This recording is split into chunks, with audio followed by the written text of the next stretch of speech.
companies and other parties to identify ways to improve not only driver retention, utilization, and also quality of life, which right now for the domestic supply chain, these are very important factors because the partnerships with carriers are super important. Dr. Correll, very excited to have you on. Welcome to the domestic supply chain. Oh, thank you very much for having me back. It's an honor to be here and to be a part of this event with you. And kind of diving in first, there's a lot of things going on in the domestic supply chain. And, it's right now, it's December. So a lot more going on if you're thinking about it. Looking at the impacts of the driver shortage. Now, much has been said about the causes and the root, but is this something that for folks who are in the supply chain, how concerned should they be over these efforts? I think they really should be concerned, and many of them are. And I guess thinking about a couple of unique data points I could add to people's thinking on that topic. One of the first ones is that for people who haven't had a chance to really talk with and work with working truck drivers, experienced truck drivers, like the Million Safe Miles kind of folks, are just really impressive people. And keeping those people in our supply chains, I think, is tremendously valuable to the efficiency of the supply chains, to the overall quality of the work that we do. So just retaining experienced, high-quality people is important to the work output. And then technically, kind of more technical and more data-driven, one of the things that we've looked at in the lab is how much does dwell time reduce by the number of times a driver visits a facility. And, I know our conversation will probably get into some of the dwell research and dwell science, but I bring that particular insight up first because the amount of dwell that we expect a driver to experience at a facility drops almost exponentially with repeated visits to that facility. So, if a driver's there for the first time, it could take an hour and a half. When they're there for the fourth time, it could take 45 minutes or less. And, we can talk about why that might be, but sort of a brass tacks implication of that finding is that keeping people in the supply chain, keeping people with consistent routes or consistent work expectations makes things run more smoothly and effectively, which is really critical to our domestic supply chains right now. I like the tones of consistency, and I thought that was very fascinating because, for a lot of drivers who are running irregular routes, it almost feels like they're coming somewhere new. So a lot of this, looking at utilization as well, this is something that if you're a shipper, you want to encourage folks to repeatedly come to your facility instead of just having, random folks show up and maybe disrupt what you're used to doing. Yeah, and we see it in the data that we're able to collect from carriers. I work with a lot of carriers and shippers to collect this data. But, for someone that doesn't have access to this data, another way to convince yourself of the same point that has been really quite fun and entertaining to me is to see that, drivers are leaving reviews on Google Maps of the facilities they visit. And to me, that sort of speaks to the fact that they're not getting all the information they need, or they don't have it before they arrive to a facility for the first time. So they're finding ways to share that information. So one of them anyone can look at on Google Maps, but there's also some really interesting entrepreneurial activity in this space. I've worked with a group called Doc 411 that's sort of like a Yelp for drivers to learn about facilities before they get there. Another project called True Load Time is trying to assess the dwell experience of facilities across the country so that drivers can plan better. So there's a couple ways into seeing that point, and they all lead me to the same conclusion that if drivers have experience and knowledge about where they're going before they get there, we can run everything much more quickly and efficiently. I feel like that's an issue as well, that a lot of, especially in the supply chain, each point does not know really how well the other point is doing. So like you're a driver and you pick it up from a shipper. I had to look at Google reviews and Yelp as well when I was dispatching.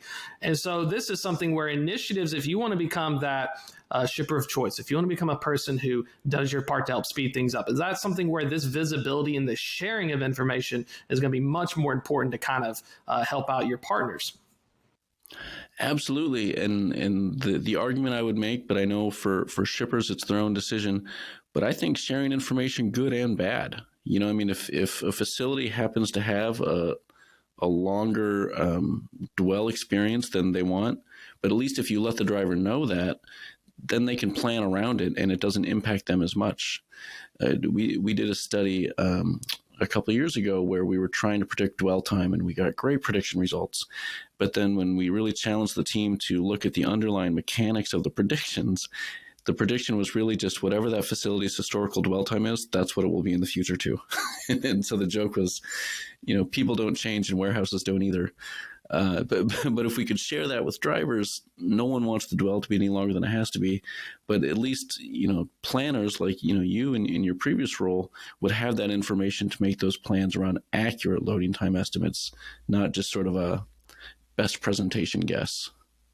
I think that's fascinating because looking at how dropping on repeated visits, I do wonder, especially with that dwell research, I wonder if that's something that can be, if you're going to get a live load versus a preloaded trailer, sometimes I wonder if there's some advantages as well for customers to say, well, my experience is a 5-star if I get a preloaded trailer, but my drivers keep giving me 2 stars if I live load. Maybe something's going on here. The feedback mechanisms.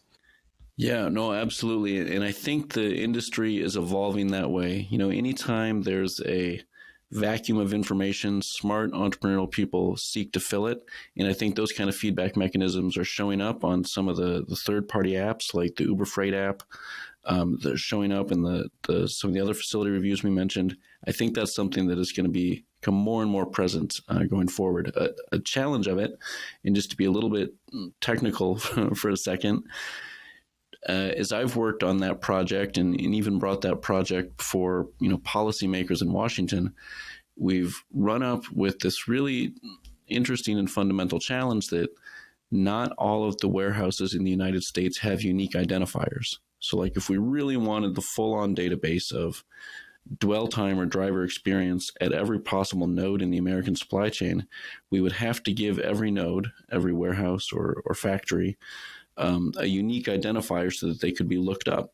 And we don't have that kind of consistency for our record keeping that allows us to do it yet. But in my dream world, we would get there. Is that something as well? Because I know pre-pass systems, that's actually something where drivers will sometimes have unique identifiers to avoid weigh stations. Is that something where shippers aren't comfortable trying to share that data? Or is it too much work? Or is that just a challenge where no one's really thought of it yet to actually say, well, what if I had that universal ID at this location so I could try and improve my own internal process? Gosh, that's a great question. And from my perspective, I can't pinpoint all the hurdles, but I think one of them is that companies are reticent to share information if they don't know exactly what the payoff is for doing it and what the protections are for containing it. So that sometimes shippers understandably just don't want to share that information if they don't know precisely how it will help them to do so. But another more technical one, and I know a group of folks working on this, is that you just need a standardized code if you're going to do it. Like when I work with carrier data, sometimes if it's the Walmart in Everett, Massachusetts, one company will call it WM-E-MA. Another company will call it MA-E-Walmart.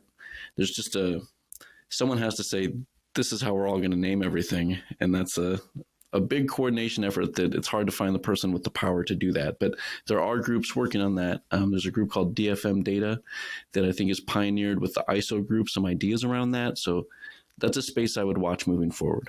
That's fascinating because I know internally customers, brokers like Amazon would have like BWI-1, or a broker may change it to AMZNB. Each one has their own internal naming grid for these facilities, but it's fascinating because I've seen it firsthand as well. Nobody wants to share it. It's almost like if I'm a customer and I share my data, what if a broker charges me more? A carrier catches on to my performing data. So, is that something where it's almost a big challenge as well from a researcher standpoint, is breaking down some of the skepticism and saying, if we can all just see this, it's going to benefit everyone. Oh, you hit the nail on the head. That really is a challenge. So in my, perfect laboratory world, I would have all of the data from the shipper and all of the data from the carrier and maybe all of the data from the TMS systems and WMS systems that integrate them. But, I get it. People, they don't want to just put data out into the world and not have a strong rationale for why they're sharing it, and really rigid protections on who gets to see it, and not even just for malevolent things, just like you pointed out, for commercial reasons, internal cost of production. So we run into it. I mean, I feel very lucky that in a position with the MIT Freight Lab, we have strong data protections. We work a lot with our partners to make sure they feel really comfortable. Sometimes, and stop me if I'm getting too technical for your audience, but we pre-anonymize data. So sometimes if I'm looking at drivers' ELD data or drivers' work records, for example, the company will pre-anonymize it, so there'd be no way for me to ever track back to a real person. So sometimes we can get around it that way too. Well, I think that's a good selling point as well for encouraging folks, because I know with drivers as well, trying to get partnerships, that the location data, the geofence data is something that, people have a lot of questions for, especially with the security of it. So it's one of those things where having that anonymous data, being able to randomize it and make it to where you can't tell, kind of can help lower that barrier. But I'm thinking as well, switching gears into a retention standpoint, sharing this data is important, not only from utilization, helping speed things up, but with driver retention. So one of the questions I'm kind of thinking of is, depending upon the business cycle of trucking, it almost feels as though parts of the supply chain care more or less about driver satisfaction, depending upon where the economy's at. That is a right on point, and you've described the struggle of my recent years. So, my mission with the Driver Initiative project, which is part of the MIT Freight Lab here at the MIT Center for Transportation and Logistics, just as you described at the top, is to understand the working conditions of the American truck driver, to understand how to maybe improve those working conditions. And, when everyone's having trouble finding a truck, then everyone has time to talk with me about how they could contribute to those efforts.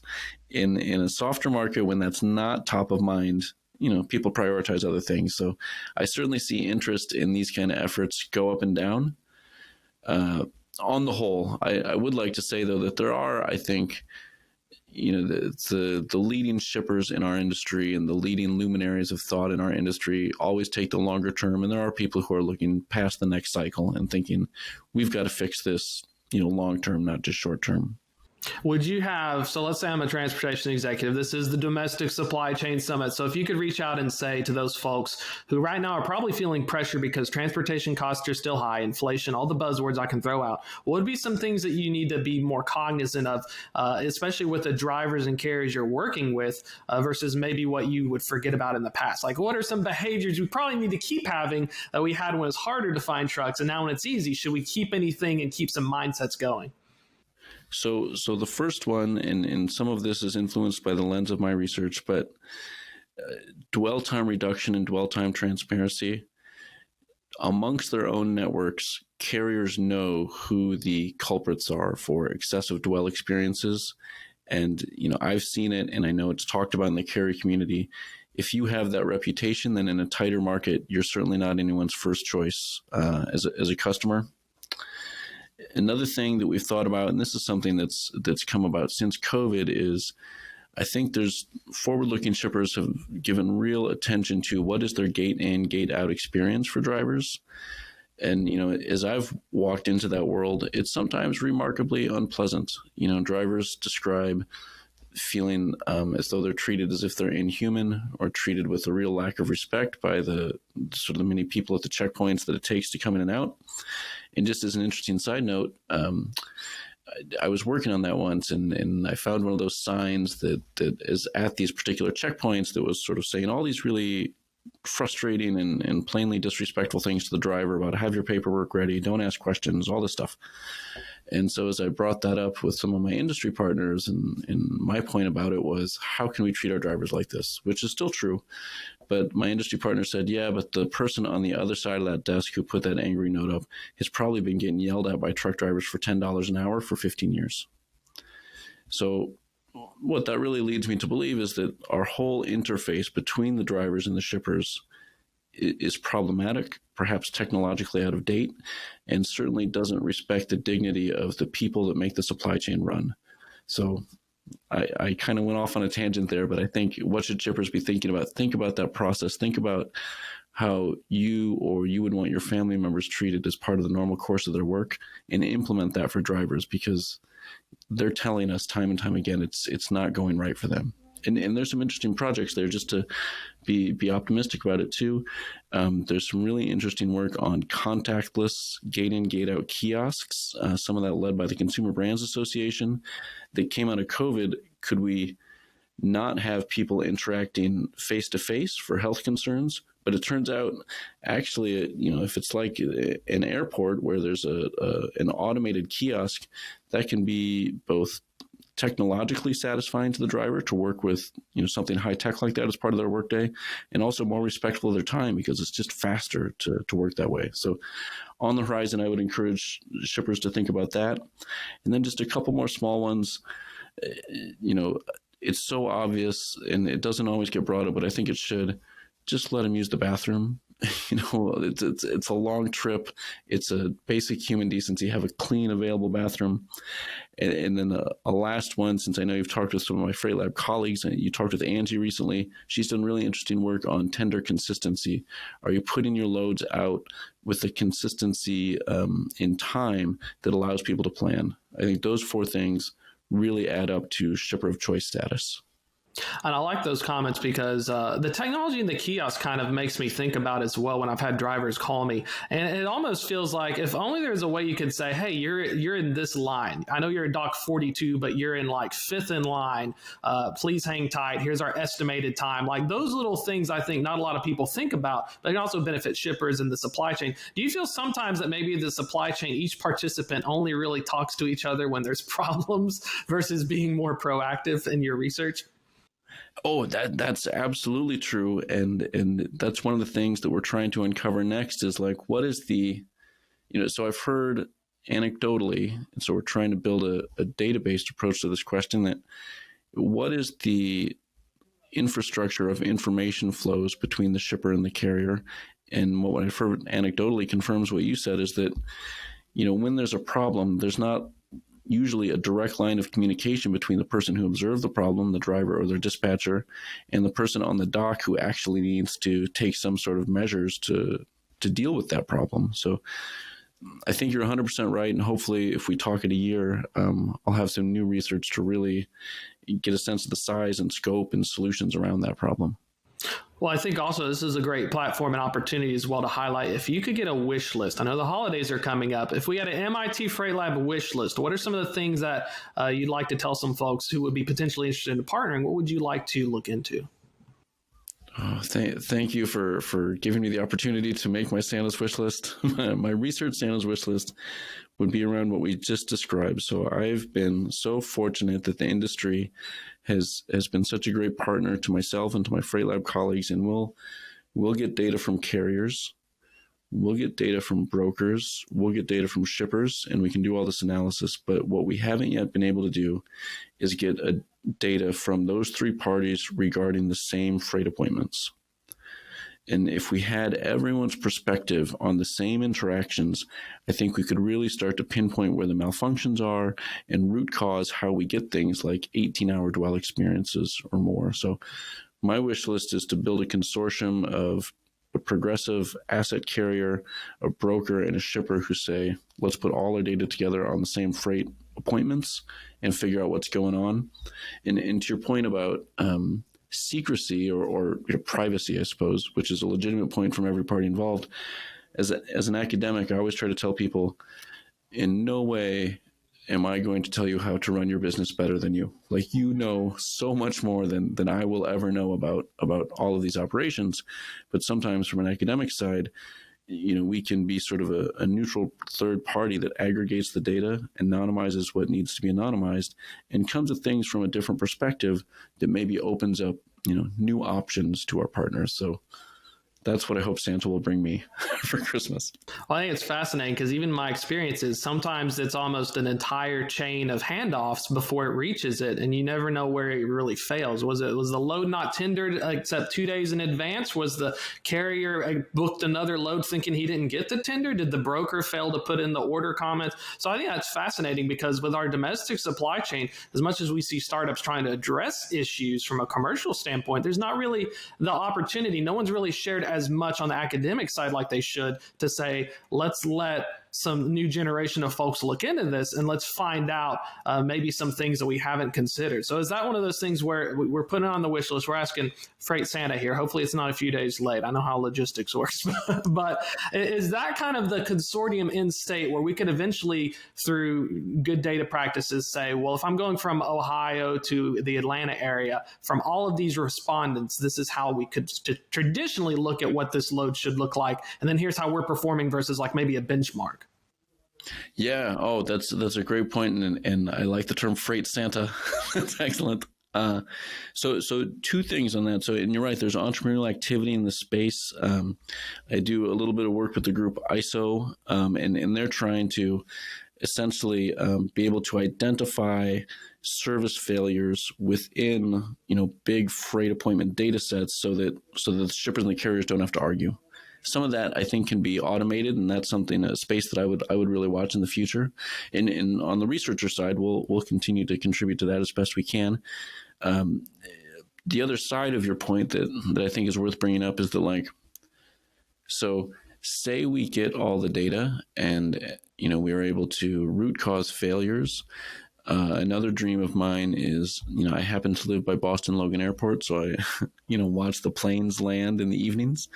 And, sometimes I look at that and think, why are our warehouses not operated with the same algorithms that airports are? Airports have algorithms for this plane is going to land on this particular runway at this time, and the runway's ready for the most part. And so as I pose that in industry, there's reasons. There's a lot more trucks coming in and out of facilities than there are airports, but the fundamental architecture of the algorithms would remain the same.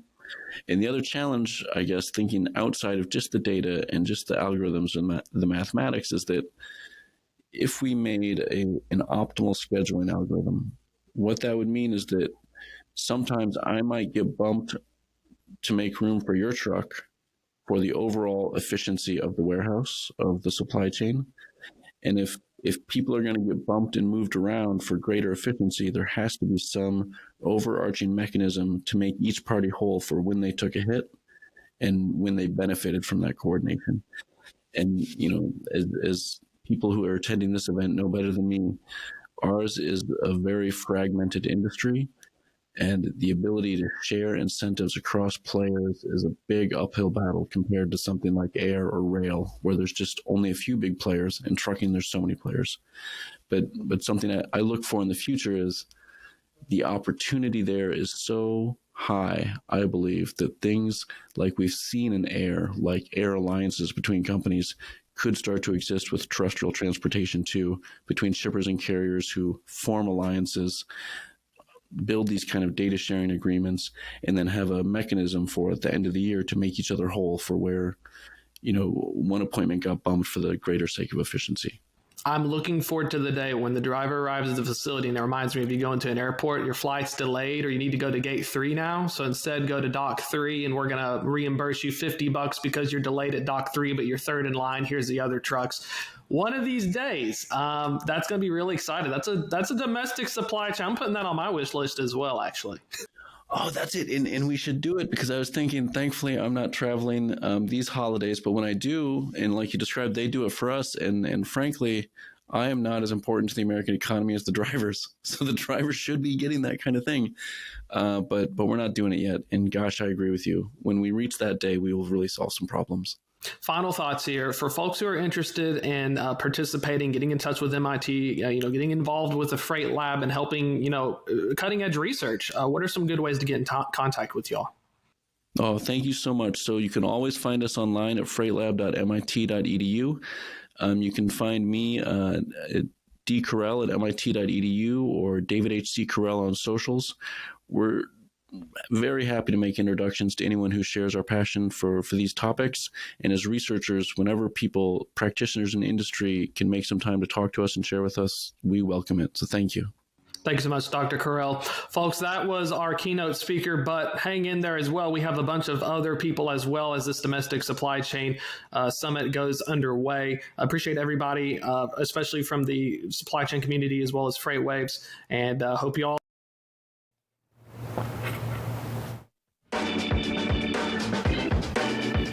Welcome back to the Domestic Supply Chain Summit, a great way to kick off the event. And we have our very own Thomas Wasson live and in person with us to talk a little bit about that keynote. Thomas, I got to know, your first time leading off a keynote speech for a virtual event, how was that? Were you nervous? Was it nerve-wracking? Well, I needed to find a good background first. So as you can see, we have a different background. We did the classier version for some gravitas for the event, but it was very exciting. You know, sometimes I had a really great opportunity working, getting to interview Dr. Carell earlier as part of my Loaded and Rolling show, and I was super excited to be able to be chosen to, be able to interview him for the keynote. And so I was shocked. Usually, I was like, maybe they'll bring somebody a little more qualified, but I was super excited. Give me a great opportunity. And since we have some rapport, I felt like we got to dive deep into a lot of cool topics and research and just why it's so important. So Thomas, diving into the science that drives the domestic supply chain, what was maybe your biggest takeaway or something that surprised you from your talk with him? Well, I think it's something that sometimes I feel like in trucking and the supply chain, we feel like we have to solve the problems our own way. But, one cool thing we were talking to Dr. Carell is like, look at airlines, for instance, and look at how they manage to move thousands of people each day with scheduling and flexibility and visibility. And looking at how other ways that we can look outside of our industry sometimes, or even outside of our own expertise, and bring in, partners and research and find new, unique ways to do it. And that's what I really think is super important to take away is that the value that these researchers bring. They're extremely hardworking people, and they bring a new perspective to things. And I think that it's something that we, part of our job is to promote this visibility, because if they can get more partnerships with, stakeholders across the industry, I think we can really start to see some out of the box thinking and solutions that could, really help make everyone's life better. So speaking of that research, obviously we know MIT does a great job putting together those studies, but they put together a ton of papers that are out for public consumption, honestly, and for people just to learn and read a little bit more about the supply chain. Is there a topic or a problem that we're facing right now in the domestic space, Thomas, that you think needs a little bit more eyes on, needs a little bit more visibility too? Well, I think that when we talk about MIT does some great research on both carrier and shipper reciprocity. What does each party do when the market is a certain way? So, a lot of it was going into when the market was extremely hot. Well, what carriers do? Well, we learned real quick they care a lot about the rate. Well, now that the market has changed and rate is no longer a factor, it's the shipper's behavior we need to pay attention to. Well, thankfully, MIT has research they've been working on for shipper reciprocity that they're researching. And one cool thing I learned as well from a previous interview, and he also speak a little to Dr. Krause, they have a longer memory. So it's important to also think about the driver experience from a shipper standpoint. These are things that are you allowed access to bathrooms? Are you trying to, schedule and do things that help your carriers, or is it really just benefiting you and your internal processes at the expense of carriers? So part of what was real fascinating is what are some things that, shippers can do, not only as they're trying to seek rate concessions, but can they make the overall experience better for the carriers coming to their facilities, and may actually help them out quite a bit. You always have some customers and shippers that only care about saving price, but they're missing a lot on the table when they do so. Thomas, thank you so much for joining us this morning. I know you had to hop on after having that fireside chat. Any other thing that you're working on? I know you're the host of Loaded and Rolling, of course, and coming out of this conversation, is there anything you're hoping to touch on now that you've talked with David? Well, I'd like to not only have an ongoing conversation with the folks at MIT, we'll be reaching out again on what's called ghost loads, which is when you get an RFP or you get awarded lanes and you're supposed to get maybe 5 or 10 a week, but you never receive them. So one thing they're working on is why is it that certain, lanes that it's agreed upon, what's happening to them? Are they just disappearing? Were they not there to begin with? And then also I'd love to get more opportunities with other researchers just to try and showcase what they're working on, because a lot of times, the audiences in the academic community, they're not always the kind of targeted audiences you need, which are like your CEOs, your decision makers, your founders. So part of what I hope to do is at least devote a segment once a month to trying to bring attention to this. That way, folks can check it out if they want, and maybe it'll help the organizations. Awesome, Thomas. Well, thank you so much for that. You can catch him Tuesday afternoons right here on FreightWaves TV for Loaded and Rolling, and head on over to freightwaves.com to subscribe to his newsletter. We're going to take a quick break, and we will be right back with more DCS right after this.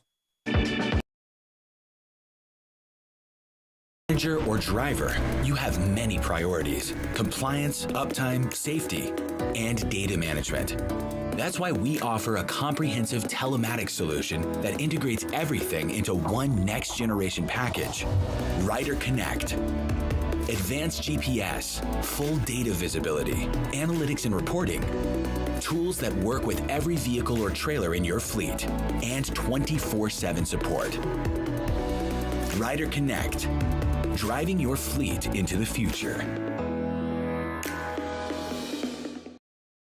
Facilitating domestic and international shipments can be complicated, but not anymore. With Inception's logistics technology, I have the power of a multi-billion-dollar transportation network at my fingertips 24/7. In just a few clicks, I can tap into Inception's reliable network of vetted multimodal providers and easily generate and compare quotes, book domestic and international shipments, monitor my freight in real time, and manage my invoices, all from one dashboard. On top of speeding up my workflow and helping me stay organized, Inception helps me maximize my transportation budget by providing monthly token rebates based on my shipment volume. Ship smarter with Inception. Learn more at inception.com.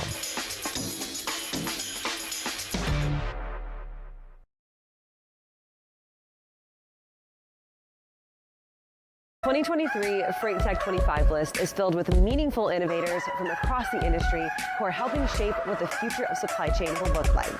Check out the full list of these companies and all the latest Freight Tech news at freightwaves.com.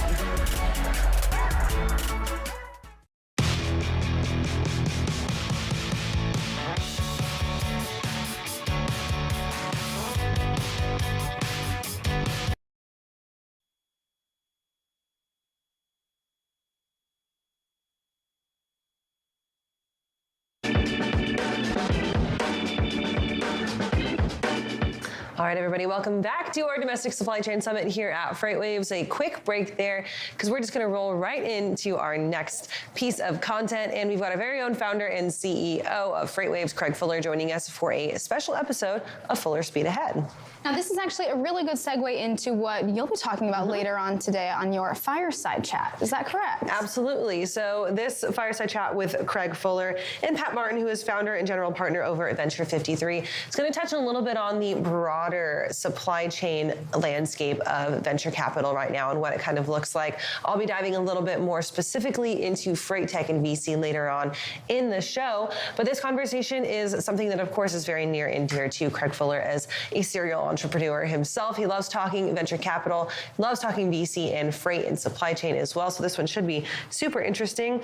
And, you know, Fuller Speed Ahead is one of our show offerings here at FreightWaves as well. So it comes on a regular basis and people can go and find that, this episode and very many other episodes as well. At freightwaves.com, of course. And if you are going to check in on this Fuller Speed Ahead or even what we're watching right here on the show, I would take some notes because when it comes to talking with Craig, and I know that Kaylee will agree, he always has good advice, fun tidbits, just a wealth of knowledge, this man. And so talking through, you know, this segment, Fuller Speed Ahead, it's going to be interesting to hear what he has to say.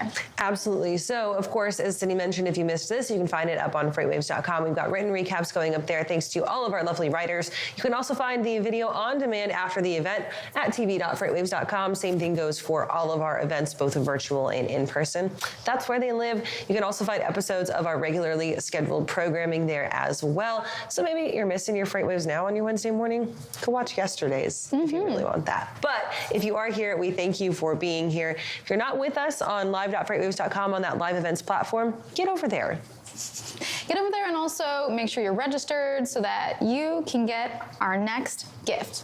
I'm excited to announce that. So I want as many people to be ready for it. Absolutely. We will announce the winner of our Sonos speaker set, which is your registration, your prize that you win for getting in on that registration today. That'll be at the later end of our show. So make sure that you stick around for that announcement. It'll come right before we wrap up today. But you can't win if you are not registered on live.freightwaves.com and if you're not interacting with those other people that are here for the event as well. Maybe you made some good friends at F3 this year. Maybe you shook some real hands and now you want to shake some virtual hands. Get over there and do that. We're going to move right into this episode of Fuller Speed Ahead and then we'll be right back.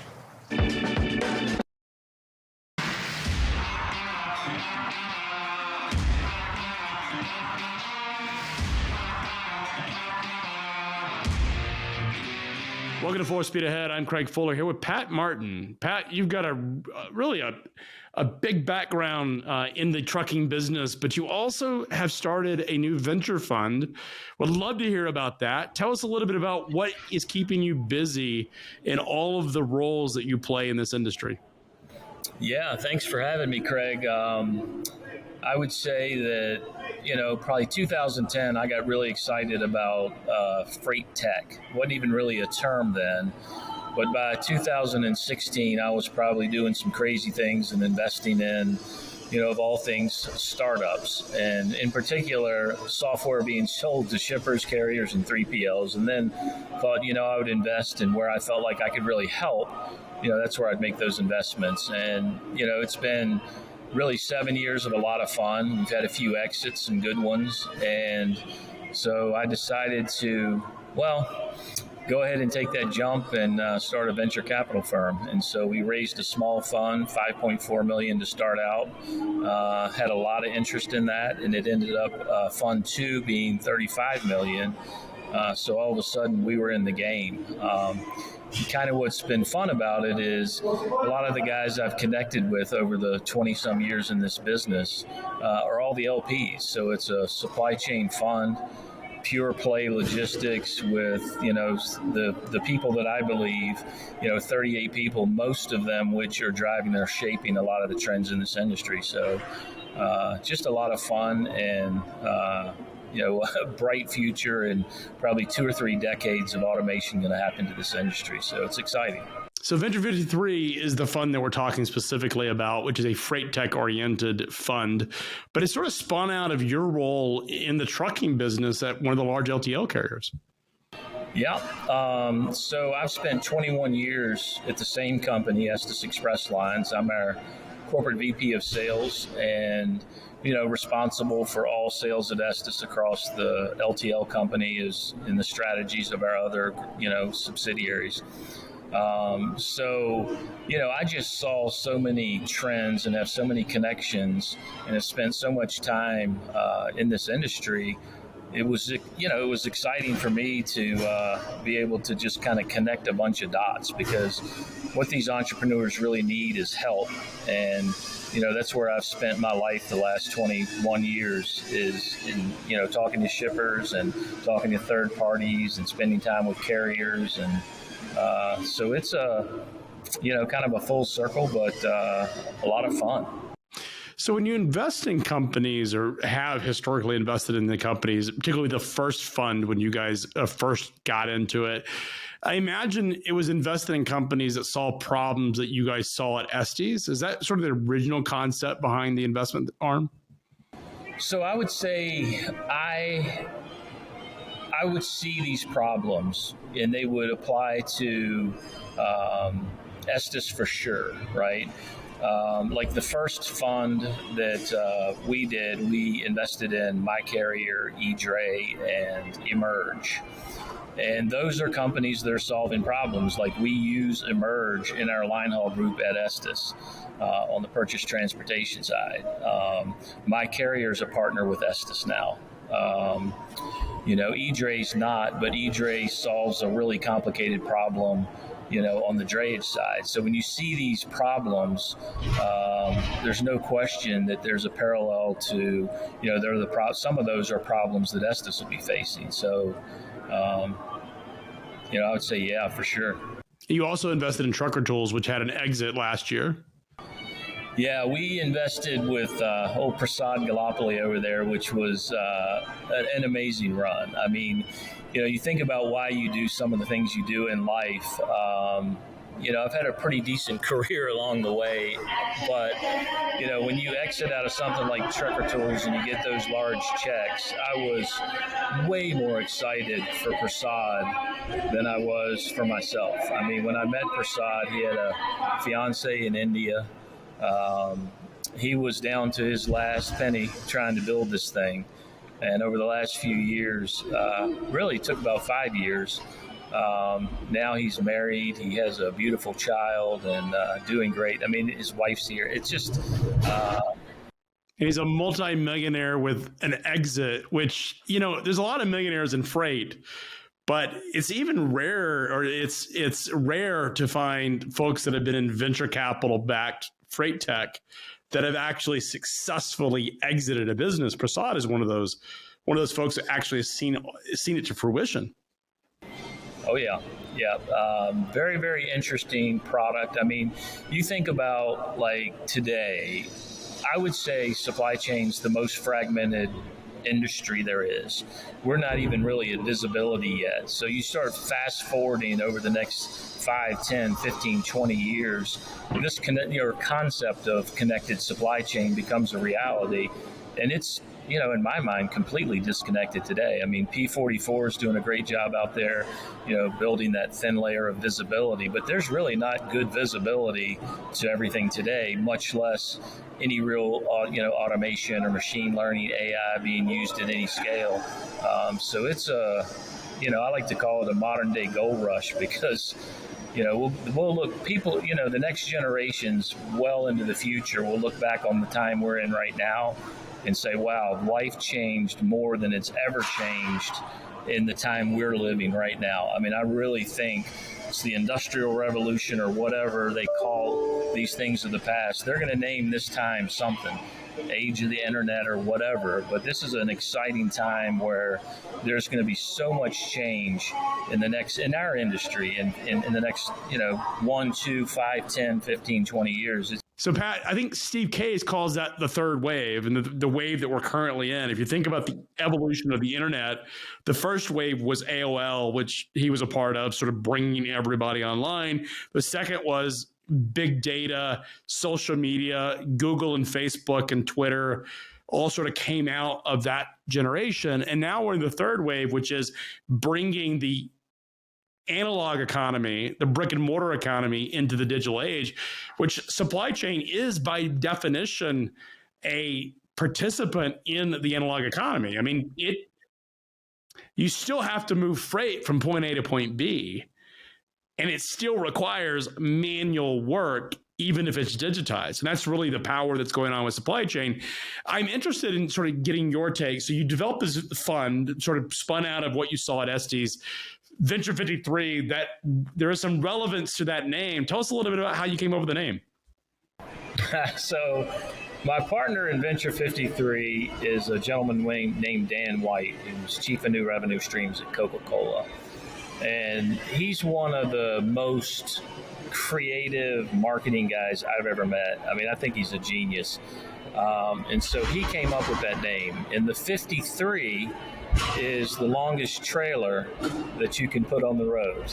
And so it's Venture 3. So, Pat, one of the things you've mentioned at Venture 53 is not only do you have folks and executives that have come from the industry at Estes and others that have been a part of forming this organization, you also have brought in an impressive group of founders that are in that sort of first venture generation in innovating freight tech. Tell us a little bit about that group. Yeah, so really a lot of the folks that are LPs in Venture 53 are friends of mine. They're guys that have been in the freight industry a long time.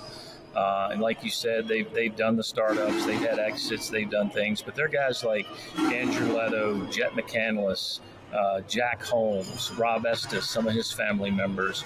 But it's a whole collective group of 38 of us. And they're, 3PLs, carriers, shippers. It's a really, really interesting network of people. And the reason for that is you go back to my thesis in the beginning, and it was let's invest in entrepreneurs who sell software to shippers, carriers, or 3PLs, and then invest only in the ones I believe I can really help. By building this LP network of transportation people, and it goes well beyond into the brand names of the 3PLs and truckload brokers. But what we have now is a network of people that can help. And so whether it's mentoring them, whether it's helping them, connecting them to shippers, carriers, or third parties, or providing marketing support, build sales distribution models, that's really the power of Venture 53, is to kind of shorten that learning curve for entrepreneurs in this space. Because what I see most of the time, entrepreneurs are pretty good at finding software. They're pretty good at building it. They're pretty good at market fit. There's a lot of things headed in the right direction for them, but they don't know how to build a sales team, or they don't know how to really scale that business, or they don't market well. Not all of them, but I would say most of them struggle in that category. And so that's kind of the gap that I see being filled by Venture 53. Is we're a venture capital firm that offers some real assistance with some expertise in supply chain, and I don't really see that out there today. You know, it's interesting when I look at, I'm also, in terms of disclosure, an LP in the fund, and certainly excited to be a part of it. When I look at not only the LPs that you brought in, but also some of the portfolio companies you guys are working with, and I know a lot of VCs, being a venture-backed company, but also talking to a lot of venture capitalists that we cover in our media business, is there seems to be a more common trend among the portfolio companies that you guys have backed, that I've identified, are you actually have invested in more seasoned freight and logistics founders than what you see with a lot of other venture funds that are not tied to the industry. I'm curious, is that a deal flow element where you're getting those types of deals referred through your LPs and your own networks? Is it because of your experience at Estes and perhaps some of the other companies participate? Or is it by intention that you're seeking out founders that understand the freight tech space? Yeah, intentionally, we're seeking out founders that know this space. That shortens the learning curve in a big way. But it's a bit of both, you know. I would say there's a couple of things. The first one would be, let's get some seasoned founders that we believe understand supply chain. Number two would be, okay, they're entrepreneurs who understand tech, see a real problem in supply chain, but don't have the connections, don't have a lot of the things they need to have to really scale quickly. The third thing would be, when you look at some of these companies that may be approaching their A rounds, they have pretty good tech, they have a little bit of traction, and they have some movement, but we believe we can accelerate them like they've never been accelerated. So we participate in some later stage stuff too. But I would say 80% of what we do will be that earlier seed stage stuff. So are you actually funding companies that are pre-product, pre-revenue, or is it typically after they've sort of designed the product and maybe have that first set of customers? So I would say 90% of it, 95% of it, they've already got a product. They're just early.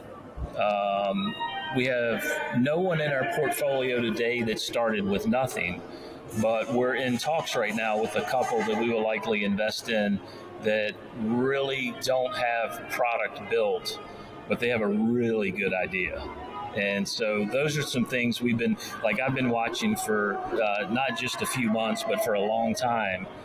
And they've been thinking about this and doing it, but it's really slow and completely stealth. I think can be some game changers. Yeah, the risks are really high because they have to get off the ground. But as anyone who, we were pre-product and pre-revenue at Freightways when our first institutional investor, venture capital, came in. And they've only done two sort of pre-revenue or pre-product investments. We're a top portfolio because they were willing to make the bet when no one else was. The problem is it could have easily has gone south. I often say serendipity is as important in business as is the founder's idea and the product. And luckily, the gods of freight tech shined on us and we made it work. But it certainly, it wasn't an obvious case for so many people in those earliest days. So Pat, when you look at founders that you're backing, what are the common traits beyond an understanding of the market that you really look for? Yeah, so that's a huge question, right? Because to me, it's one of the most important things, because really what we're betting on is the entrepreneur. And so I always say this, there's some entrepreneurs who are really good at running companies.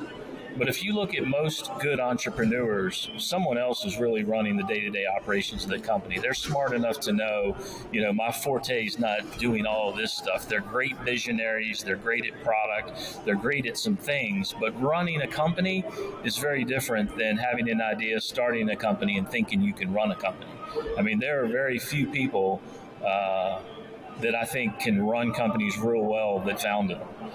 They're smart enough to put that senior leader in place to run that business. So I'm really looking for the guys that are smart enough to know that, right, and don't want to try to take on too much, because you can get out of the rails really, really quickly.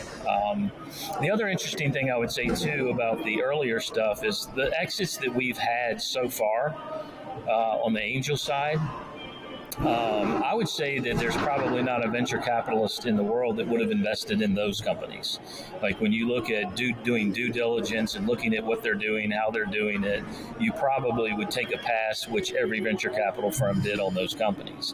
But that's what's unique about Venture 53 is a company that may not be heading in the right direction, being able to tap into this industry and being really connected to what's going on in this industry and the people of this industry and who are shaping the trends of this industry, it's a game changer.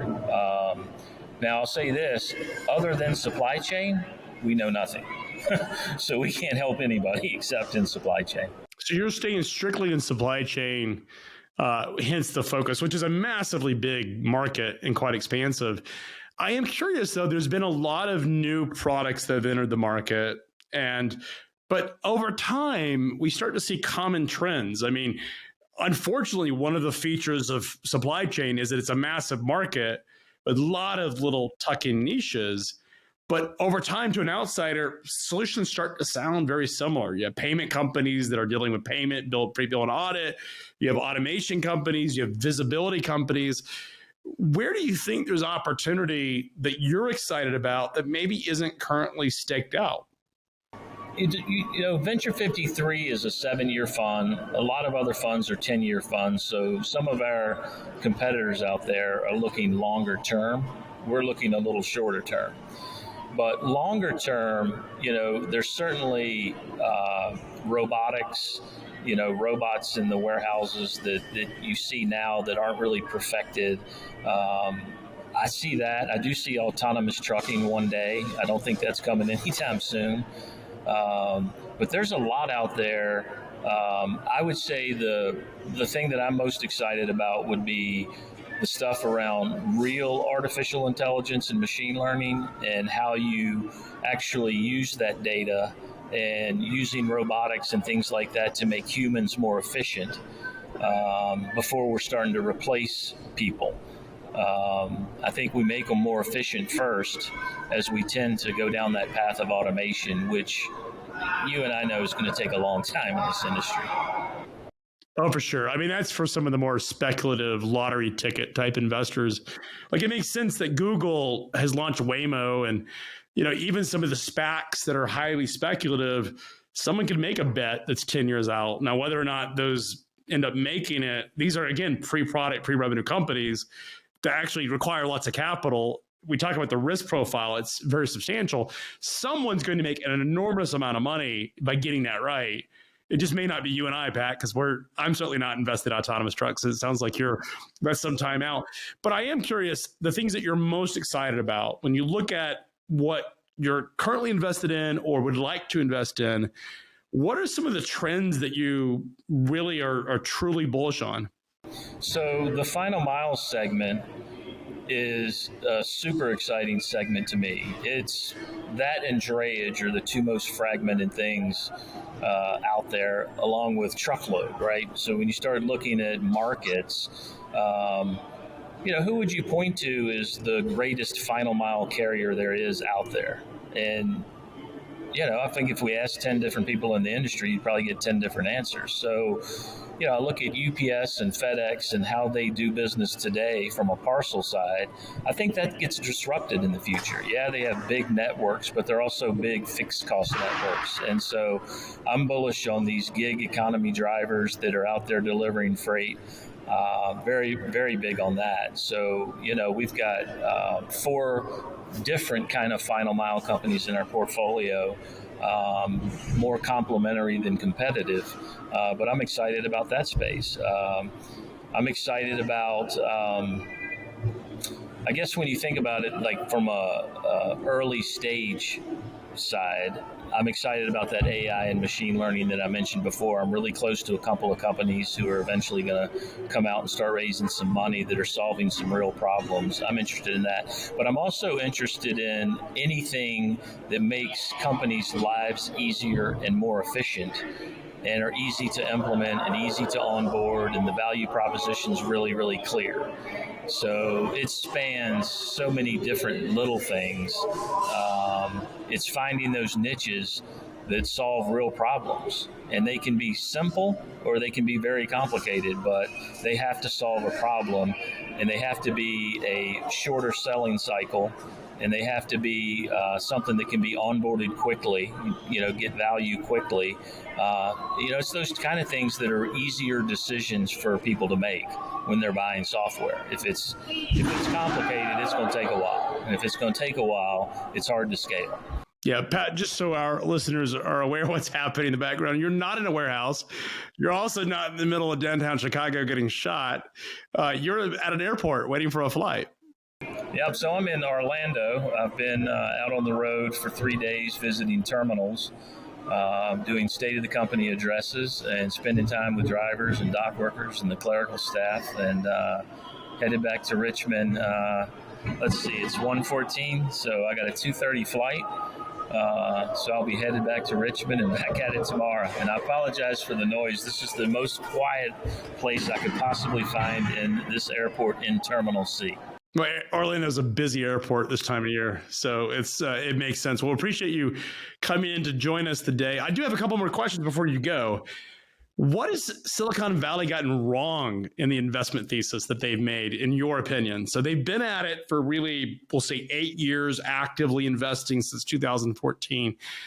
Where have they placed some bets that you think are not going to work out? Well, I would say that logistics, supply chain, whatever you want to call it, is still so relationship based. When you go, if you're a salesperson calling on shippers, carriers, or 3PLs, you think about the amount of information that's coming at them today in terms of email, phone calls, texts, social media stuff, advertisements. You see it, I'm sure, sitting in your chair every day. You don't open a fraction of what's sent to you, and you don't answer the phone call, and you don't do a lot of things. You're hard to get to if you're a decision maker today. And just building technology in, even great technology and brilliant stuff, if it's not easy, and first of all, getting to the decision maker is harder today than it's ever been. And there's just no easy way to do that. And so, I think maybe what some of them have gotten wrong is they underestimated just how relationship-based this industry is and what being connected to it really means. Because the ability to accelerate and scale, it comes from people and people you trust, and this isn't really the Facebook world where it's a big word of mouth and everybody's doing this now. You've got to sit in front of people and share your story and explain why things work and, how much they cost. And, there's so many processes in transportation decision making, calling on the bottom all the way up to the top, and how do you get there? It's not simple, and they're just not going to stumble upon your stuff and click and all of a sudden change the way they're doing business because there's some slick technology out there. It's more complicated than that, in my opinion. When you think about the most successful founders in this business, and I think this is what defines supply chain, you touched on it. We talked about it, the fact that you back founders that have been a part of the industry. One of the most common, and there's a couple of exceptions to this where you do have a founder that's not from the industry. Dan Lewis comes to mind at Convoy, or Ryan Peterson at Flexport. But Ryan, he was involved in some technology prior, and Dan was involved at Amazon prior. So he had some exposure. But for the most part, a lot of the founders that have had real success in supply chain have been in this industry and have sort of grown up in it. Jet is one of those. Andrew Leto is one of those, where they actually have been in the industry. Prasad is another one who have been in it. I think we can go through the list, but the ones that have really had breakout success of building real foundational businesses have actually come from this industry. Yeah, I would agree with you totally. And a lot of these guys that have had this success have been buddies of mine for a long time, right? And I watched them build these companies, and really in a lot of ways I envy what they do. I don't think I could do what they do, right? They are impressive people that have a lot of grit, and they pivot and they move and they keep going. But I think you're right. It is a lot of supply chain people. And I think, for us at Venture 53, as we move forward, our goal is to, we're at 38 of those people that shape the industry today. I'd like to see us in a couple of years over 100 of those people in our network. And we have 100 people in our network like that. They're not LPs yet, right? So I'm sure you have a list of folks you're targeting. We do know that folks do tune into these conversations. So hopefully someone who wants to be an LP that's active in the space and wants to back founders that actually understand the logistics business, because again, I think that is a very important delta or differentiator between successful founders in this space and businesses that may have been able to raise a lot of money, but may not be able to achieve the goals that they set out to achieve in terms of exiting. Yeah, I agree. And I think this in transportation, and mind you, it's very specific for us, software being sold to shippers, carriers, and 3PLs, right? But in that space, which is a big space, it's all about growing and accelerating the business and building sales distribution models and marketing and really connecting to customers quickly. And, it's less about the capital. I mean, our check size is between 500K and 3 million. We're not a huge fund. We're looking for those earlier seed stage companies. But capital to me is capital, and that's the money's not, the money that Venture 53 gives them is not going to be what helps them be successful. It's going to be what we do behind the scenes that really helps them, and that's where we're really just getting started at Venture 53. Pat, I imagine, this being December of 2022, and somebody watching this a year from now may not understand the context. I just want to put context to when it's at. We think about what's happening right now in the freight market. It's been a challenging market this year. It continues to be challenging. This quarter certainly has been one of the most challenging quarters in many, many years, and maybe in the last decade. And we're about to enter an even tougher quarter next year just because of the way the calendar rolls over. I'm curious, when you talk to founders that are in that early part of their business, are they feeling the pain in terms of feeling the pressures, or are they somewhat, because they're so small and so early and so new, are they somewhat insulated from those trends? So they're a little bit insulated from those trends, with the exception of they have to be careful how they manage their cash flow, right? So they need runway to build their business. And so if they're burning too much cash, that's a problem, right? So you don't want to ever run out of money. That's the number one job of these founders. But if you look at like third quarter venture stuff, the deals being done are down by 50%. They're half the deals done versus a year ago. And the portfolios, of those deals are the valuations on that are probably down 70%. So you look at what's happening, more realistic valuations are coming into play. I think venture capital will be more interested in a path to profitability in the future, which doesn't bode well for the Silicon Valley folks we talked about before. And the unit economics of the business, they have to make sense. So I would say supply chain tech is the least impacted of all that venture stuff. And the folks that are in early, in that seed early, been in business 1, 2, 3, or 4 years, they're much less impacted. But it's definitely different. And I would say that, thinking about building a profitable business tomorrow is way more important than how we looked at it over the last, 5-10 years. If you have the right founder, the great thing about that stage of being a business is that you can become a cockroach. You can basically cut all of your burn, get a couple of people. And this is when you find out who really cares about the business and the mission. When you go to those folks, and we had to do it at FreightWaves a couple of times in the earliest days, we're having problems cutting, making payroll if we don't control our burn, and asking for folks to contribute to that. You don't want to do that. It's typically a last resort, but I remember there's been at least on 2 different occasions, maybe 3 in our earliest days at FreightWaves, where I had to go to some of my senior management and say, hey, I know we agreed to the salary, but I've cut mine to 0 and I need can you make a contribution? It's not ideal, but I learned really quickly who was in it for the long term and who wasn't. And those folks that actually contributed have benefited mightily because they got stock and they got their old salaries back plus some.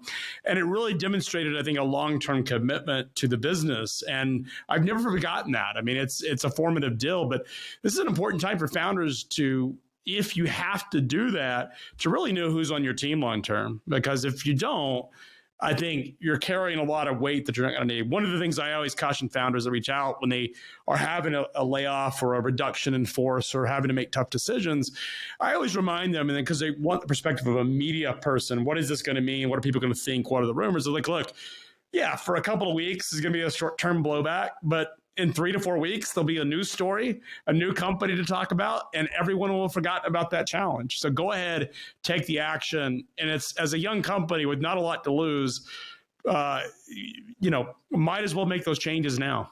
Yeah, the smart companies are doing just that, and they're doing it right now. I mean, I would say starting, what do you figure? We started moving into a freight recession, I would call it, like March of this year. I mean, I could see it beginning to go down, and it depends on kind of what side of the business you're on. But so Pat, it's a challenging market, freight recession, happened earlier this year. It's going to be interesting what happens over the next couple of months and over the next year as we see what happens. I'm sure that you guys will be there to support your founders. I'm sure that new founders looking for capital, it's a great time for them to think about additional capital and consider Venture 53 as a destination. Yeah, for sure. We've spent, 11 million of that 35 million we raised. So we have plenty of capital left. And I think there'll be a lot of opportunities over the next couple of months. And when times are tough, that's when you really need the power of a network to really help you. So that's what we want to do for founders, and eventually be known as the VC firm in supply chain, that if you're an entrepreneur in this space, Venture 53 is going to be one of the stops you want to make because we can help you.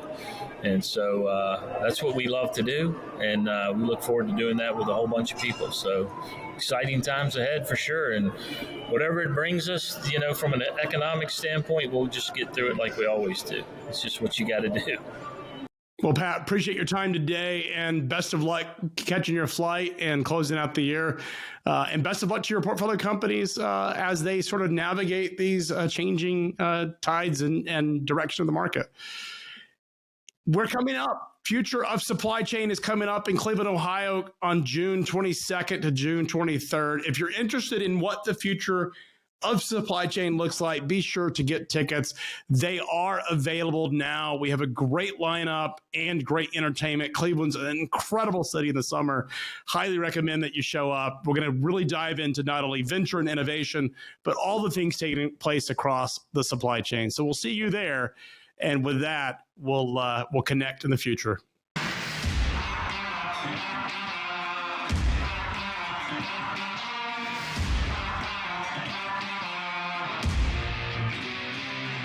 We understand that your time is as valuable as the freight you're shipping, which is why we have invested in our innovative best-in-class platform, EcoShip, to help simplify your transportation management. EcoShip is a self-service shipping portal that allows you to quote, book, and process payments across multiple transport modes. It also provides a density calculator and allows you to track shipment status in real time, all with a touch of a button. With access to Eco's extensive LTL carrier network and over 50,000 truckload carriers, EcoShip gives you the flexibility to leverage rates and find the lowest cost options that best fit your needs. EcoShip, technology at your fingertips, experts by your side. When guests come to an event like F3, we know what they want is a chance to show off their products, their swag, and make new partnerships that will last until our next FreightWaves event. But the problem is there are so many industry events, it can be so hard to find the right one to invest your time and energy in. We at FreightWaves take your investment seriously. Which is why we brought together thousands thousands of industry professionals in one city over 3 days to showcase all you have to offer. Because your successful connections at an event like F3 move all of us forward. Don't believe us? Join us in June.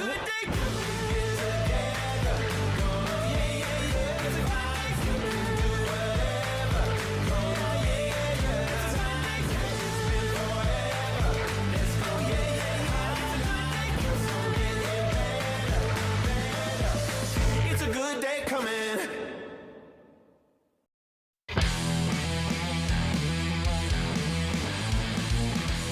What the Truck is now 3 days a week.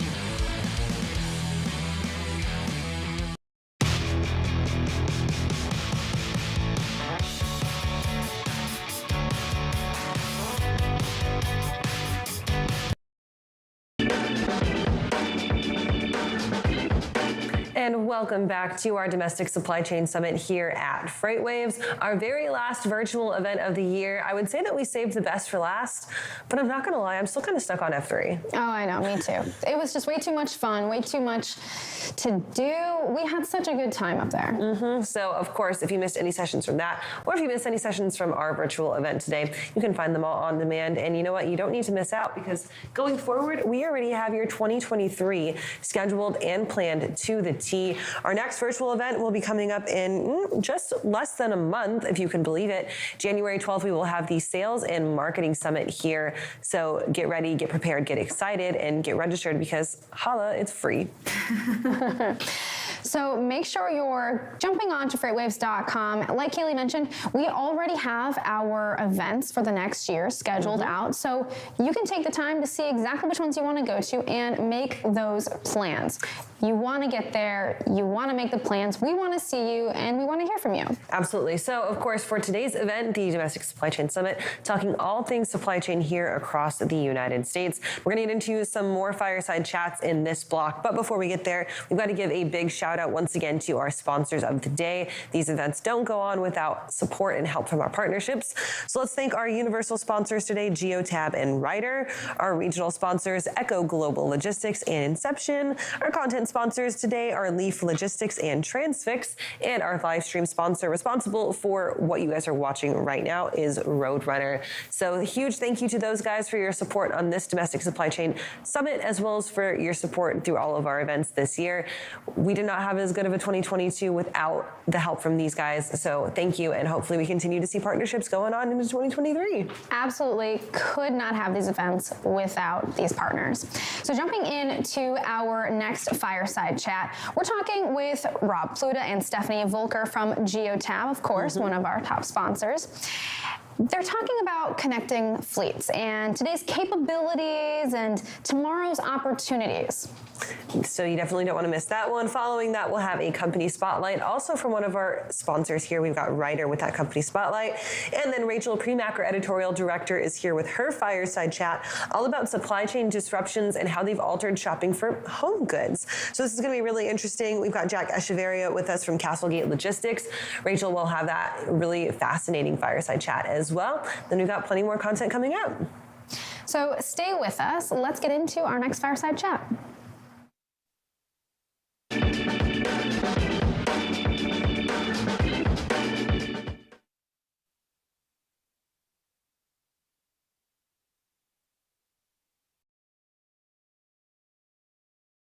Great to be here. My name is Rob Pluta. I am the CTO, VP New Products at Ryder, and I'm joined by Stephanie Volker from Geotab. She's the VP of Customer Care. And today we're going to spend a little bit of time discussing connected vehicles, connected fleet offerings, industry insights, and what we're all doing to help our customers to deliver value, leveraging all the technology out there. Stephanie, great to have you join us today. Spend a few minutes maybe introducing yourself and Geotab and your role within the organization. Thanks, Rob. Stephanie Volker. I've been with Geotab for about 15 years, working with fleets large and small to help them understand how technology can solve problems. Over the 15 years that I've been with Geotab, the technology has definitely evolved. We've seen a lot of advancements and a lot of changes come around. So this is an exciting chat to have with you today. I wanted to say really quickly that I think that it's really interesting the way that Ryder combines truck and technology for your customers. I think that's a unique proposition in a way that you can help the customers in different and meaningful ways. Yeah, I think that's exciting for us. It's exciting that we're not just a vehicle provider, we're a holistic solution provider for our customers. Anything from, logistics, obviously, vehicles and maintenance and technology. Really, really excited to have relationships with companies like yours to be able to provide industry-leading solutions to our customers. So really exciting. Again, Rob Pluta, my role at Ryder is driving a lot of the new technology and advancements, which is relevant to what we're talking about here. I've only been with the company for about a year and a half, so fairly new, learning a lot in this industry. Exciting times to be here. A lot of my accountability is driving digitization and delivering solutions for our customers, and how do we better enhance what we offer to them through connectivity. We're looking at electrification. We're looking at autonomous vehicles. We're looking at data, insights, and what can we do to help ourselves and what can we do to help our customers throughout that journey. So really, really exciting times and exciting to talk through these topics with you. So let's jump right in. We got a lot of good discussions ahead of us. Want to start maybe with our customers. I know we mentioned customer value and some of the challenges maybe that our customers are facing today. A lot of advancements in the connected vehicle space, a lot of new technologies, a lot of players, OEM advancements, TSPs, a lot of device manufacturers, a lot of technology advancements out there. But that introduces challenges to our customers with a very fragmented, in some cases, landscape. What are you seeing there from a fragmentation perspective, and how are customers dealing with it? We're seeing a lot of customers have concerns about the fact that there are multiple systems to get the holistic picture of what's happening in a vehicle, right? And so what Geotab is trying to do is open up our solution as a platform to bring all of that data together. Right? I want to see trucks, and I want to see trailers, and I want to see tire pressure, and I want to see temperature of my cargo loaded or unloaded. Like, you want a lot of different information, but you don't want to go to different systems to see that, right? So Geotab tries to bring that all together and give it to the fleets in one pane of glass so that you can get that cross-fleet picture of how everything is doing, and not, like you said, fragment and look in all these little spots to get you need that one big picture of everything. Yeah, I think that's going to be critical for our customers, and helping them to let them focus on what they need to focus on and simplify this for them, leveraging platforms like yours. And we're definitely seeing that out there in some of the complexity and some of the pain points of the customers. There's so much data, there's so much access to information and data that they have through all of these different channels.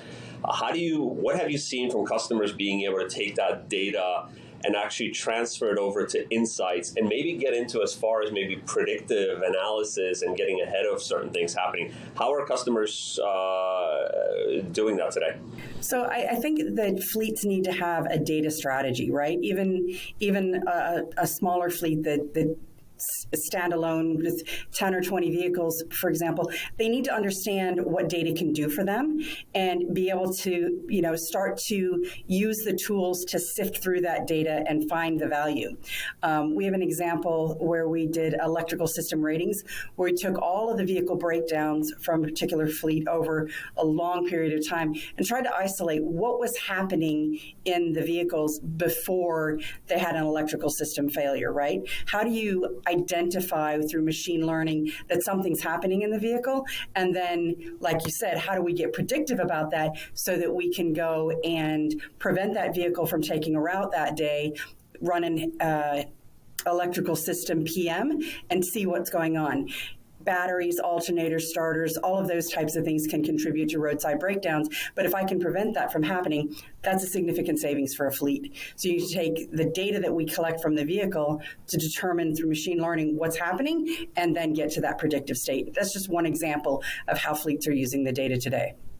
Yeah, I think that's excellent because it sounds like it's helping customers take the actual data and turn it into actions. Yeah, absolutely. And you guys are helping them to do that, and that's a lot of the focus, honestly, Ryder has as well in terms of delivering those insights and that value to our customers. And how do we aggregate all of that information?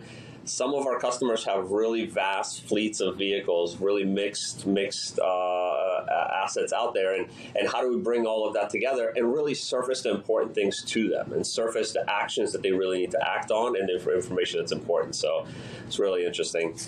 And as far as data and access within Ryder, a lot of the information we're looking at is location. Obviously, is important. Obviously, you mentioned insights and faults or issues happening within vehicles. I think that's important for us as we provide and help our customers maintain their vehicles.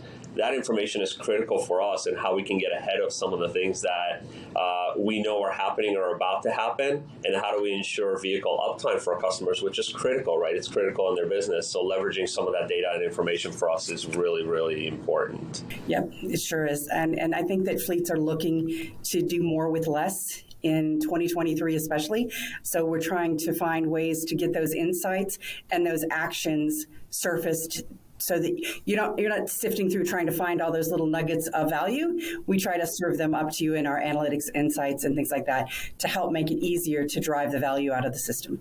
Yeah, that's great. So tying it to this event specifically and the whole supply chain, being able to harness all that data and creating those actionable operations has massive impacts on the entire supply chain. Let's talk about that. Let's talk about those impacts, opportunities. What have you seen there across the whole supply chain? We're trying to create a holistic view of what's happening within the supply chain, right? I think that 2021 and 2022 have challenged the supply chains, and we've had to get creative to identify how to be more efficient and how to get things done with the ever-changing environment that we have. By being able to track the inventory from dock, truck, and back into the store, you get that holistic view of how things are going. And I think that we're going to see more of that kind of tracking, not just at the truck level, but at the inventory level as we go forward.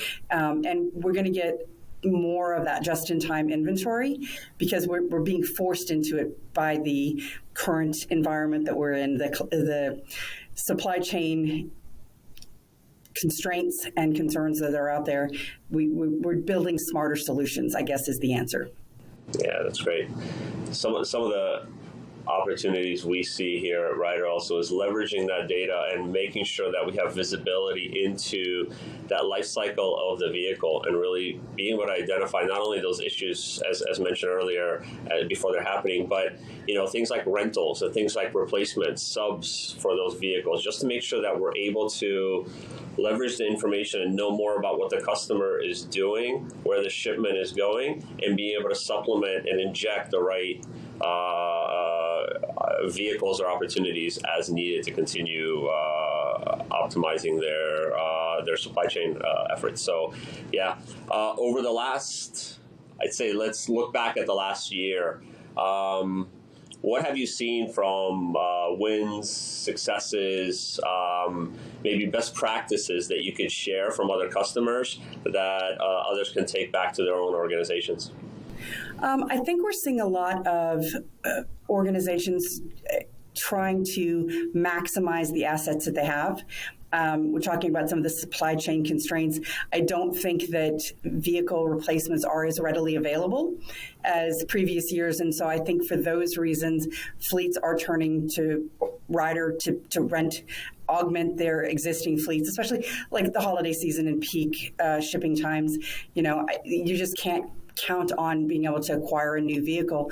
So we're doing more with trying to optimize the assets that we have, running more than one shift a day. We have some operations that are, 3 shifts a day. That truck never stops running, right? And that presents its own challenges for maintenance and uptime and things like that. But I think that, again, these times are teaching us lessons to be more optimized, to be more efficient, to get more out of the assets that we have.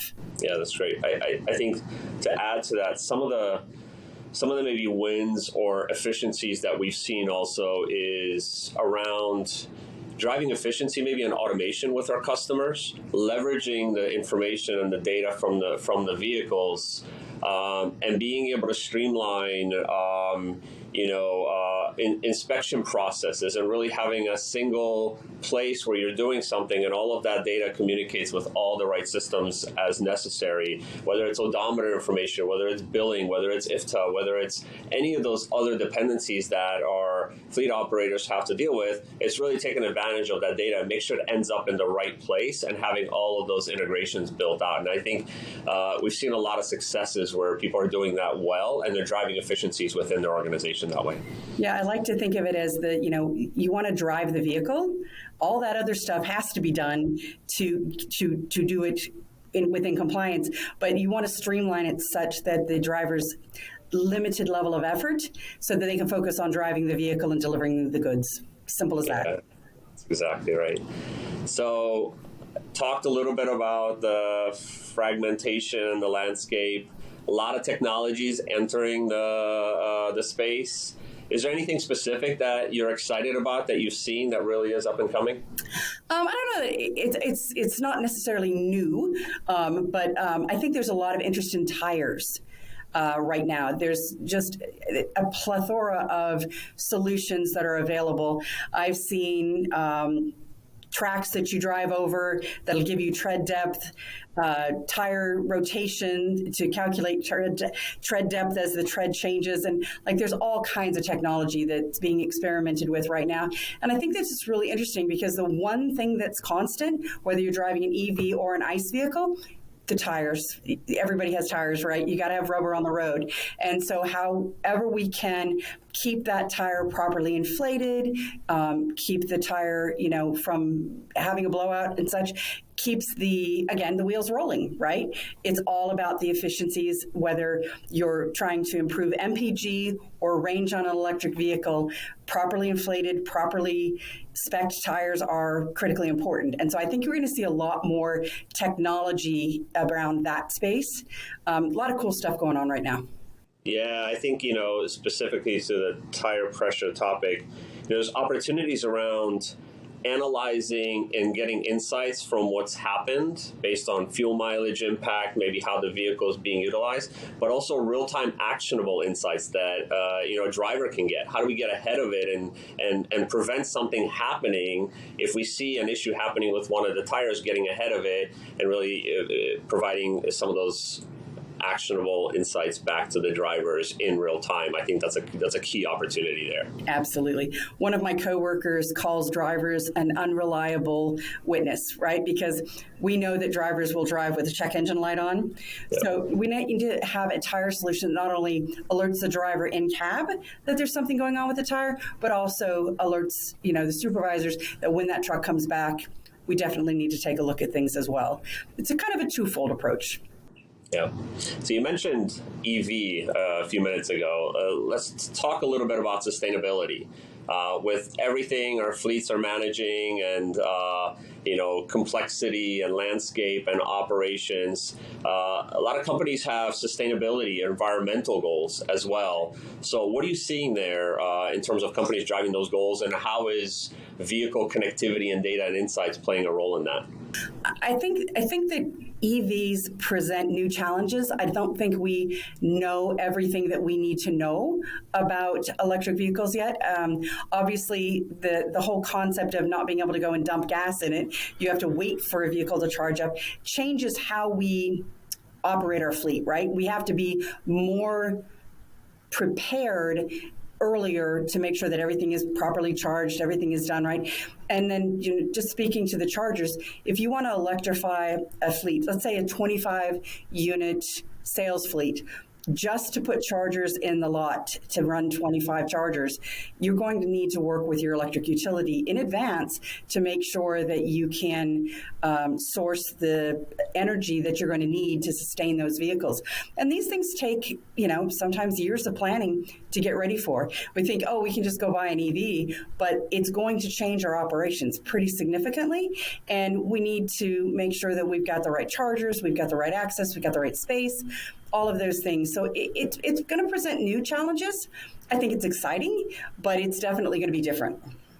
Yeah, and I think, when I look at the evolution that we see a lot of our customers starting to go through is we're looking to leverage the insights from the vehicles and the utilization of those vehicles today to help plan what the right transition is. Where are the best opportunities for a shift to EV based on range, location, utilization, charging infrastructure availability, and some of those components. And again, data's powerful. Data is key to be able to make those conscious decisions. And then as you roll out and execute on your plan, once you actually have those vehicles in the fleet, what we're also seeing is that the technology advancements in some of these new modern vehicles are great. There's so much more insight coming from them: battery health, utilization, charging infrastructure, data insights coming in and helping you to plan your operations that much better. So there's tremendous opportunities there, I think, to not only help plan, but also execute against it once you have those vehicles in your fleet. Yeah, I think it's going to be an interesting evolution. Exciting times for all of us. All right, so to tie it up, looking ahead now, looking at 2023, what are you laser focused on? What do you see on the horizon? What do you see coming that you're focusing on in the upcoming year? I think the EVs is going to be a big thing. I see more and more fleets, maybe not going full scale electric, but augmenting their fleet with electric vehicles where it makes sense. We're seeing a lot of electric in the sales and corporate fleets. It makes a lot of sense there, but then that brings the challenges of things like, how do you charge it at home, right? You got to go to the office to charge every day. I think that the challenges are going to be interesting, but they're not insurmountable. I think one of the biggest constraints that we're going to have is going to be just availability of the electric vehicles. I don't think they're going to get caught up with the demand in 2023. I think we're looking a little bit further out before we see readily available electric vehicles. You can want them, but you might not be able to get them in 2023. Yeah, that's interesting. It's honestly a lot of our focus as well, and trying to understand the sense of reality of what's really coming when, where does it fit into the specific use case of our customers. And we're seeing a lot more of the near opportunity around the lighter duty vehicles, which again has less of the infrastructure implications. Manufacturers, there's some availability coming in some of the light duty ones coming up in 2023. So we're working with our customers to plan that out, and it's also a good opportunity to try in a smaller scale before you get to the Class 8s further out.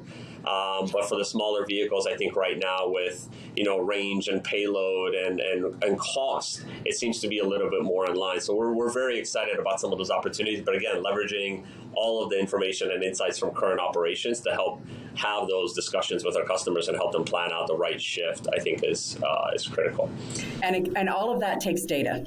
Right? All of that planning that you're talking about requires data. And so, I think that the Geotab solution is well placed to be able to collect that data and help you analyze which one of those routes could you electrify, because you're going to start with one or two. Start with a small and then scale up as time goes by. And we learn more, frankly. Yeah, and we appreciate the relationship. We appreciate the access to that information. We definitely leverage your assets to help us in some of that insights as we work with our customers. So yeah, definitely looking forward to it. I think 2023 is going to be an exciting year. Stephanie, I enjoyed talking to you. Great insights. Thank you for joining us this morning, and looking forward to next year. Thank you very much. Have a great day, Rob. If you're a fleet owner, manager, or driver, you're focused on many different priorities: compliance, uptime, safety, managing and optimizing real-time data. They're all connected to your company's profitability and reputation. That's why today's fleets must also be connected to a comprehensive solution that integrates everything into one next-generation package, Ryder Connect. Our telematics solution begins with a foundational platform that integrates advanced GPS, full data visibility, analytics and reporting, user-friendly tools that work with any vehicle or trailer in your fleet, and most importantly, a dedicated support team 24/7. Ryder's proprietary tech integration is at the leading edge of where fleet management is moving in the 21st century. From high-level, mission-critical problem-solving to game-changing analytics, it's a window into every aspect of your operations and a comprehensive ELD industry solution to meet your needs. At Ryder, we're constantly listening to customers and designing and developing new ways to keep them compliant and competitive. We have unparalleled knowledge of the industry and a deep commitment to one-on-one service. Add in the excellent reputation of Geotab and its leading-edge technology, and you have a partnership that's truly driving the future of fleet management. The journey to the future begins with Geotab's easy-to-use US and Canada compliant electronic logging device, the optimal solution to improve fuel efficiency, manage maintenance, and decrease wear and tear. This tailored integrated ELD suite includes a wide range of functionalities to receive, manage, and optimize real-time, real-road data. Smartphone or tablet integration allows for access on the go, messaging between driver and dispatch, additional reporting, and even driver behavior monitoring. Finally, available add-ons from trusted partners can be integrated to deliver the most advanced fleet optimization platform on the road today. From cameras to tablets to tracking sensors and advanced workflow tools. Getting up and running with the Ryder telematics solution is a breeze, and our support team is here for you 24/7. One-on-one, end-to-end. Let Ryder Telematics ELD solution drive your fleet into the future.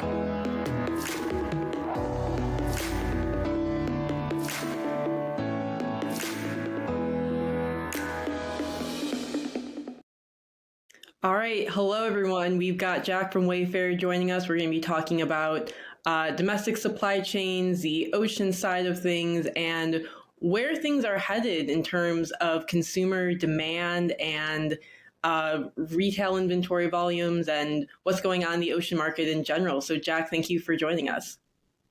No, thanks for having me, Rachel. Great to see you again. So we were just talking a little bit about how, there's a lot of talk that ocean volumes are declining a bit. This should theoretically be good for shippers such as Wayfair. Maybe we'll see a little bit more fluidity, a bit more of improved service at the ports. How is that going? Are you really seeing things start to improve and, quote, get back to normal again? Yeah, no, I mean, I think that's a $1 million question right now because you are seeing imports decreasing. I think the proof is in the pudding, so to speak. So you are seeing a more fluidity, as you stated, at the ports and terminals. However, the inland transportation segment is still struggling a little bit. President Biden, the government had stepped in to avoid the rail strike lately over the last week. So you are still seeing some congestion. You're still seeing some labor issues at warehouses and whatnot. So the inland domestic side is still being affected by the overall lack of fluidity they're seeing. So yeah, you are seeing it along the ports and terminals. However, it's not as prevalent right now on the inland side. As you mentioned, we did avoid that rail strike thanks to quick work from Congress and Biden and our federal government stepping in at basically the last minute to try to avoid this rail strike. But I imagine it still was pretty disruptive for durable goods importers like Wayfair. I guess, how did you guys manage the threat of a rail strike, and did that disrupt any of your planning for this peak season? Yeah, no, we were very cognitive of the situation. We're staying in close contact with our partner carriers on the ocean and on the dray side, talking to the terminals and the ports, just making sure that we're getting all the information. And just like any large organization, we were digesting it and coming up with plans with our partner carriers. So it didn't cause any disruptions, but we knew that if the strike did occur, that we would have to act fast. A lot of people would look to transload or get those boxes off the coast. and over the road get them into the inland market. So it wasn't so much a disruption as we were trying to use the best practices that we were able to develop during COVID and institute it here where we're prepared and that our customers would have, they really wouldn't see any issues on the supply side. So disruptive a little bit, but it just was a little bit more hours that we were putting into work every day. Yeah, because I think when we talk about rail, we often think, oh, okay, it's chemicals, it's fertilizers, it's agricultural, but I think it's about 30% of rail volume is actually intermodal, so just the day-to-day consumer goods that we all consume. Exactly. Yeah, I mean, I love intermodal. It's great for the environment.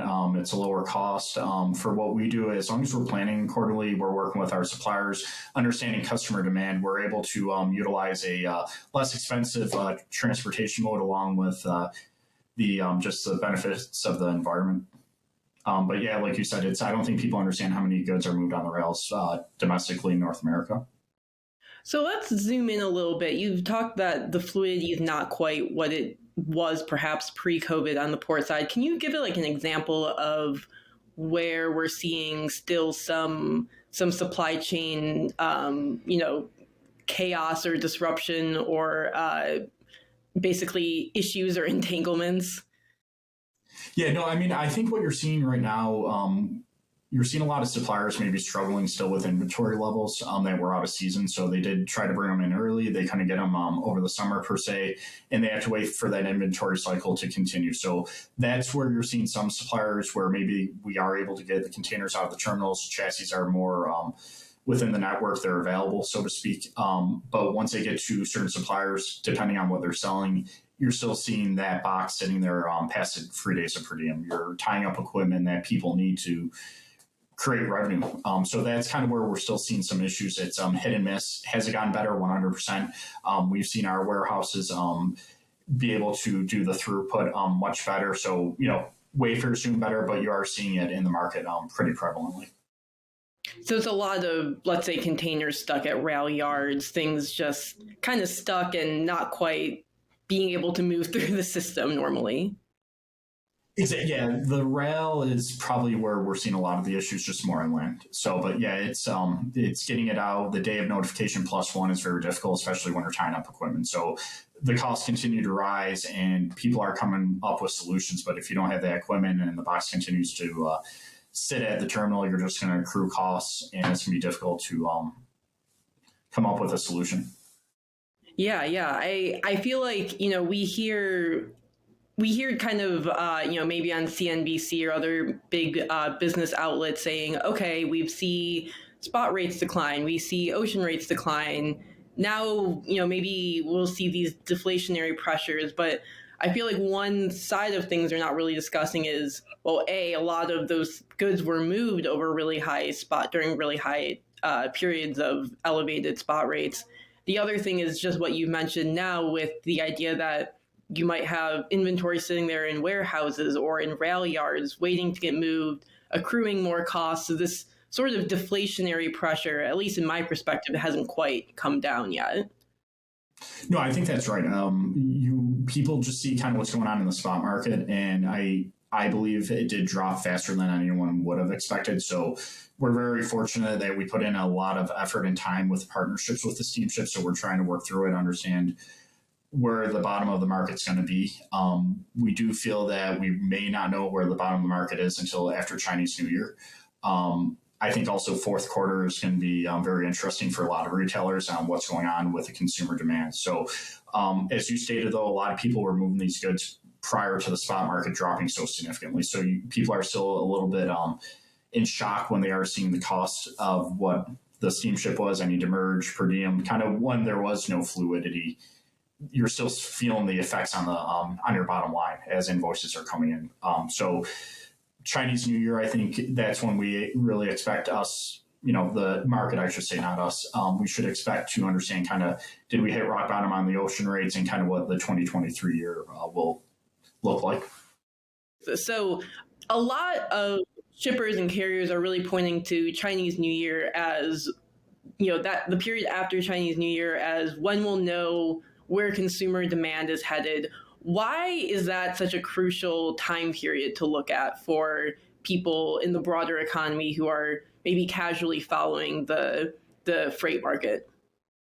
Yeah, no, I think a lot of people are going to understand their inventory levels. You're going to have the numbers come back from Q4 by then. Some people do have low inventory levels. They're expecting the demand to increase in bringing product from anywhere they're importing from Asia, Malaysia, Vietnam. You're seeing a lot of goods coming from there. So I think Chinese New Year is going to be a good time to reflect on what occurred in Q4, look at your inventory levels, understand where consumer demand is. Understand what the Fed's going to do. The interest rates, I think, are playing a big role. And just, I think as a whole, people will feel a lot better on where 2023 is going to end up. So I think it's going to be a little looking in the past, understanding where we are and what we expect for the future.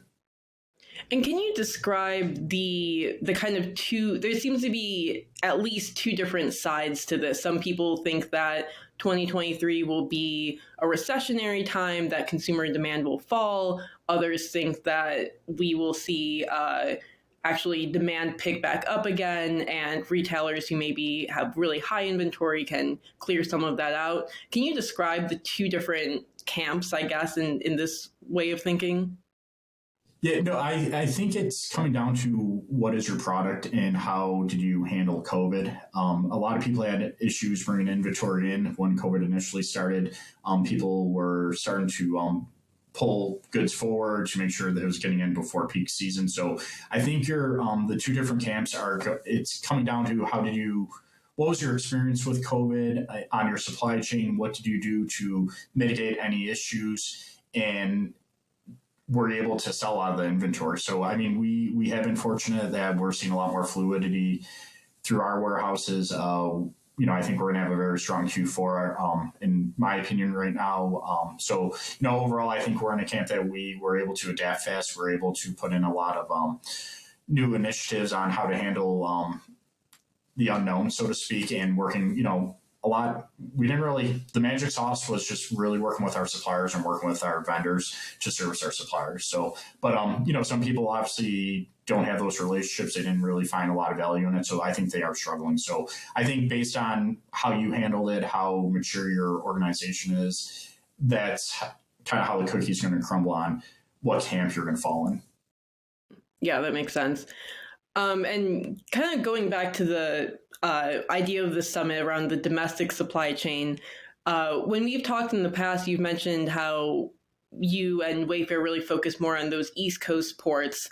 I guess, how does the shift from West to East Coast ports, as we've seen kind of throughout this year and throughout the past few years, what does that mean for domestic trucking markets? It's very interesting. A lot of the population concentration is obviously driven by the East Coast. So that's why our fulfillment centers are where they are. So we could target our customer and be able to get the product to them as fast as possible. So I think the unknown, it seems like every few years there's always a potential strike. A lot of people are not having the tolerance to deal with it every 4 years, so they're trying to diversify their supply chain. So you saw the four-corner approach, but I think people are starting to get a little bit fed up with it, and they are diverting some of the volume maybe predominantly to the East Coast rather than the West Coast, where the less headaches they're experiencing, it's worth maybe a longer transit time, and their supply chain and forecasting is becoming more mature. I also think I believe it's something FreightWaves talks about, is just what's going on with the trucking market in California, the EV, the emissions. So it's becoming very difficult to do work sometimes on the West Coast. Now that Southern California and the West Coast is ever going away, the transit time is, very attractive, but it's becoming a little bit more difficult to do business out there. So we're not very surprised by it. But it'll be interesting to see what happens with the legislation and that dynamic, along with just kind of how the unions are going to deal with the suppliers, maybe your freight forwarders, just not having the tolerance anymore of having to deal with this every few years. Is there any difference in the inland infrastructure if you import a container, say, to LA versus to Savannah? I'm wondering, what does the process look like to get that container out of LA versus out of a port like Savannah, if there is any kind of key difference between those two different ports? Yeah, I think a lot of it plays into an organization. Some organizations only use one port of entry, so it may go through all of LA, it may only go through Savannah, where at Wayfair and Cascade Logistics, we have multiple points of entry. So we have, if something happens on the West Coast, we can still bring it on the East Coast and vice versa. So we never want to limit ourselves to only one port of entry, because that's when, in our opinion, obstacles become more of a problem than they need to be. It also, I believe, if you look at the rail network, it's very concentrated. It's very tightly compact on the East Coast versus the West Coast. They're putting in a lot more. The dollars are being put into the infrastructure to do double stacks and that to make it a lot easier. So I think once the infrastructure is more developed and they could do the double stack trains, and then maybe it's more attractive on the East Coast. But that's the biggest difference I see, is where are you going? What is your strategy? And do you have a tolerance for risk? If you come into one port, it's probably great. You're putting all your eggs in one basket. You can really leverage your complete inbound volume, but you do open yourself up to some disruptions that could really cause chaos in your supply chain. So, but yeah, the overall very strong rail providers on both sides. I think it's just kind of where are you going in your tolerance for risk. Yeah. It seems like kind of the name of the game going forward is avoiding as much risk as possible, because we've seen what happens if you go the opposite way. Exactly. There are so many options, and in the end, even though we're dealing with the import side, we're always thinking of the customer. Rachel buying hopefully something from Wayfair this week. We want to make sure the experience is the best one that you could experience. So, we start from the beginning. We want to mitigate risk. We want to make sure that we're able to get your goods on time in a decent, timely manner. And what should, me buying a new nightstand, or just people in general, kind of look out for in the next year when it comes to Wayfair, just the larger durable goods market? We have such a strong presence, and we have such a strong relationship with our suppliers. I think hopefully we're not seeing people shy away from us. So, I think we have a good business proposal. Once again, I think it's going to be Chinese New Year. It's going to really dictate if people have high inventories, you're going to have to see a lot more liquidation sales. Just kind of getting the product out so they could bring in more inventory. So, I think it's just being cognitive of what's going on in the economy, what's going on with the rate increase, the Fed rate increases. I think that's going to play a larger role than people think in the supply chain. So overall, we're still very aggressive on our rates for our customers. So no change there. Okay, Jack, thank you so much for joining us. That's all the time we have for today, but always great to hear from you and hear about what's going on at Wayfair. Great. Thank you, Rachel.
Hold on a second, Tony. See that? No scrapes, no scuffs, no damage. Thank you. Because we make sure each pallet is touched as few times as possible and that it's handled with care, no matter where it's going. That's the precision you get from a nationwide LTL freight company with over 35 years of industry-leading experience, an entire team that's driven to deliver on time and damage-free. XPO, your freight, first. What are you doing up there, Bert? The RXO folks want us to demo their technology. That's smart. Yeah, not really. My beak doesn't work so well on this tablet. Well, they're paying us now, so... I know, here goes. Our customers' freight is seamlessly moved anywhere in North America using RXO's digital platform to access over 1.5 million trucks. That sounded good. I think I broke my beak. Massive capacity, cutting-edge technology. RXO.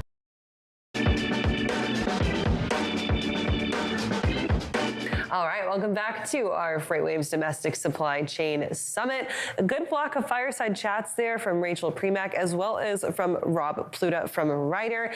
So super interesting topics there, brought up everything from connected fleets all the way to supply chain disruptions for home goods. And you know what? I think that those supply chain disruptions still going on, because if you've been going Christmas shopping right now, kind of difficult to find things on your shelves still. That is what people are saying, but they're also saying that I almost wrote this in our point of sale newsletter yesterday, but there's an article out there. I'm going to put it on around. It's saying that while folks might not necessarily be finding what they're looking for, part of it is because there is just this influx of certain supplies, and so they're not necessarily putting those out for deals. They're hard to put a sale on something right now, and so, you know, I'm a deal shopper. So if it's not on sale, I'm probably not going to get it anyways. Absolutely. It's that classic problem of, okay, we ordered, we got a lot of stuff, but it's not what the people want. So you can't make sales if people don't want it. You know, Cindy, being a demand forecaster and trying to figure out what people are going to want in future, one of the hardest jobs in supply chain. Absolutely, it is. So for those fireside chats, if you missed them, you can head on over to tv.freightwaves.com. Following the event, they will be up there on demand. Our amazing editorial team here at FreightWaves also provides written recaps of all of these fireside chats, so you can read those up on regular freightwaves.com, not tv.freightwaves.com. Go ahead and read those from our editorial team and get caught up on things that you missed. So coming up in our next block of shows, we have Kevin Hill with us. We also have Grace Sharkey, who we love working with here, especially with Kaylee. And you mentioned point of sale. Grace Sharkey is our point of sale show host. Cindy is our point of sale newsletter writer. So you can catch Grace Wednesday afternoons normally here on FreightWaves TV. Obviously, she won't be with us today because of our domestic supply chain event, but next week she will be back for, I think, the final episode of Point of Sale of the year. Yes, it will, and I'll be writing that final newsletter, just capping on after it. There you go. So go ahead head on over to freightwaves.com and subscribe to her newsletter as well as the rest of our ecosystem of newsletters. Coming up, as you mentioned, we've got Grace and Kevin Hill. Following that, we will take a lunch break going on about 30 minutes there. Icebreaker time for those folks that are watching us on live.freightwaves.com. You can head into those breakout rooms, maybe catch a company demo or two, and then coming back, we will have What the Truck. So if things look a little crazy, it's because Dooner's going to be on with a slew of his guests, and it'll be an exciting show to watch of What the Truck. Absolutely. We've got everybody from Echo Global Logistics to Connect Fleet coming on. We've got some folks all the way from Inception as well. Shout out to all of them for their sponsorship today. Like I said before, these events don't go on without the help and support from our partners. So thank you guys, everybody who is part of that sponsorship group for our Domestic Supply Chain Summit today. We're going to move into this last block of fireside chats before our lunch break. Don't go away, stay connected, and we will see you guys after What the Truck.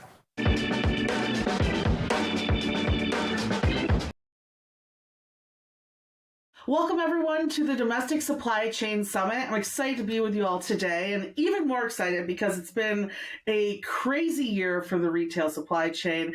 We've covered it in point of sale. We've covered it, of course, in all of our FreightWaves now and news outlets as well. And I figured, why not take a look back at the previous year and, of course, figure out what we should expect for 2023, especially in an interesting e-commerce environment where there might be a little bit less spending than we've seen in the past couple of years throughout COVID and last year in particular. And as funny as it goes, right about this time last year, I got to speak with the wonderful John Gold, who is the Vice President of Supply Chain and Customs over at the National Retail Federation. And I'm happy to welcome you here again, John. Thank you so much for joining us for a nice little recap of what we've seen this past year. Thanks, Grace. Good to see you. Looking forward to having a discussion today. Of course, and here's the best part. We're going to look at some of the things that you were predicting for 2022, kind of a recap of what your thoughts were and see exactly how it turned out. And I will say it's been a pretty crazy year. But last year when we chatted, there's a couple of areas that we mostly focused on. One, better visibility of global shipments. Two, reshoring, and retailers, of course, bringing their supply chains in-house through various M&A actions and just focusing on logistics from in their own four walls as well. So of those three different predictions in those three areas, reshoring, visibility, and in-house logistics, what do you think worked out for retailers and merchants in 2022? And what possibly, from your perspective, did or did not improve in those areas? Look, I think coming into this year, and I think even going into next year, there was so much unpredictability about what was happening in the economy and on the global scale that I think folks are still trying to figure out kind of what's next in the supply chain. I think one of the big lessons learned coming out of COVID was the need to get better visibility throughout the system, both internally and externally. So I think a lot of retailers have spent a lot of time, money, and effort trying to create better visibility throughout the system, again, internally and externally with their partners. We've always talked about the need for better forecasting.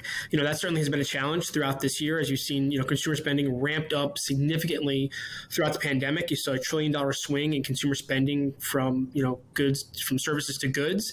And then you saw a quick change back that we saw earlier this year. You saw some of the inventory issues that we saw early in the year with some retailers getting stuck because of that. So I think looking at better visibility, better understanding, I think as we look at better risk mitigation and better supply chain diversification, that continues as well. Everybody talked about the need to bring everything back here, make it here in the United States. And I think as we've talked about previously, it's not that simple. It's difficult to do that and do that, at a quick pace that you need.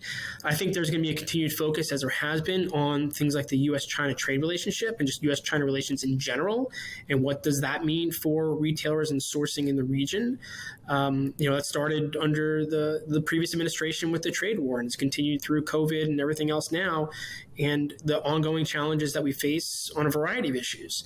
So I think those are the kind of the key areas that we've spent a lot of time on this year that I think retailers are really going to continue to focus in on and trying to figure out what were the lessons learned, how do we get a better handle on what's happening in our supply chain at any point in time, and how do we pivot when we need to when the next episode occurs. Because I think as we all recognize, something else is going to happen. Something always happens in the supply chain. There's always some kind of disruption, whether man-made or something else. Something happens and you need to be able to respond quickly. The issue we've seen over the past couple of years is you just had this ongoing slew of events that kept happening time after time after time that you just couldn't prepare for. So, again, how do we use the time now to really get ready for whatever's coming next? I completely agree. It's funny, too, when we talk about visibility, I think sometimes people look at that as like, well, when is my shipment going to be here? But visibility is more about being able to collect that data to make the decisions on reshoring or to make the decision of bringing in your logistics in-house, right? So visibility, I think, about a year ago, or not even this past year, but 2 years ago, was big because it was just getting our hands on that data. Now we have that data and we're looking at a lot of our visibility partners like, well, what are you going to do to help us make these decisions, right? And you're right, we're always going to have problems. I think that's it's funny because as mainstream media picks it up, it's always, a supply chain issue. Well, we've always had supply chain issues. They're just visible now, and they're affecting the economy more so than people have noticed. So I completely agree with you, and I think it's going to be interesting to see how those visibility partners start to offer some very valuable services now that they've collected all this data. And you mentioned something as well I think is interesting, right? A lot of these problems that we keep on finding. Well, we just avoided this rail strike, correct? And we still have negotiations at at ports. Part of the reasons why the East Coast is seeing so much more action is because a lot of retailers are being smart and considering the fact that the West Coast has a lot of labor issues itself. How do you see that playing out next year? And with so many different factors, you look at even how the federal government is looking at gig workers, right? Do you think that next year labor is going to become a bigger problem and something that retailers need to be watching a little bit more closely?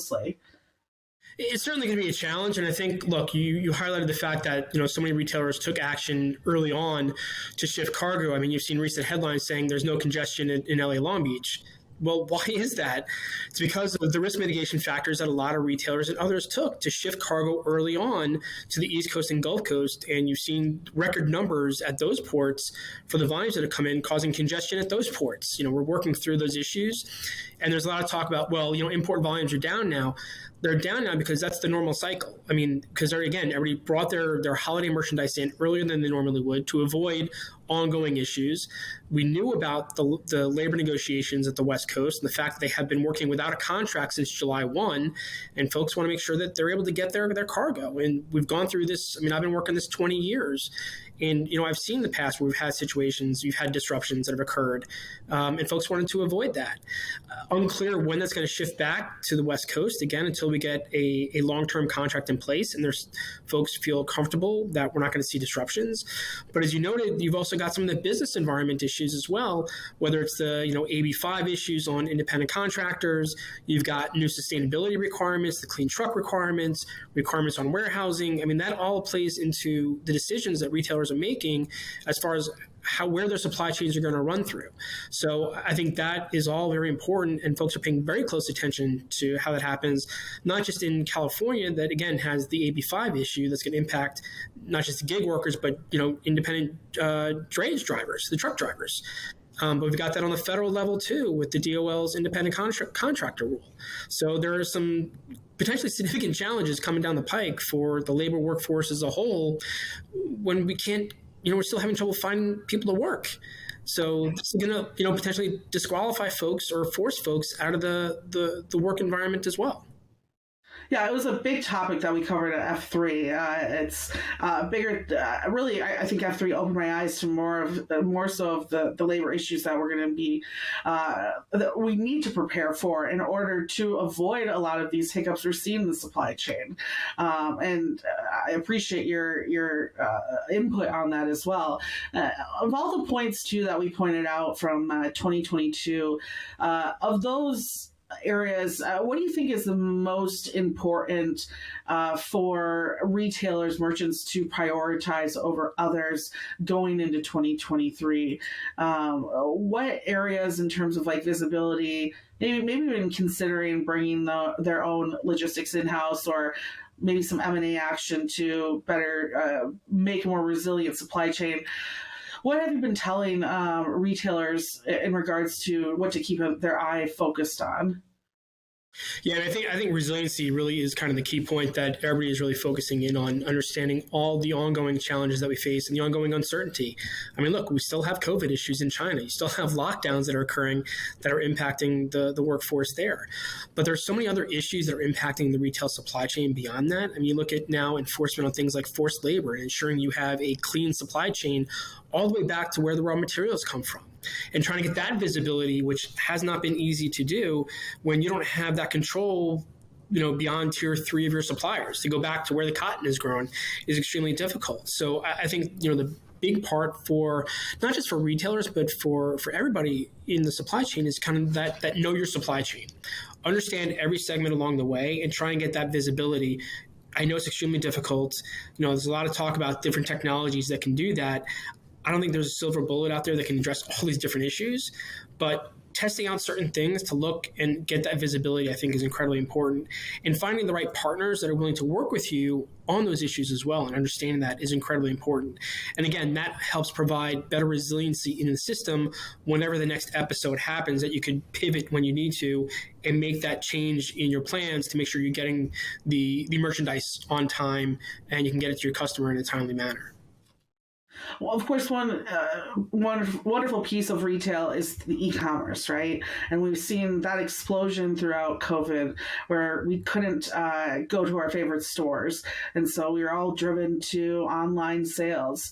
I really love reporting on it through point of sale. Right? There's so many different fun areas that have emerged from that. You look at retail. I mean, even retail media sites, right? Different marketing plans that they have to keep customers coming in, and we've seen a lot of tech companies that are focused around e-commerce sales that have unfortunately had to lay people off, stating the fact that, of course, how could we consider e-commerce to keep growing at the rate that it did during COVID, when it was our only choice of where to buy our favorite retail goods.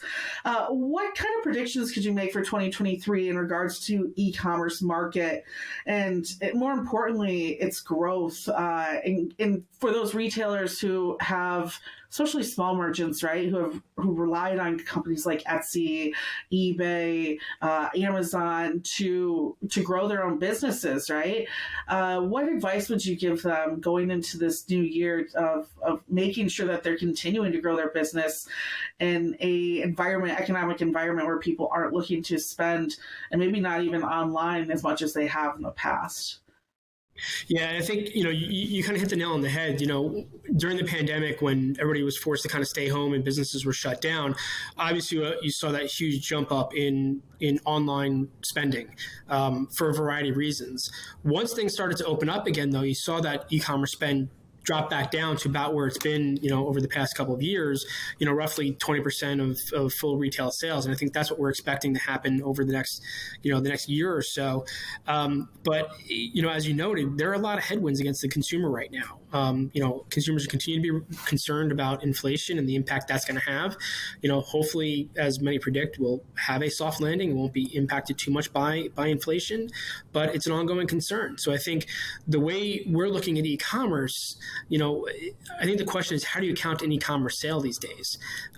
With some of the inventions that were done throughout the pandemic, when you have curbside pickup and buy online, pickup in store, does that count as an e-commerce sale, or does that count as an in-store sale because they're coming into the store to pick up the merchandise? So I think there is a question of how are you, each retailer might count that differently, and there's no standardization as far as how those sales are counted. Even by the government as well, there are some challenges on how retail e-commerce sales are counted.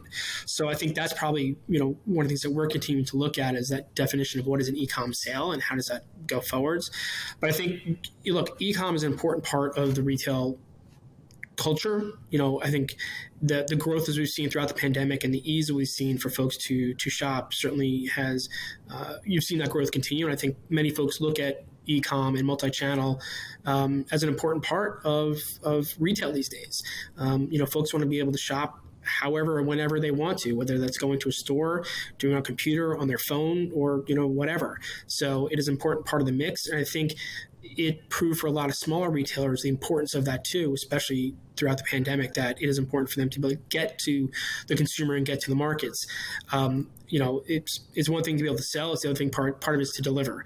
And that certainly has been a challenge as well, is on the delivery side of it, and make sure you've got the right network in place to make sure the consumer gets it when they want it. I mean, next day has certainly been a challenge, but folks are working their way through it. And I think, again, here's where partnering with the right companies, the right providers, is an important part of that mix as well. Well, to wrap this up, I think I want to stick to that. I think a lot of retailers this year had a hard time predicting their inventory. And that's, you see now just cost reductions or price reductions on shelves ever since, honestly, probably August, right? Even more so slash for Black Friday and the holiday sales. If you could give advice to retailers on how to better predict their inventory for 2023, what would you tell them? If I had a crystal ball on how to do forecasting, forecasting has always been a challenge, even prior to the pandemic, but I think it just further shows the challenge you have on understanding your consumer. And I think the best part of this, or the best advice is really get to know your consumer. Use whatever tools necessary to understand what their buying patterns are and kind of where they expect to be. I think that's the most important thing for trying to get better forecasting. Again, that $1 trillion swing we saw from services to goods and then swing right back again as things opened up, I don't think anybody predicted it to happen as quickly as it did, and that's one of the reasons why you saw the inventory issues that a lot of retailers had earlier on this year. The expectation that folks were still going to be working from home, and they didn't, and they went back and traveling and entertainment and everything else. So the spending and the need for what the consumer wanted was different too. When you went back from moving from athleisure wear back to business wear, was a big change. Never needed the barbecue grills again because they bought them all last year. So it's getting an understanding of your consumer. So I think the advice there is again, try and find the partners that can really help you learn your customers' buying patterns and better help you to forecast what's coming next. I love that, and love having you on to wrap up every year because we get a great idea of what to really focus on for 2023. Thank you so much, John, for joining us again today. It's been a pleasure. Great. Thanks, Grace. Good seeing you. Thank you. And for everyone else, enjoy the rest of the summit today. And welcome back to the Domestic Supply Chain Summit, our virtual summit here at FreightWaves. Hope you've enjoyed the content so far today. We have a very special guest with us right here. My name is Kevin Hill, here with FreightWaves, and joined by Rosemary Coates, Executive Director and Chairman of the Board of the Reshoring Institute. Rosemary, thanks for joining us today. Yeah, thank you. My pleasure. Yeah. So the Reshoring Institute, it's a nonprofit. Do you mind giving us a little bit of background on that and kind of what your mission is? Sure. So we started the organization going on 10 years ago now, right after the 2012 elections where Barack Obama and Mitt Romney were China bashing like crazy. And I had been doing lots of work in China. And because of that kind of conversation that was going on, a lot of executives I was working with asked me if there was a possibility that they could actually bring some manufacturing back. And so out of that grew a methodology for evaluating how to approach reshoring. And then out of that grew the Reshoring Institute. So we are, as you mentioned, a 501c3 nonprofit and nonpartisan organization. That's really important these days. We don't take sides. We just try to report, what's going on and how we help companies bring manufacturing back. And then 50% of our mission is to help teach graduate student interns about manufacturing. So we take paid interns from 14 universities across the nation, and we teach them about manufacturing. They do case studies and some deep dive research for us, and hopefully they get exposed to the manufacturing environment, because they're going to be the manufacturing executives of the next century, and maybe not the next century, but soon within the next 10 or 15 years. So they're going to be CEOs and managers, and it's important for them to understand what manufacturing is all about. Certainly the next decade. The next decade, they will be the leaders of manufacturing. Yes. I would, and it's been a popular topic, reshoring, over the last decade, but I think the pandemic in the last 2 years it's been a game changer for global supply chains, trade flow patterns, security, risk, capital. It's kind of thrown all those into a loop. What are your thoughts on the pandemic and kind of attitudes to reshoring and moving manufacturing and sourcing of goods around because of all the bottlenecks and challenges over the last couple of years? So prior to the pandemic, most of the projects that we worked on were very economically focused. So could we get the labor rates down enough, or could we automate to extract labor? It was all about the dollars and cents. And businesses are economic animals. They make their decision based on costs and benefits. But the pandemic introduced risk, and that's a new dimension for considering where in the world to source and manufacture that wasn't heavily emphasized in the past. It wasn't that nobody considered it, just wasn't really emphasized.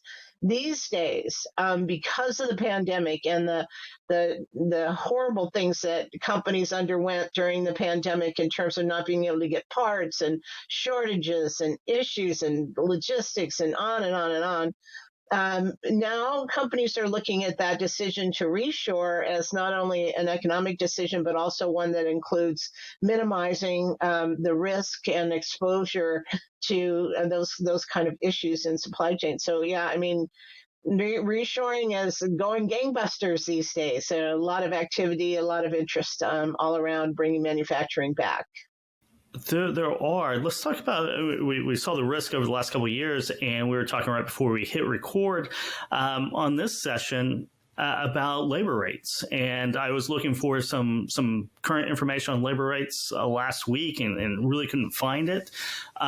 Everything seemed to be from a decade ago, kind of labor parity of different manufacturing hubs around the world. But you told me that you had new, fresh research on it. So let's talk about that. Let's talk about labor rates around the world.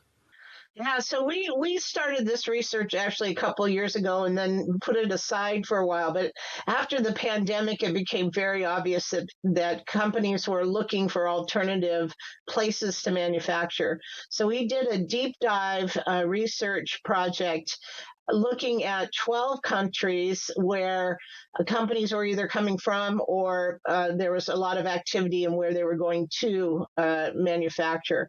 And we compared the labor rates in these 12 countries. We could have taken, 80 countries or whatever, but really we took the top countries where companies were moving to. And what we found was China is no longer in the low cost category. China has moved kind of to the middle, and labor rates are continuing to go up. So, and on the low end now are Mexico, Vietnam, and India. So they have the lowest cost labor rates. That's important because if you have a product that has a lot of labor content, in other words, if you are a sewing company, you sew apparel, or athletic shoe manufacturer where you glue on those little squares on the bottom of your shoes, these are high-touch labor content manufacturing sites, then you look for a low-cost labor country. But if you don't have that much labor, or you can extract labor by automating, then you have an opportunity to look at other countries where overall the economics make sense, including the U.S. So we're excited about that. Yeah, and that brings up Mexico being one of those, and people call that nearshoring, right? So you have reshoring, nearshoring. I guess farshoring would be Asia and maybe crossing an ocean. What are some of the trends between nearshoring and reshoring, and are they kind of part in the same parcel, or are they really differentiated? Well, there's all kinds of strategies and models. I would say at this point in time, most companies that have been sourcing in China are looking at a China plus one strategy. So that means manufacturing in China and maybe leaving some manufacturing there to serve the Asian market. The Asian markets are growing at double-digit growth of 12 to 14% year over year, and so it's really important that you're able to address your customer base in Asia, and so that means a lot of companies will keep manufacturing either in China or in another country in Asia, plus one other country. And oftentimes that is, well, hopefully it's the U.S., but it can be Mexico, perhaps. Vietnam is another good example. We used to say Poland, but now with the war in Ukraine, that's an unstable region of the world too. So it could be China plus one other country. It could be China plus two other countries. I've also seen a number of our clients who are choosing to keep some manufacturing in low-cost Asian countries, some in Mexico to address the North American market and take advantage of USMCA, and some in the U.S. To address quick turnaround times for delivery to customers in the U.S. Amazon has taught us all to expect our stuff on our doorstep tomorrow, and that trickles down to the industrial environment too. So now industrial buyers are expecting to see deliveries happen really fast, and that means for the producers, they have to have inventory available and be able to deliver really quickly. And a lot of times that means you've got to manufacture in the U.S. to address the U.S. market. Exactly right. If you want one day delivery, overnight delivery, everything has to be pretty local to a specific geography. What are some of the success stories?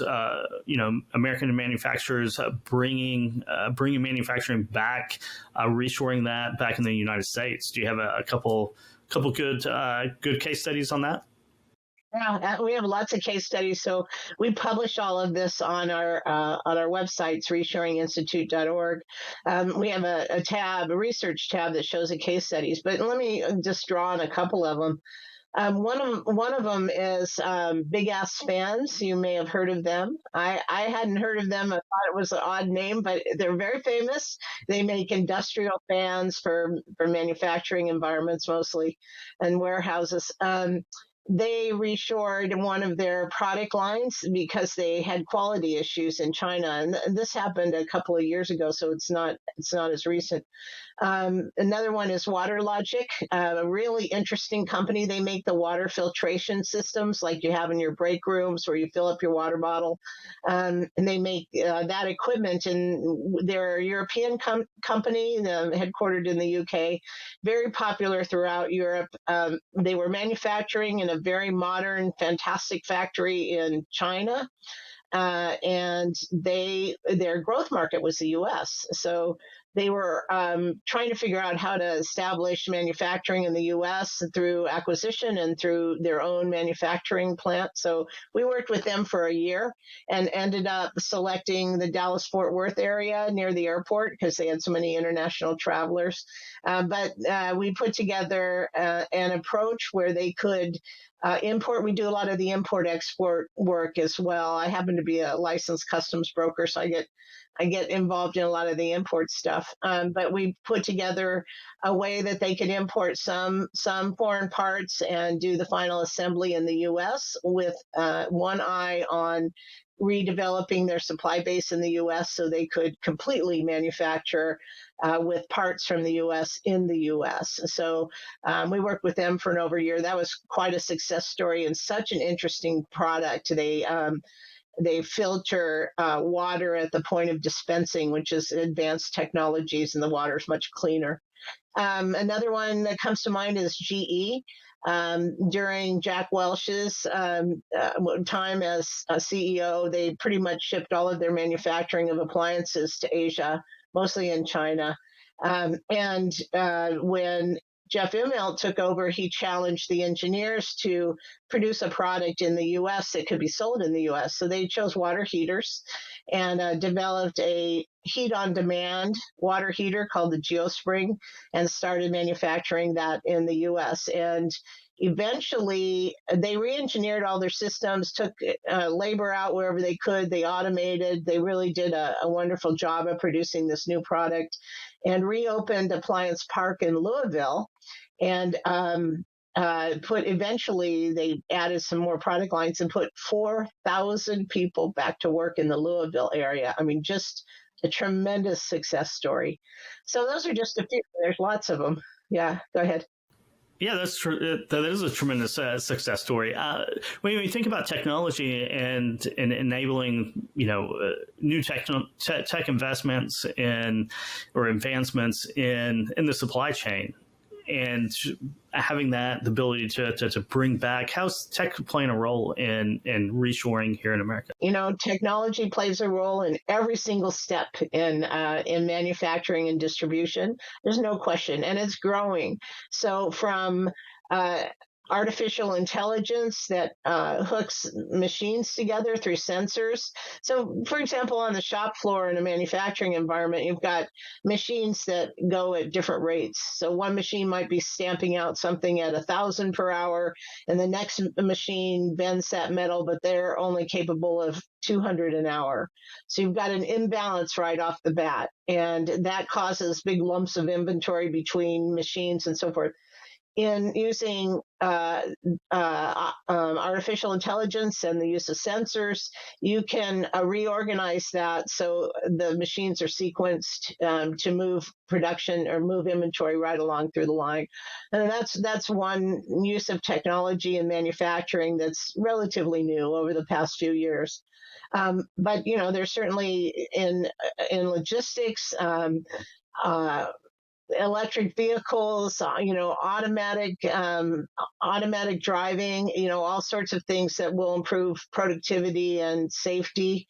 Warehousing, the use of robots to pick, and to drones to count inventory. That's a new development where the drone will go up and down shelves and count inventory. So a person doesn't have to do that. I mean, this is really important for the movement towards better efficiency and lower costs. So final question here, but before we go, over the next decade, what are your predictions with reshoring? It could be a percentage, it could be a growth number, it could be kind of what you kind of lead with, what your predictions are over the next, say, 10 years. I would say, it's hard to predict in terms of numbers, but I can tell you the movement to think strategically about your manufacturing environment is very prominent these days. So in the past, as I mentioned, it used to be that companies would think only about the economics. Where can I go where it's cheap? And I helped lots of companies do that for 15 or 20 years. We looked at where was the cheapest manufacturing environment, and often the answer was China. Today's environment is very different, and I think the future in the next 10 years, we're going to continue on that pathway to think strategically about where in the world to manufacture. And that includes cost as well as all the other considerations, including automation, including the market, where's your market, including the geopolitical environment, which is likely to change significantly in the next 10 years.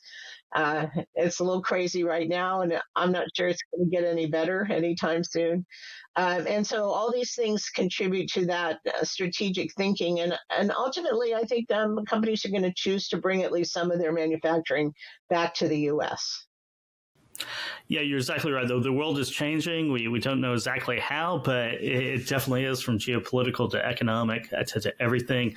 Rosemary, thanks so much for joining us here at the summit. And if you want to learn more about the Reshoring Institute, you can go to reshoringinstitute.org and find their great research and also case studies. But that wraps it up for this fireside chat. Continue watching here at freightwaves.com for more exciting content coming up here on the Domestic Supply Chain Summit.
Welcome to the Domestic Supply Chain Summit 2022. I'm Dooner. This is What the Truck.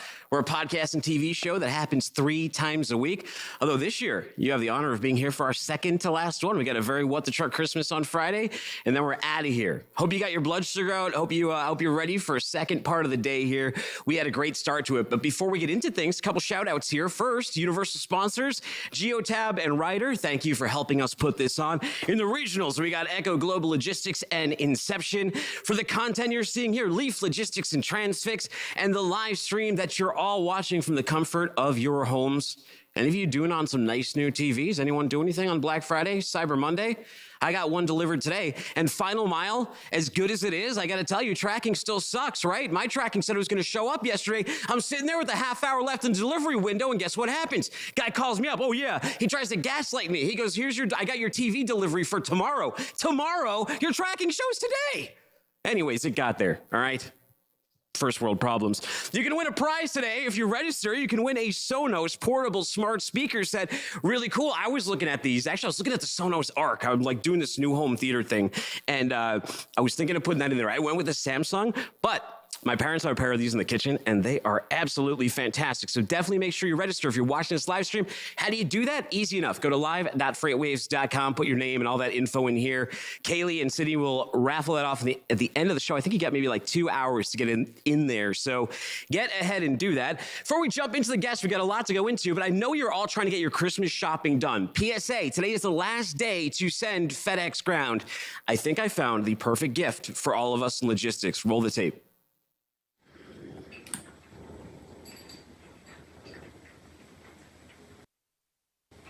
Greetings. I am Optimus Prime. Hey, Optimus Prime. Greetings. Transform.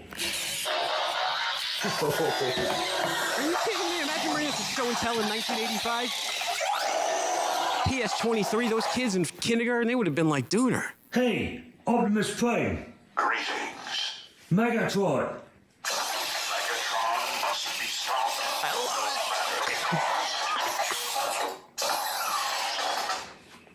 it. And watch this, though. Hey, Optimus Prime. Greetings. Roll out.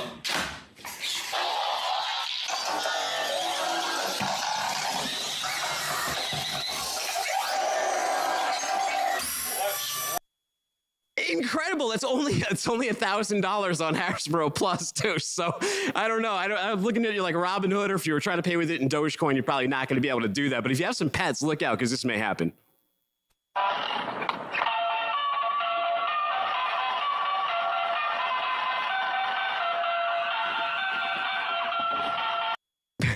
And one last order of business here. Take a look at this image right here. I think this says all you need to know about supply chain this year and some of the struggles that we all went through.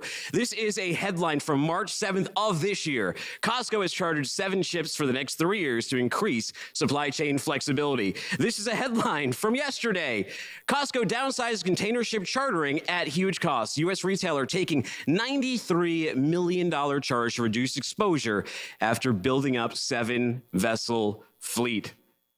That's 2022 for you in supply chain. We have a bunch of amazing guests today. One of them is sitting right in the green room. His name is Jay Gustafson. He's the EVP of brokerage operations at Echo Global Logistics. And last time I saw him, I think it was when he was on stage at F3 all fired up giving a demo. Time down in Chattanooga, and I appreciate you having me back on today. Well, we were happy to have you out in the scenic city. It's a great time. You just saw that headline I put up from Costco, though, right? And I think the big challenge that shippers, retailers, carriers, everybody's had is that we're answering to the demand of Christmas past, right? And that's been a tough one this year. Tech and rapid information. I think the ideas behind this, the value in them, we know more than ever. Let's talk a little bit about that subject. Yeah, I mean, I think the 2 articles you showed really did a great job of just articulating 2022 in a nutshell, which is just disruption. As I think about where we started the year to where we are ending the year from a market, a pricing, capacity situation, we've really experienced 2 totally different stratospheres.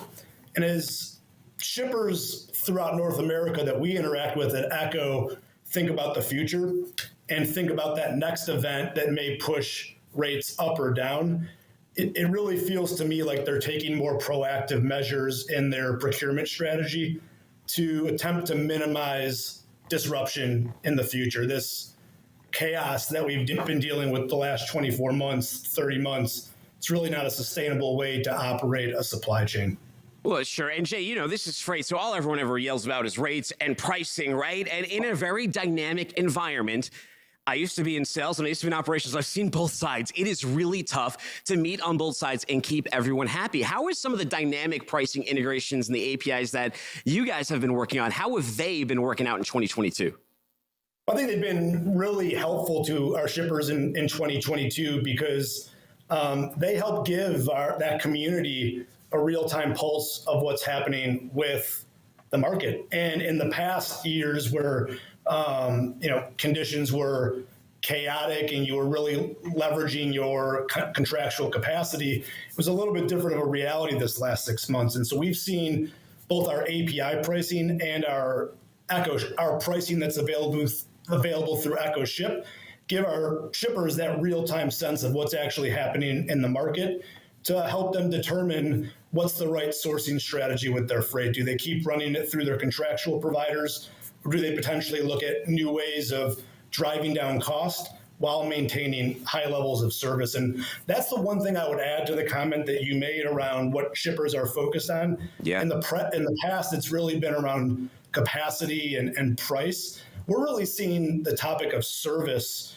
come into more and more of the conversations we have with our shipper base, because I think a lack of delivering high levels of service, it's a big part of the disruption shippers faced in the last 30 months.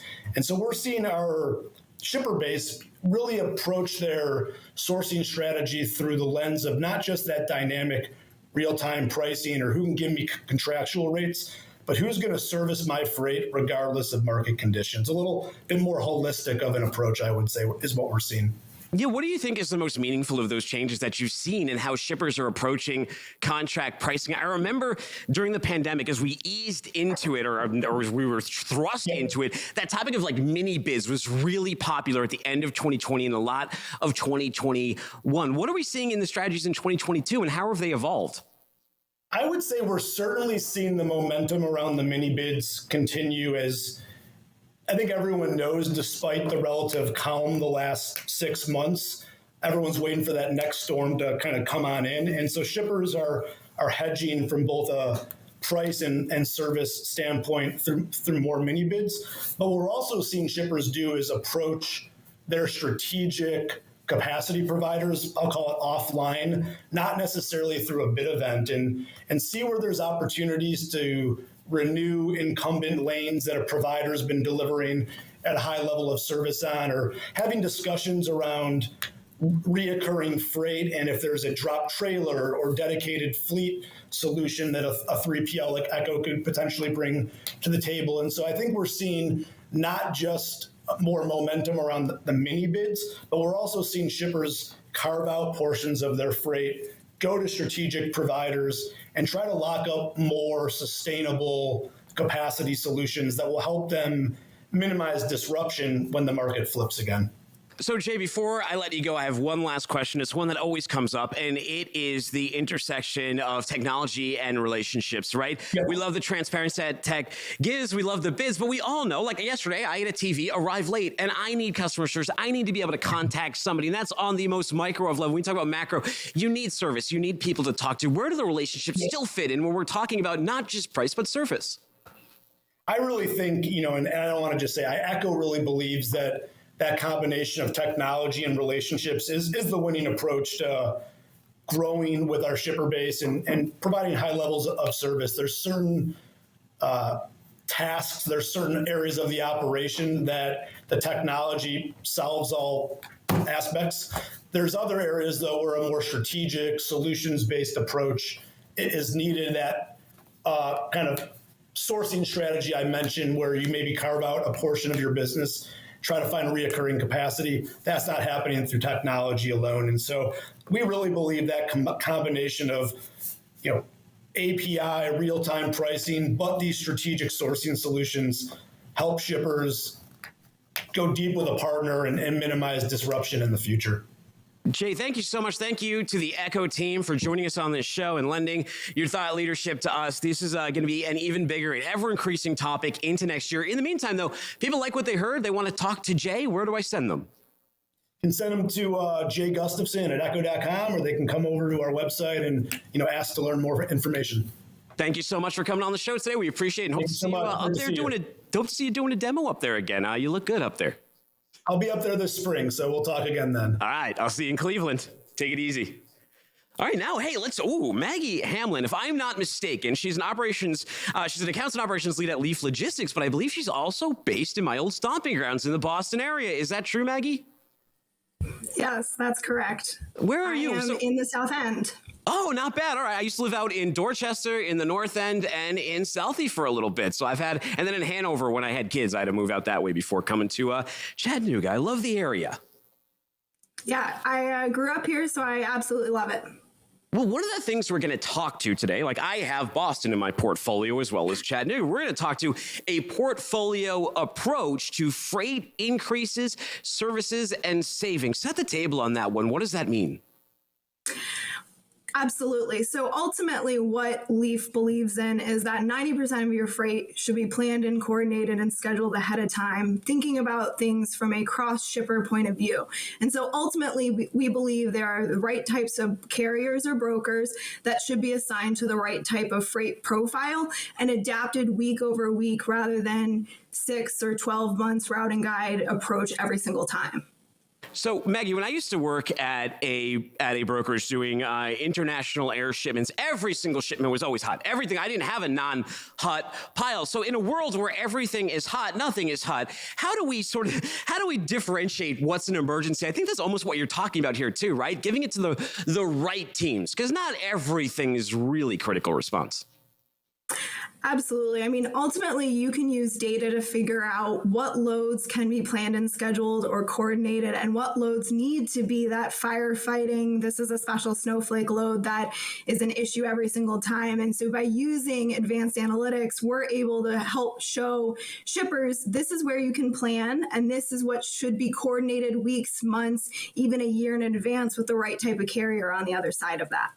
So what does that look like, Maggie? Let's say I'm a shipper and Leaf is doing the job, right? They're analyzing everything and they approach me. What would a conversation like that look like? Yeah, so the conversation basically starts with, this is what you can do by yourself in terms of network coordination, and this is what you can do across the transportation grid. So we believe by stitching together additional shippers within each, outside of their silos, they can work together to create additional network moves, additional coordination, and reducing the empty miles. And so we really start with talking to shippers about where there's opportunity to coordinate what a portfolio approach would look like for their service levels and for their costs, and how many empty miles we ultimately can reduce through coordination. How does the past couple of years and look, the supply chains have never really been normal, but in the past couple of years, that bullwhip effect has been struck especially hard. How does this kind of approach where you're trying to plan and try to predict, but now you're in a completely different universe, how do you deal with that environment? Yeah, it's definitely a challenging environment to deal with, but if you have the base loads of your transportation portfolio planned and scheduled, then you can help with the volatility and the upsprings, and you can use other shippers that aren't experiencing as much volatility as you are to be able to say, okay, I don't have as much coming out of the Northeast, but if you're part of a grid, there's other players that are still coming out of the Northeast. So rather than being so volatile and transactional, you don't have to rely on just your own volumes. You're now relying on all the other shippers' volumes in the grid in order to coordinate and to help offset some of that volatility by locking things down into longer term contracts. It's true. And I'm sure you'd agree with this. It's always smart to audit your tech, too. I remember an example I had from a couple years ago when I was working for a company and we were doing optimizations. We were wondering why all these empty miles kept coming up. And what had happened is whoever set up the account back in the day, they had like HQ origin as base point in there. So the routing was all messed up. So how important is it, too, to make sure that the information is right that is sort of driving these dynamic and predictable decisions? Yeah, it's very crucial that the information is right. And that's why we ask for regular data refreshes, because by refreshing your data on a regular basis, we can see kind of, are we learning something else? Has origin points changed? How can we make sure that we're auditing your data for accuracy? And your networks are always changing. COVID showed us that over the last 2-3 years. All of a sudden, you're not shipping directly to stores or to restaurants. You're going directly to the consumer. And so how do you handle that when it comes up and seems like it's changing constantly? We're really using a data-driven approach to make those decisions for our shippers. Maggie, how automated do you think brokerage is going to get in the next year based on what you're seeing and as we remove a lot of these manual processes? So I think a lot can be automated, and ultimately there's going to be some need for brokers continuing to do what they do today. There's always going to be that portion, but there's a right type of your portfolio that should be used for brokers, and then there's a right type of portfolio to be thinking about dedicated solutions or asset-based carriers. And so really taking that full portfolio approach, thinking through where do brokers really fit, but also what can be automated. And if 90% is planned and scheduled, you get rid of some of the automated or more manual things today, such as scheduling or appointment pickups, because the truck just shows up at the same time, at the same dock door, at the same location, and the driver knows what he's doing. And so by scheduling and coordinating and planning more and more, I think some of the more manual processes just inherently are eliminated. Hey, so where can I send people to learn more about Leaf? Absolutely. So you can come to leaflogistics.com, our website, or send me a direct email at margie.hamlin@leaflogistics.com. Margie, thank you so much for your time. Happy holidays. Merry Christmas to you and the Leaf team. Thank you so much. Now, you know what? I have never said this name out loud of this particular company. So I'm gonna spell it for you, and you tell me how you'd say it. INXEPTION. I'm looking at it like inexception, but I think it might be Inception. I'm not sure. I got to ask Ryan Murrow, Vice President of Business Development. He's got me thinking right now. Ryan, how am I saying this name? Dooner, it's Inception. I like it, like the Nolan movie. There you go. Like the Christopher Nolan movie. By the way, speaking of Inception, we could probably get in each other's minds because it turns out that you're a mock. I'm in Chattanooga, but you also went to the same university that my sister did, Miami. There you go. Absolutely love Chattanooga. Hey, so tell me a little quick about what is it before we even jump into this topic here. What's Inception for those who may not have seen your name? Yeah, so Inception is essentially, one of the phrases we love to use is a super app. We're a marketplace, a digital marketplace that's building logistics infrastructure to create all sorts of new swim lanes and avenues for industrial companies. We like to think of it as iCommerce or industrial commerce. So one of these terms that, and just on What the Truck, a couple of days ago, someone threw it at me, but I've been hearing it all year, ever increasingly. Is it just buzzword? Is it a real term? What is supply chain as a service, and how can that help domestic shippers? Yeah, I'm hearing it a lot as well. We love using it around here. Supply chain as a service is a couple steps beyond logistics management, shipment visibility. To me, it unites a global product search, availability of those products, procurement financing, market-based purchasing, warehousing, moving and tracking freight, all under one, to use a word some other folks have used already, holistic concept. Very interesting. Well, this is the Domestic Supply Chain Summit, but I think that we learned over the past couple years, even if you had been sort of insulated from it, that this is a global interconnected economy, and one specifically over the past years that was driven very heavily by retail. So I think it was a pretty great education to domestic shippers just how important global trade is. In fact, in Sonar, we made our call about the markets dropping out because we saw the freight demand dropping from overseas here. Knowing that will tell you a lot about what's going to happen in the trucking market coming up in the next couple of months, because that stuff's not going to be at the port. What's your opinion on that? How important is it that domestic shippers care about what's going on outside of our 50 states? Yeah, I mean, you're spot on. If your procurement is screwed, your fulfillment's already broken, right? And so global solutions within supply chain as a service, and what we're trying to do is offer this kind of inverse of that micro domestic focus approach, where you have a lot of fragmented transportation systems and take a macro global look at every segment of your supply chain. And the domestic shippers, obviously, they felt that pain. And so, we're trying to help them with that pain in the future. Ryan, supply chain agility sounds like parkour for out-of-shape middle-aged men, but it's a big buzzword, right? Does it actually mean something, though? What does it mean to you guys? Yeah, to us, and I mentioned it earlier, we offer flexibility with capital, international relationships. We've got these global supply chain partners in our marketplace that go beyond final mile domestic supply chain, manufacturing, warehousing, procurement, capital, fulfillment. To us, being able to go complete, end to end, is really what agility is. It's this global ecosystem that we've kind of figured out how to put under one hood. And to us, that's true supply chain agility. Can you give us, and because you asked to I'm so glad you wanted to call out some buzzwords here, because on a show like this, I hear a lot of them, right? And sometimes people gloss over all this stuff, and I'm like, they were on here for 10 minutes. I'm like, I talk to a lot of people. I don't know what they meant when they left. I hope you guys know what they meant. So can we get a good example of what supply chain agility would be in the real world?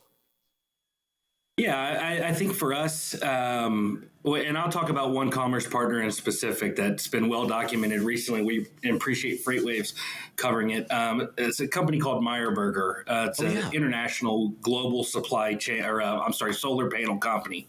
And they had this desire to bring their German-made solar panels to the U.S.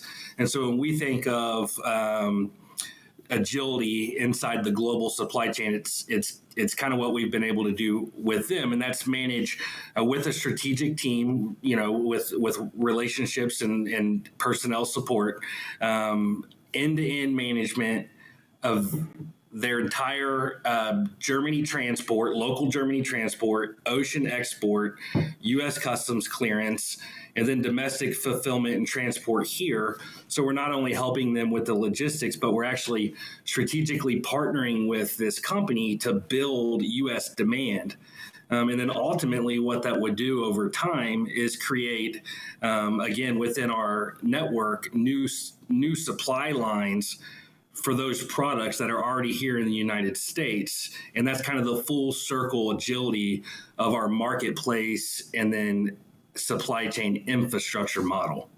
Very cool, Ryan. Well, people who want to learn more, they want that agility, they want everything you talked about here, where do I send them to?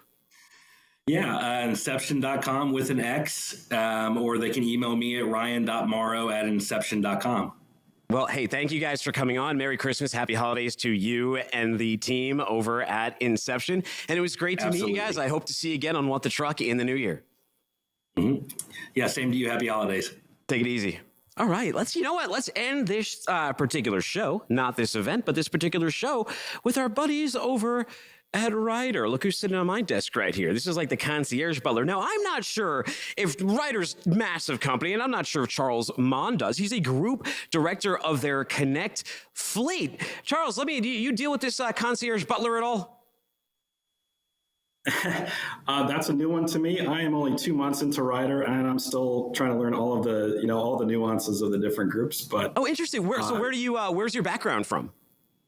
Yeah, well, I've been in the supply chain industry for about 17 years, mostly in the telematics industry. So I got my start at XRS and worked with DriveWise most recently. So I'm only 2 months into Ryder, still learning all the nooks and crannies. I think the Ryder is about 100 times larger than any of the companies that I've worked with. Mostly been at in kind of the startup technology space. So it's exciting being here, but still learning a lot. Yeah, well, you're in Connected Fleet, and Ryder's huge, so there's a lot of fleet to connect. What has been surprising, at least? What surprised you about building tech in a much bigger company? Is it just the scale of everything? Yeah, the scale. I mean, the scale of Ryder's fleet, the assets that they own, they manage, is bigger than a lot of the companies I've even been at. Hundreds of thousands of vehicles that they manage. I think what's been surprising to me is I've always kind of thought as logistics companies. My background being in tech businesses and tech products. Is selling technology services to other companies and thinking of other companies as maybe less tech savvy. And I actually found that Ryder is extremely tech savvy. They have a lot of investment in technology. So it's really one of the reasons I came here is to be part of kind of disruption innovation within a company that's well established. So what is some of that? What is that connected fleet strategy now, and how is that how is that disrupting things? Yeah, it's, when you think about connected fleet, right? And for us, that means connecting to trucks and trailers, connecting and providing technology services with our partners like Geotab for fleets to leverage ELD and location tracking and visibility. Right, connected fleet really is a huge umbrella, and so for us, it's the strategy. Because half of our business is on the supply chain side, the other half is really around fleet management, lease and rental and maintenance services. We have a lot of different customers, a lot of different use cases that we're trying to solve for. So we really kind of boil it down to, core objective for us is trying to connect our entire fleet, light up our entire fleet. So how do we get every truck, every trailer connected, whether that's our own asset or it's a partner's, one of our customers' assets that we need to connect in with through whatever technology that they have. our goal is to get, to get connected and then use that data to provide more optimized services.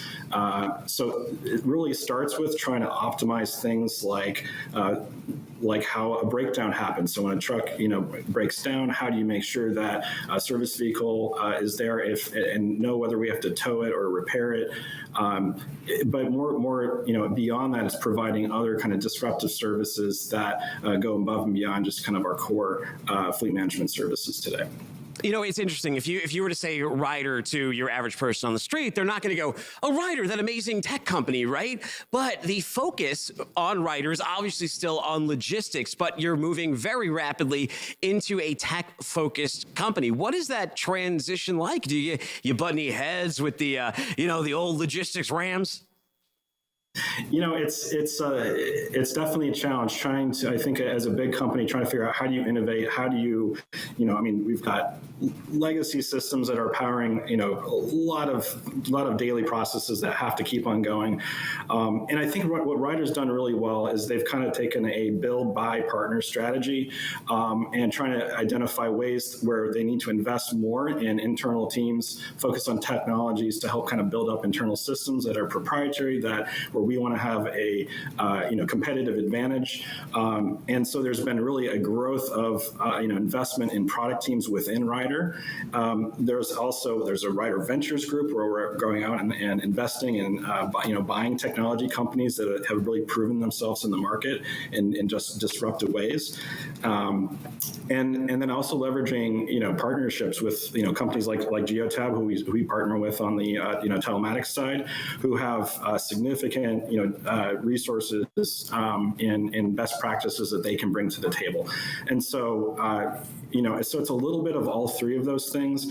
I think we've had some successes that I can't take any credit for because it was before my time, but Torque, for example, is a business unit that we launched to provide mobile maintenance, and it was stood up as its own business unit, kind of stood up as a product, and let the team go run with it and kind of treat it as its own little mini business within Ryder instead of try to incorporate it into all of the kind of existing business processes. What do you think one of the toughest challenges is of turning a very physical world of logistics and freight digital, at least as you move into 2023? Like, what are the core problems right now that's like your white whale? Yeah, it's as well adopted as telematics, are across the industry, driven by things like compliance, ELD mandates.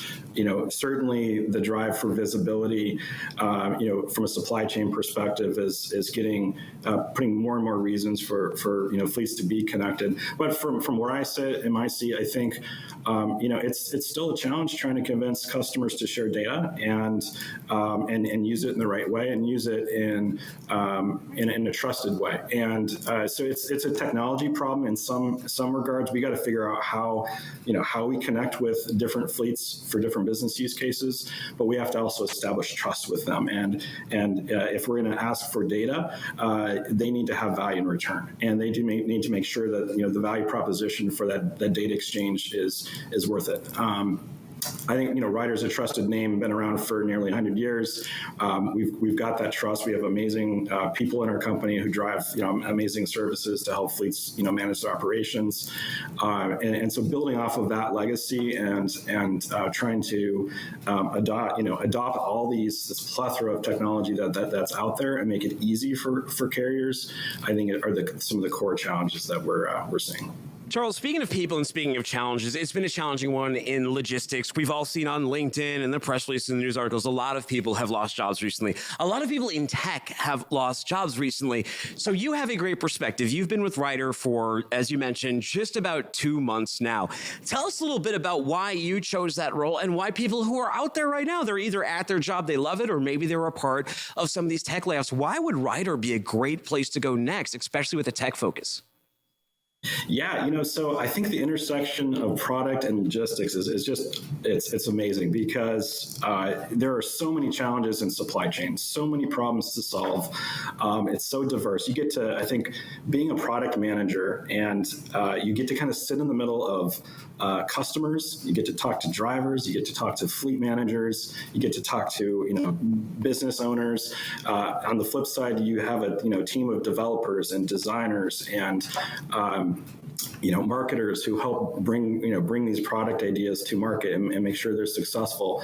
And so for, doing that, that's why I love product, just solving complex problems with technology and getting to work with all these different people, getting to do that in a company like Ryder, where it's not just about, one little product or service, but it's also, or not just the technology, I guess, but you're also incorporating that into a service offering is pretty amazing. And I think I've worked with a lot of other logistics companies out there in the industry that are investing in technology, and they're kind of moving from like a project mentality of, hey, let's go do this project for this one little use case, and here's the ROI we're going to get. They're thinking of technology more as a product that requires extended innovation and investment, and Ryder's doing that. And so in the connected fleet world, we're not just connecting dots between different systems. We're really thinking about how do we build up services and products on top of that. And, really cool. Well, Charles, we're just about a minute left, and I want to make sure people know where to go if they like what they heard, they want to apply with Ryder, or they want to use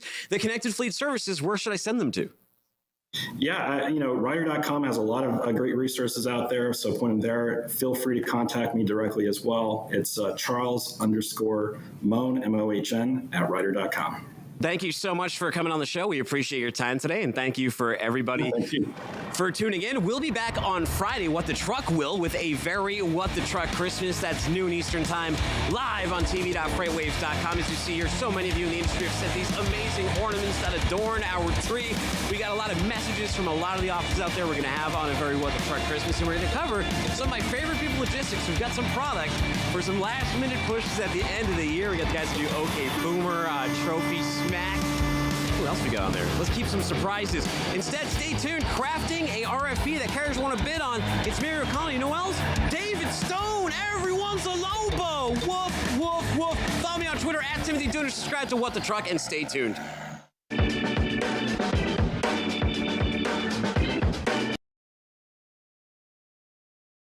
Manager or driver, you have many priorities: compliance, uptime, safety, and data management. That's why we offer a comprehensive telematics solution that integrates everything into one next-generation package. Ryder Connect. Advanced GPS, full data visibility, analytics and reporting, tools that work with every vehicle or trailer in your fleet, and 24/7 support. Ryder Connect. Driving your fleet into the future.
The 2023 Freight Tech 25 list is filled with meaningful innovators from across the industry who are helping shape what the future of supply chain will look like.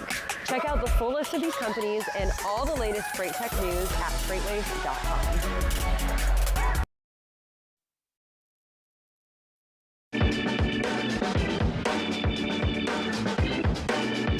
All right, well, Welcome back to the Domestic Supply Chain Summit, rounding out a very exciting What the Truck with Dooner.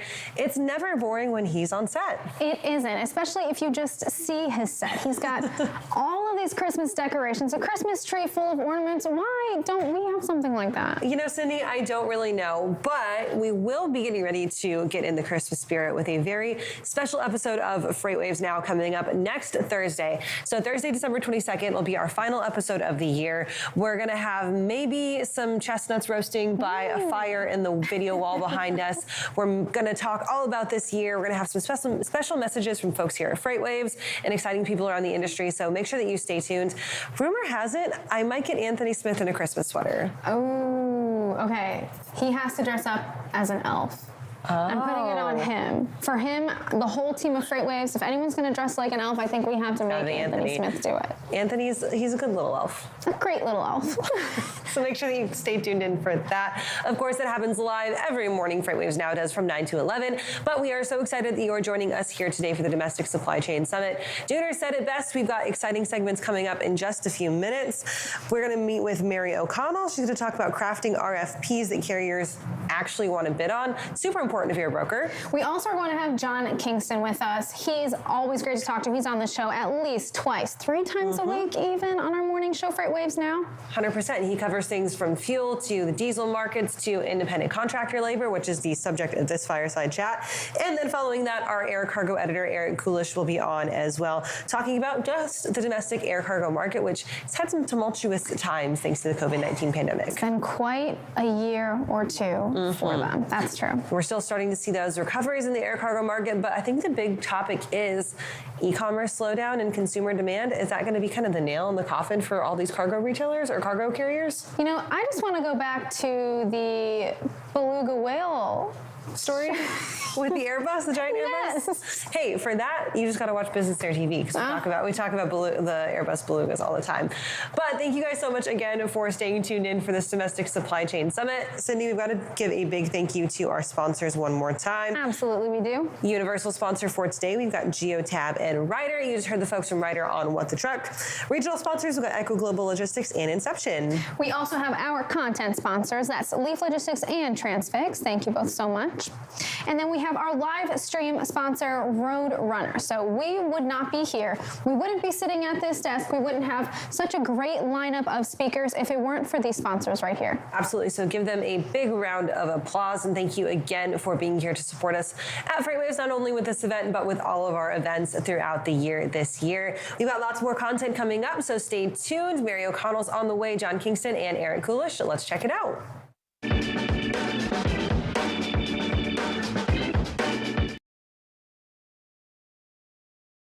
Chain Summit. Today we are joined by David Stone, Senior Director of Customer Logistics. Welcome to the summit, David. Thanks for having me. Excited to be here. I'm really excited. I mean, we're going to learn all about how other people are handling their supply chain, and it's just a nice time for everyone to get together and, you know, kind of learn from each other. So that being said, we got to educate the people. So in regards to the RFP process, what are you seeing in the market today kind of as it relates to the overall RFP process and structure? Is the current market changing how RFPs are occurring? Yeah, I think it's a really good question, and it's one that we talk with a lot of shippers about. So, you know, the one caveat to this whole piece is I'm a carrier, so I see it from the carrier side of things. But we deal with a lot of shippers, and so we get to see a lot of different strategies, and I think that's an interesting piece, right? I think you know, there's no secret to it. The RFP process in the market is different every shipper you go to. But I think in terms of, you know, what are we seeing in the market? I think, you know, at the end of the day, the macro point of view in terms of why you're running an RFP still remain. I mean, shippers want really kind of 4 big items. You know, cost is definitely a piece of that, and that's probably why a lot of folks do the RFP. But you know, there's service components to it. There's visibility components to it. There's acceptance to it. I tell people all the time that, you know, one of the things on running an RFP for a shipper is you should know that lane that you just ran an RFP on is taken care of. No questions asked, right? And so I think I think those items still remain for a lot of shippers. I think the biggest thing, though, that we're starting to see inside this market is because there are so many carriers and brokerages calling these shippers can kind of play the game at their pace. And one of the things that we typically talk about often is the RFP season kicks into high gear come Q1 of this next year. Well, in order to even participate in that, you're seeing a lot of shippers today that say, prove it. You call me every day and tell me your service is great. Prove it. And so that's one of the things that definitely is a change where we now have to participate in the spot market, and our participation is not just a simple couple bids. It is a full-on strategy to try to win lanes and try to win bids inside of a spot market before a shipper will even let us touch their RFP. And so I think that's a pretty big change in terms of what we've seen in the past. Typically it's, you get into the RFP and then you ask to get into the spot. Now you're kind of seeing that flip flop over to prove your service levels before we'll let you even touch the RFP.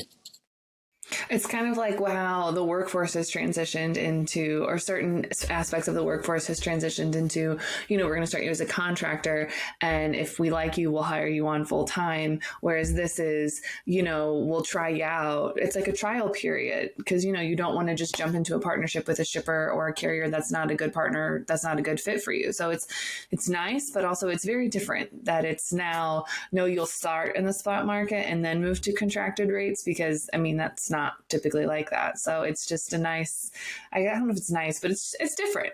It's different. Yeah. I think that's a good word. And traditionally a lot of shippers have kind of had their buckets, right? Their incumbents are always their big bucket. And, that's where the word partnership does get thrown out. And then you kind of have some of these folks that are newcomers into that. Maybe it's their first time winning a lane or winning a couple lanes. And they don't give a lot of freight to them, right? And then there's always been kind of this tail that kind of sits out there where, okay, we'll bring somebody in, we'll see what they got.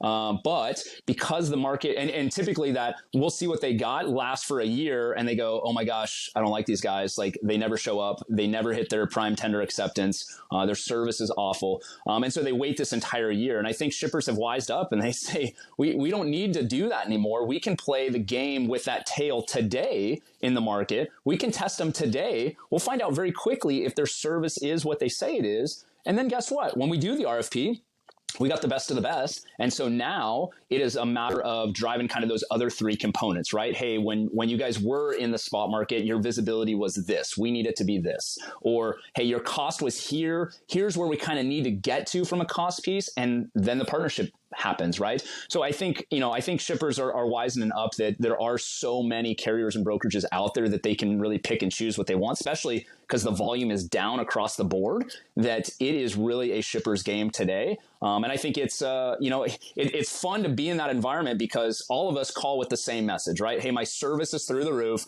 I have, 99% acceptance on everything I take. And oh, by the way, I'm going to be, 99% on time on pickup and delivery. And you really find out who's truthful or not. And I think the other side of it is you find out very quickly which carriers can actually support in certain markets, because we all turn around and bid on every single lane and say we're the best. And we have, thousands of trucks on call today, but you find out very quickly which ones are actually legit and which ones aren't. Absolutely. I mean, that's kind of been the standard bid process for forever is, oh yeah, we have a bunch of trucks, no worries at all. But from a carrier perspective, I know that as we are kind of gearing up to really launch a bunch of bids and, put that relationship and everything to the test, from a carrier perspective, what does a good RFP process look like? How do you know if you truly have a partnership with a carrier during an RFP?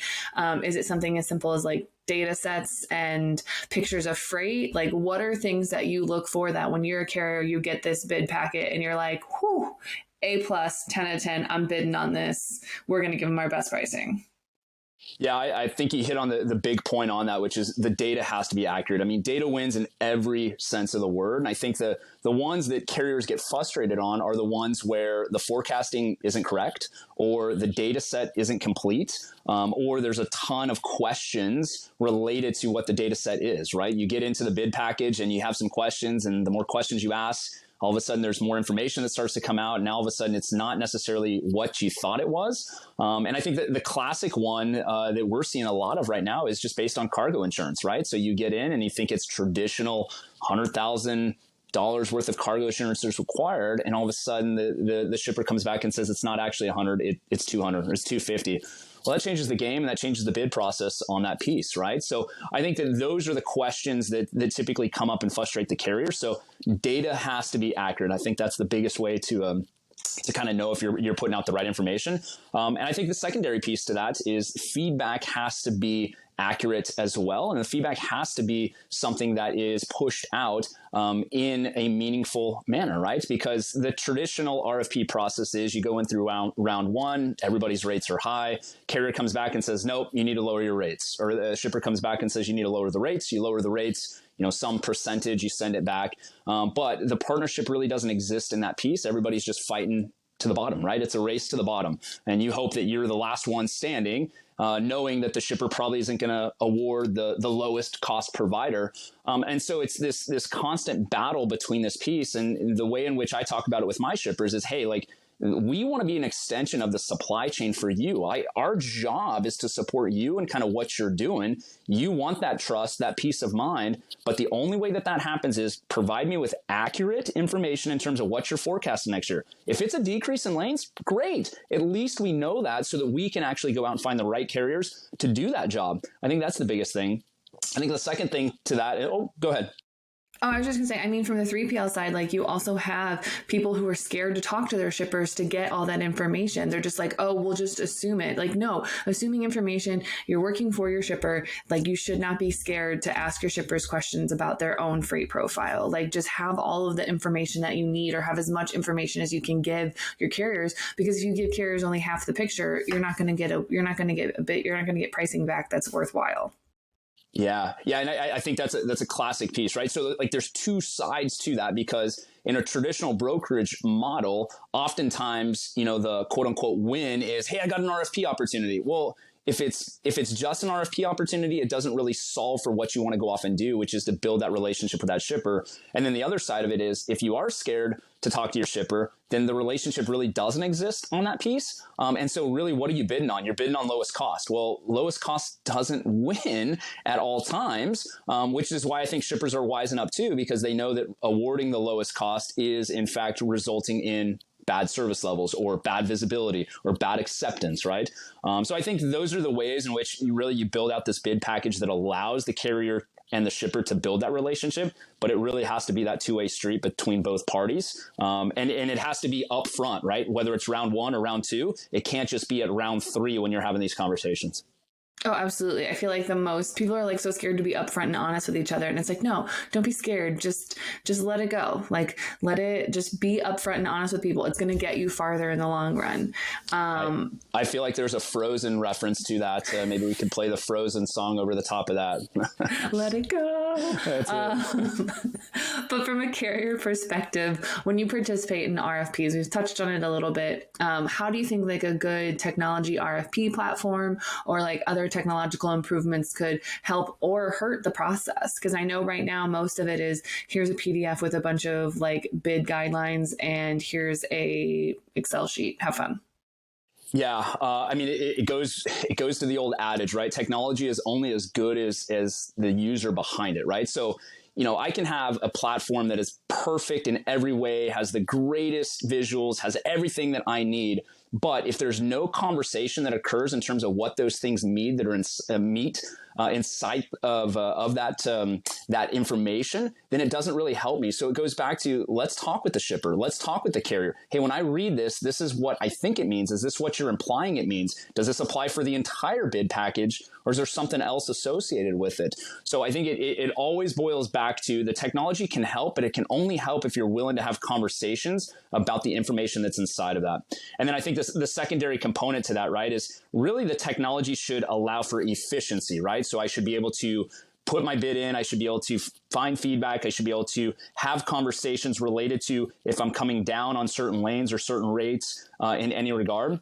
And then the back end of that is, how do I accept that award, and how does that award filter into my TMS, and does it allow me to quickly understand what my contractual lanes are, what my contractual rates are, and how do I kind of go off and execute that? So it's a really back end that we look at a lot of times with a shipper. I mean, they can use any platform out there.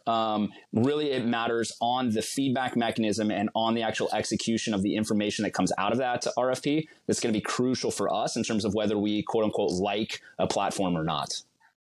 So basically, it's more than just, I'm going to use this as like my data analysis or my analysis tool. And it'd be nice if you could input all your data in here for me so I don't have to as a shipper. But if I'm still emailing you over stuff, or if I'm still sending you a package, or if I'm still sending you tenders over via EDI, like, then that's not necessarily the best technology to use.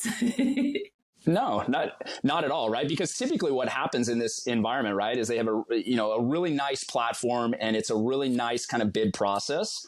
And then what happens is an Excel data table comes over and it says, here you go, you're awarded this, have fun. And then you struggle on the actual execution of it because you're like, where am I? How do I upload this? And so it almost provides a negative experience for the account executive or the associate on the floor that has to deal with that. You know, the senior leadership is high-fiving, hey, we won some lanes, and the account executive is struggling just to be able to understand what lanes they won and what the rate is that they won on those lanes.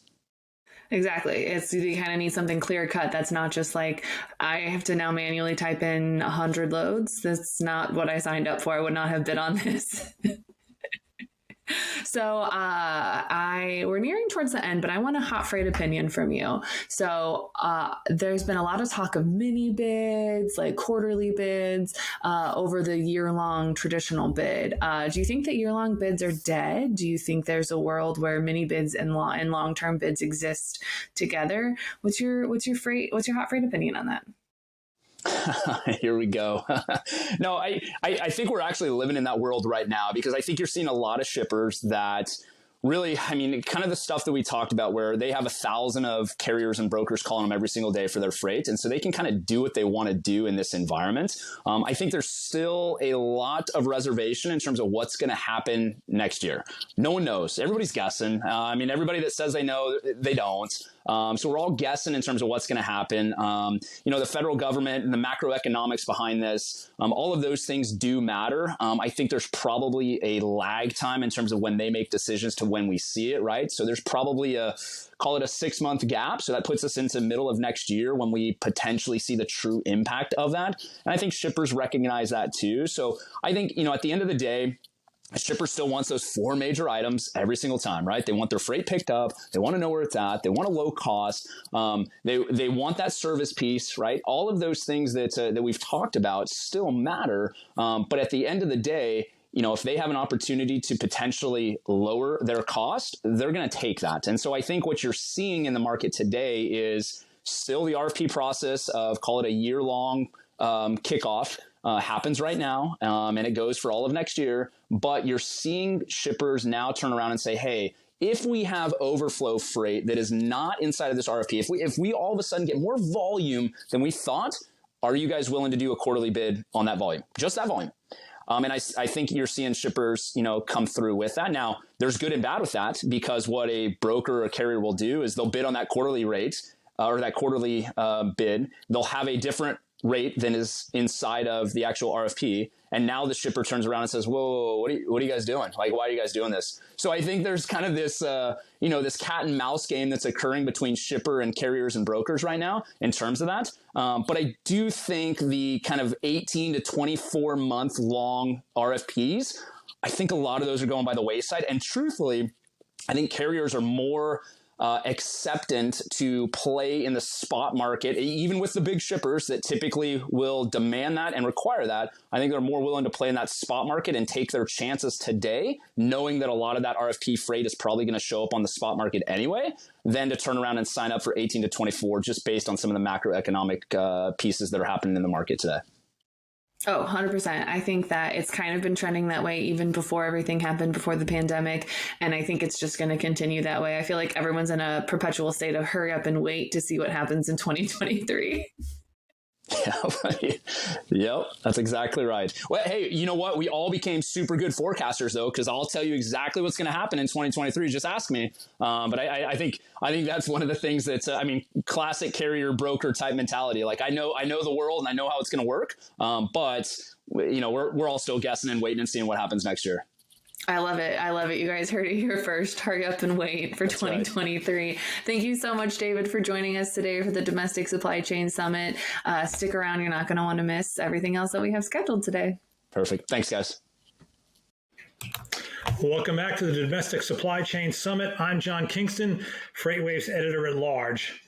When I first began writing about independent contractor issues for FreightWaves, I kept waiting to learn about that one law, that one regulation that would clearly define when a worker should be classified as an employee and when they can be classified as an independent contractor.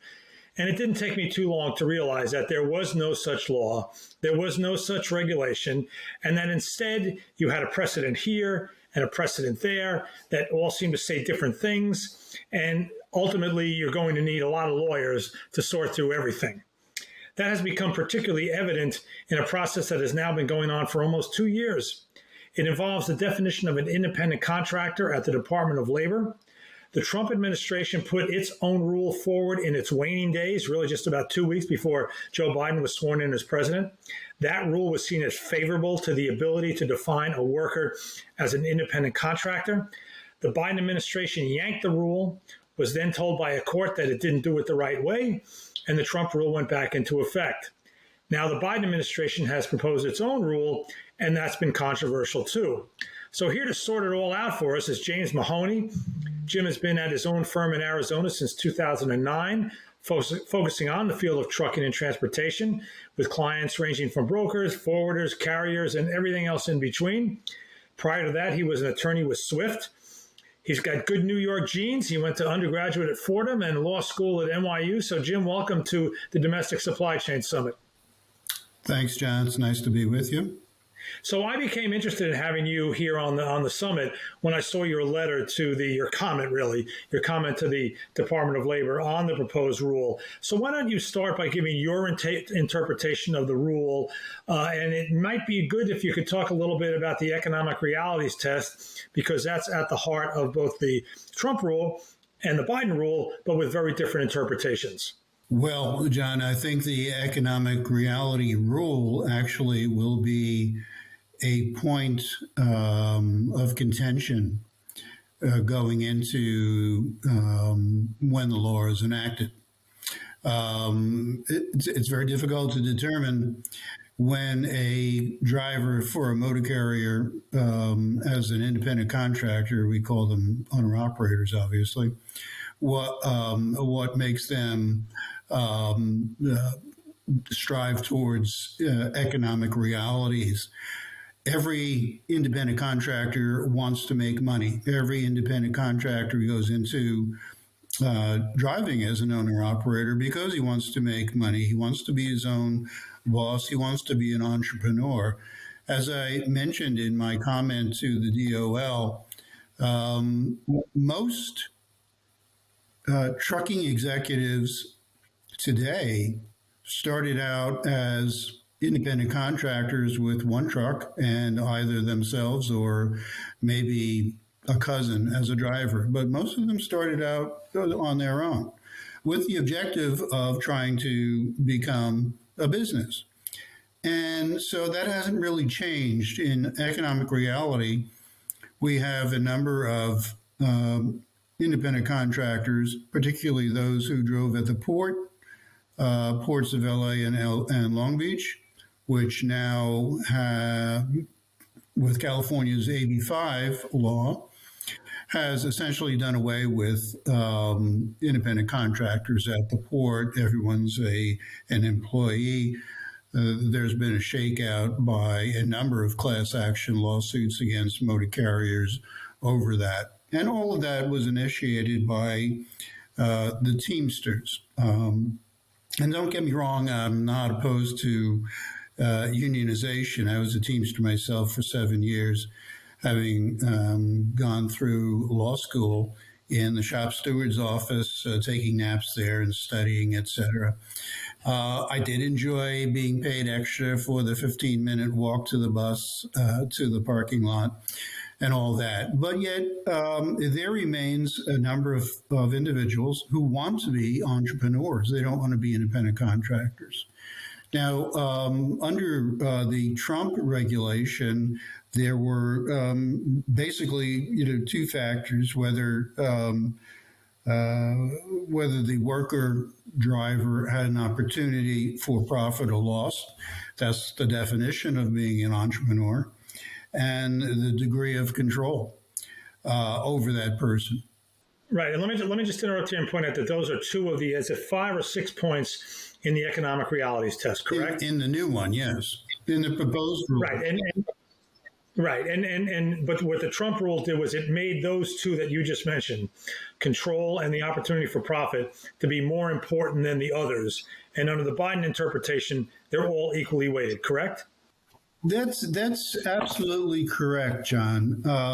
They all have about the same weight.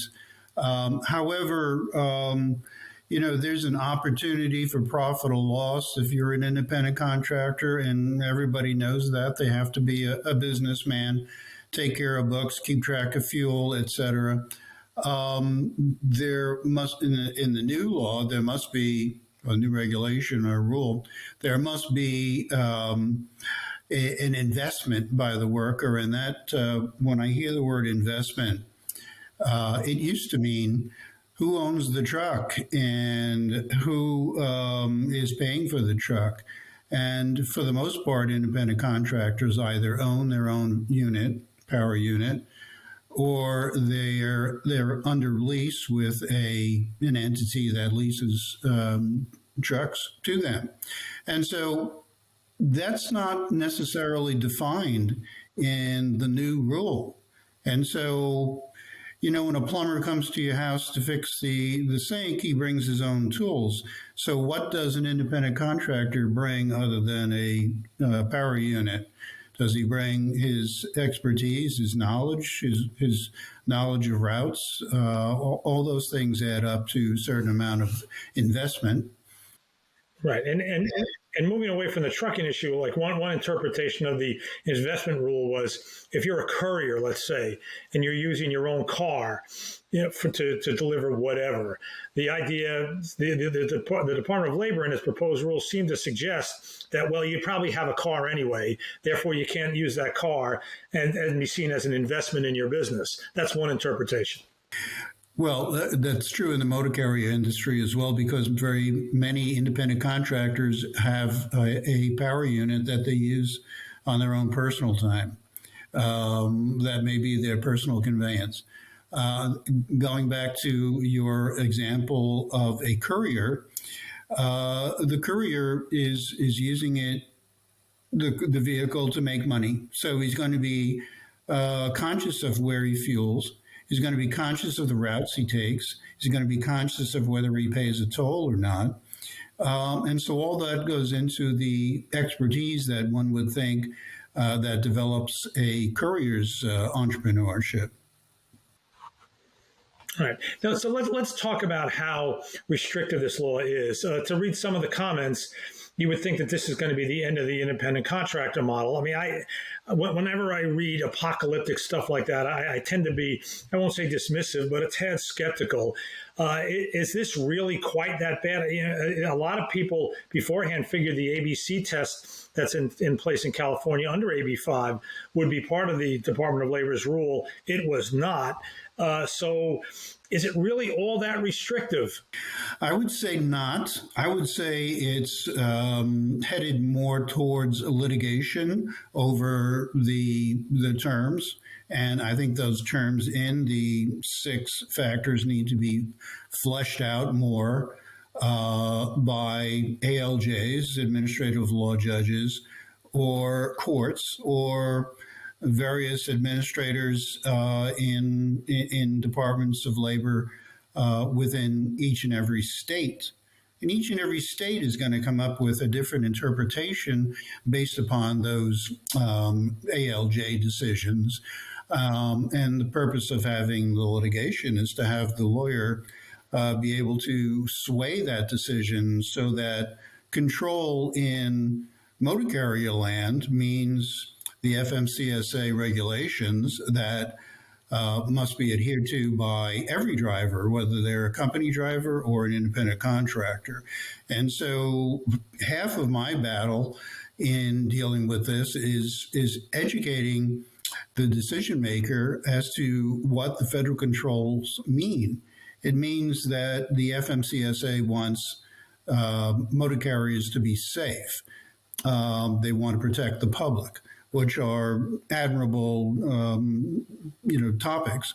However, there's a certain amount of control that judges will see as over-the-top control, such as the hours of service, such as meal breaks, or such as who and when can drive where and what loads they're going to take. Right. Now, let's point out, I think what you're talking about here is the question of whether if a trucking company says to an independent contractor, okay, here are the safety rules that you need to follow based on FMCA regulations, that is being viewed. I mean, there was some interpretation of the rule as like that assumes control. And if control is assumed, then it's difficult to make the case that the driver is an independent contractor. And a trucking company would say, well, what else do you want us to do? These people are working for us, not as employees, but they're carrying freight because we hired them. Of course, we're going to care about safety issues. Not only care, but their safety scores will be affected, and their ability to operate as a motor carrier will be affected. The CSA scores that drivers accumulate over the road reflect back on the motor carrier, and the motor carrier can then be audited, which is very common these days, and their ratings can go from satisfactory to conditional to unsatisfactory, where they're put out of business. So motor carriers really don't have any discretion to just guide their drivers as to the regulations. They absolutely must control those drivers and as they observe the regulations. Right, and that raises the question: is that control so all-consuming that driver can no longer be considered an independent contractor? That's my understanding of some of the interpretation of this proposed rule. Well, I would say no. I've been able in most situations to explain away the regulations, the several hundred pages of regulations that deal with driving, as to that they are part and parcel of being a driver, whether owner-operator or company driver.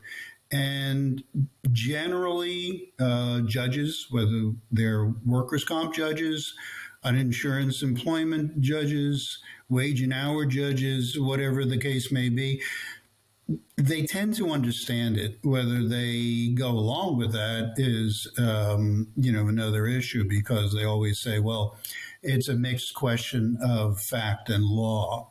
And so the regulatory effect over the driver trumps the facts of independence. So what are you advising? What are you advising your clients now? I mean, this is a proposed rule. The final rule will probably be not all that far from the proposed rule. I don't think anybody's expecting any sweeping changes. What are you telling your clients now?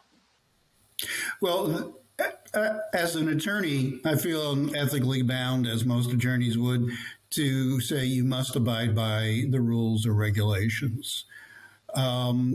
A good faith interpretation of a rule, such as the managerial skill of a driver, is subject to the facts of that driver's ability to keep books, to keep records, to make money, to know the proper routes, to avoid construction or bad weather.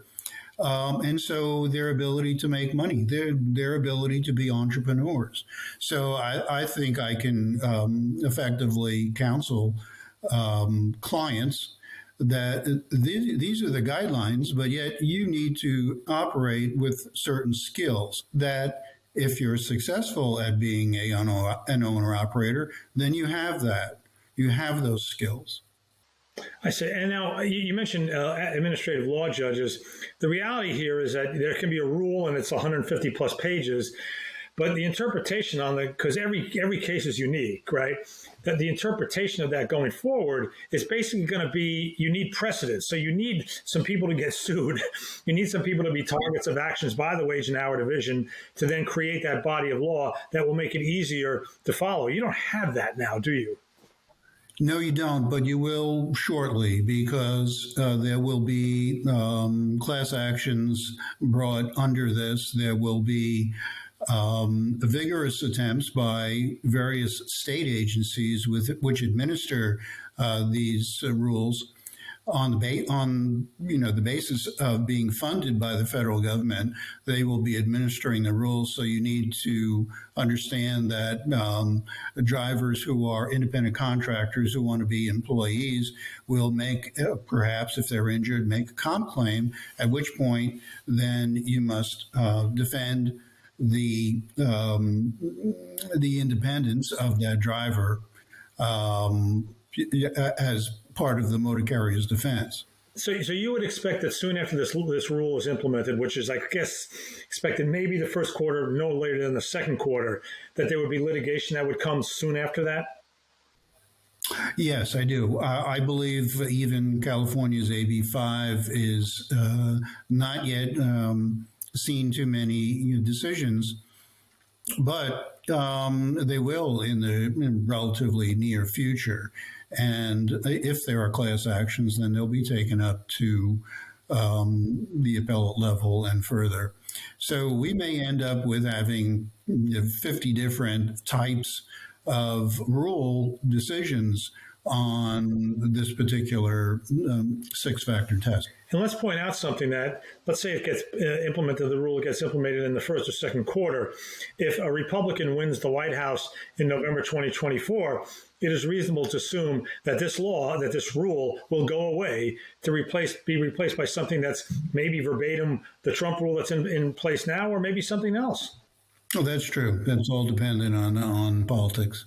Well, it's going to be a long ride. As I said, I kept waiting for that one rule or that one law that was going to make it all very clear to me. And it came to my realization that there's no such thing. So it's a fun trip.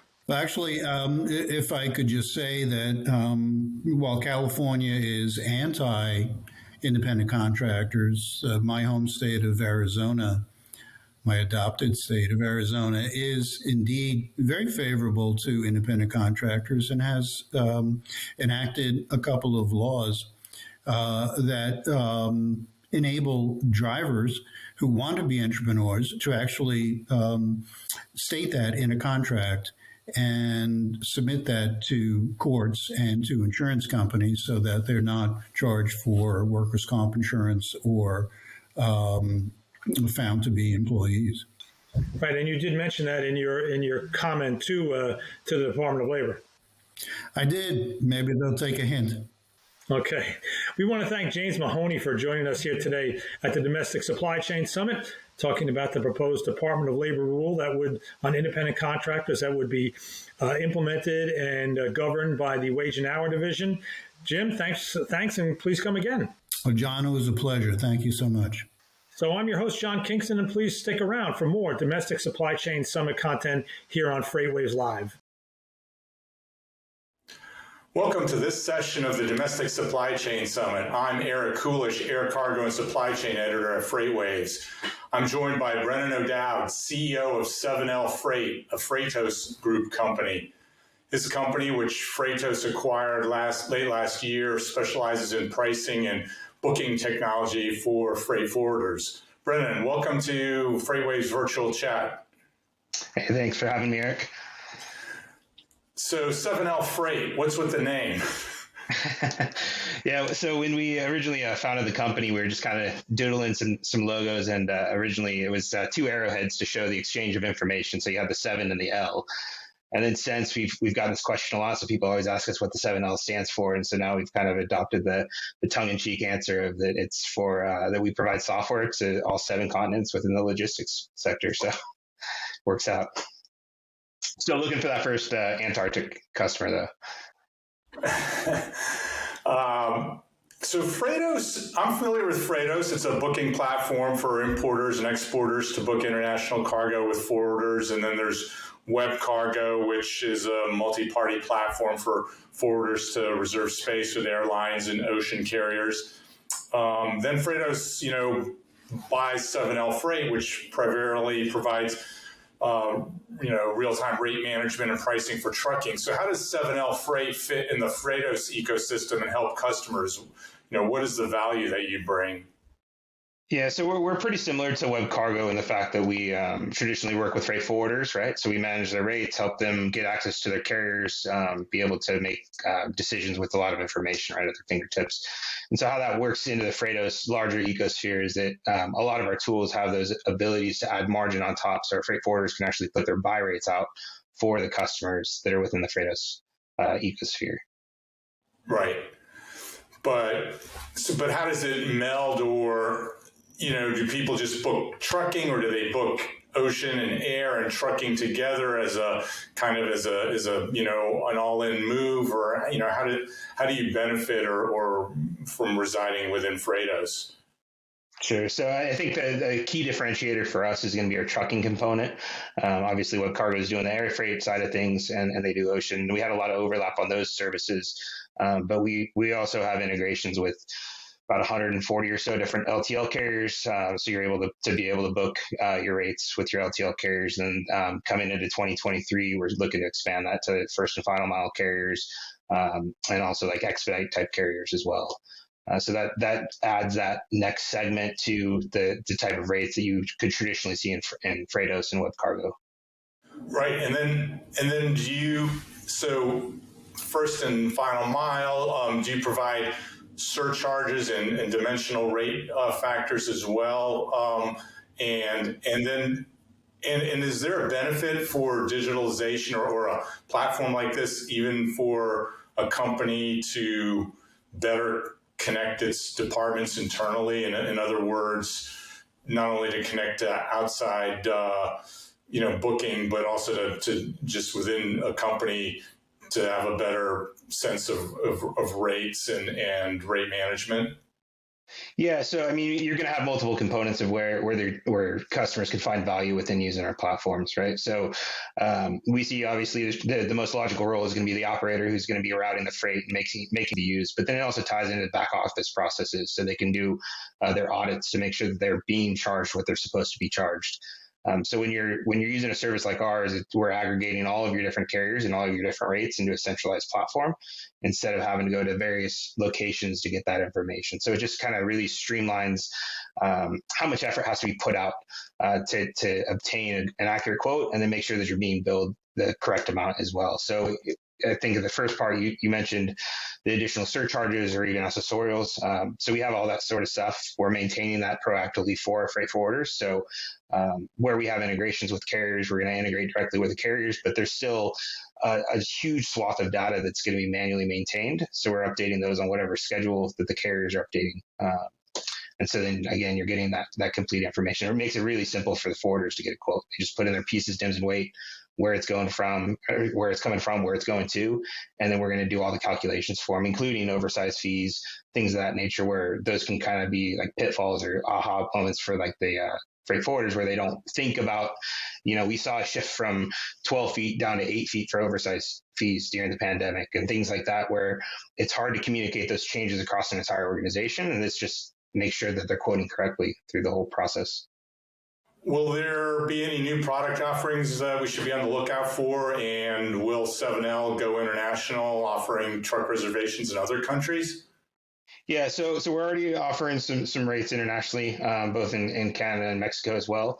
And so right now we're actually getting ready to launch our LTL e-booking platform that's going to align with the air side as well. So like I mentioned, we have about 144 different carriers or so that are integrated into our platform. So as long as you have an account and are working with them, you're going to be able to actually dispatch your freight with those trucks, schedule your pickup, track and trace the freight, and accurately get your costs back into the platform as well. So that's something we're just starting to roll out to our customers. Right. So then that bundles well with the air side for airport to airport or airport drayage. Yeah. Yep. Yeah, like door to airport and airport to door. Yep. Let's broaden the discussion a little bit. Do you think forwarders are investing enough in digitizing their processes to keep up with their customers and meet expectations for quickly securing capacity? In the past, I think many of them have, kind of lagged, adding those types of technical capabilities. Yeah, I think that there's, the industry's pretty wide. And so when you talk about enterprise forwarders versus SMBs, you're going to have kind of different conversations around both of them. But as a whole, we're seeing substantially more that's being invested in digitalization across all the different layers of the industry. So I think that they're starting to really embrace the fact that these kind of technologies are going to help them with their customers, that it's not going to replace the relationships with their customers, and they get to focus on different things rather than just generating quotes for them. And so they can create value elsewhere with their customer base. And I mean, we've seen an entire subset of forwarders that are, digital freight forwarders that have been created as a result of, the pandemic in the last couple of years, where you see there's some companies that are purely digital at this point. And I guess that means they can tie more end-to-end processes or sourcing to the shipping component and everything more easily that way. So you kind of referred to it. It's been a tumultuous 3 years for supply chains because of the COVID pandemic. What lessons do you think businesses took from it, and how can a digital booking platform help reduce disruptions in the future? Yeah, I think one of the things we saw is continuity, right? Like a business needed to be able to remain fluid throughout that entire period, whether they were in office, out of office, whether ports were shutting down or being open. And so being able to be a decentralized forwarder or decentralized business in general was something that came to the forefront for a lot of these companies. And they realized that their staff can be just as effective from wherever, so long as they have the right tools in place that are going to enable them to be able to do their job correctly. So I think that at the forefront, having a digital booking platform, regardless of the mode of transportation, is going to help in assist that your accounts are centralized for all your users. They know how to access your carriers. They know how to access your buy rates and can still execute the shipments to continue to drive revenue through your doors and move your customers' product and shipments. I think that also ties into the need for real-time information with how quickly everything was changing. I mean, we saw just most recently with the fuel surcharges going out of control, that some companies were updating every single day for fuel. So having access to the real-time instant rates through digital platforms really makes that less of a headache. Still not fun to see the volatility, but you don't have to keep up on it. And it's not going from 26% to 40%, week over week, where you're not knowing those changes and having a potential profit leak. So I think as a whole, the biggest takeaways from these last few years were the ability to have a lot of flexibility and adaptability, and digital platforms are certainly aiding in that for freight forwarders. Before I let you go, can you give us a sense of, where you see, I guess, the trucking market as we finish up the peak season that really wasn't, and also there's, potential for a rail strike right now in the U.S.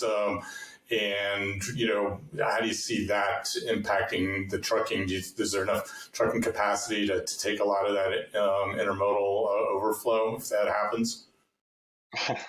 No, I mean, we could always use some more trucking capacity. I think that would be fantastic for everybody. Adds more availability in that case. We don't really deal too much with the rail side of things, but it absolutely would have an effect on the air freight trucking. If all of a sudden that volume can't move over rail anymore. So, I mean, I think, as we didn't really see much of a peak season, I think towards the end of August, beginning of September was kind of our peak season this year, where we saw, volume spike a bit. Now it's kind of tapered back off, and it's kind of slowly limped into the end of 2022 here.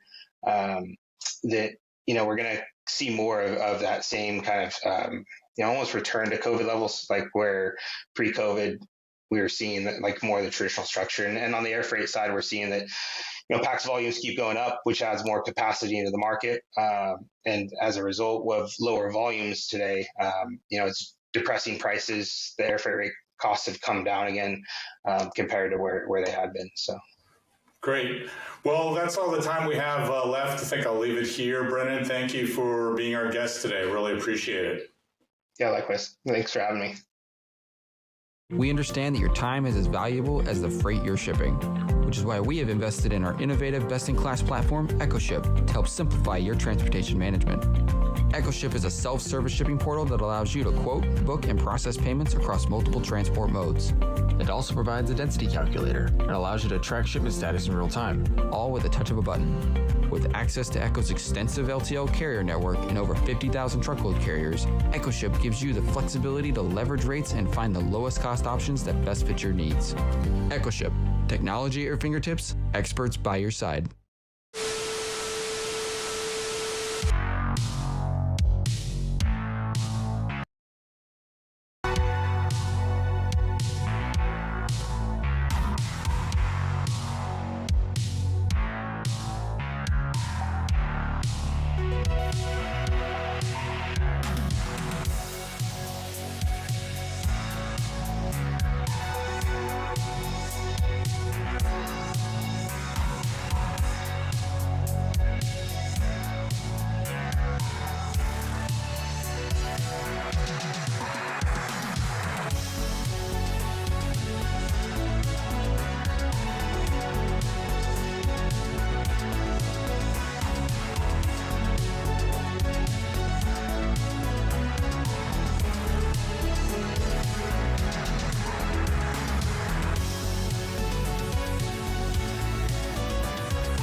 This is an LTL freight crossdock facility, and we have locations like this all across North America.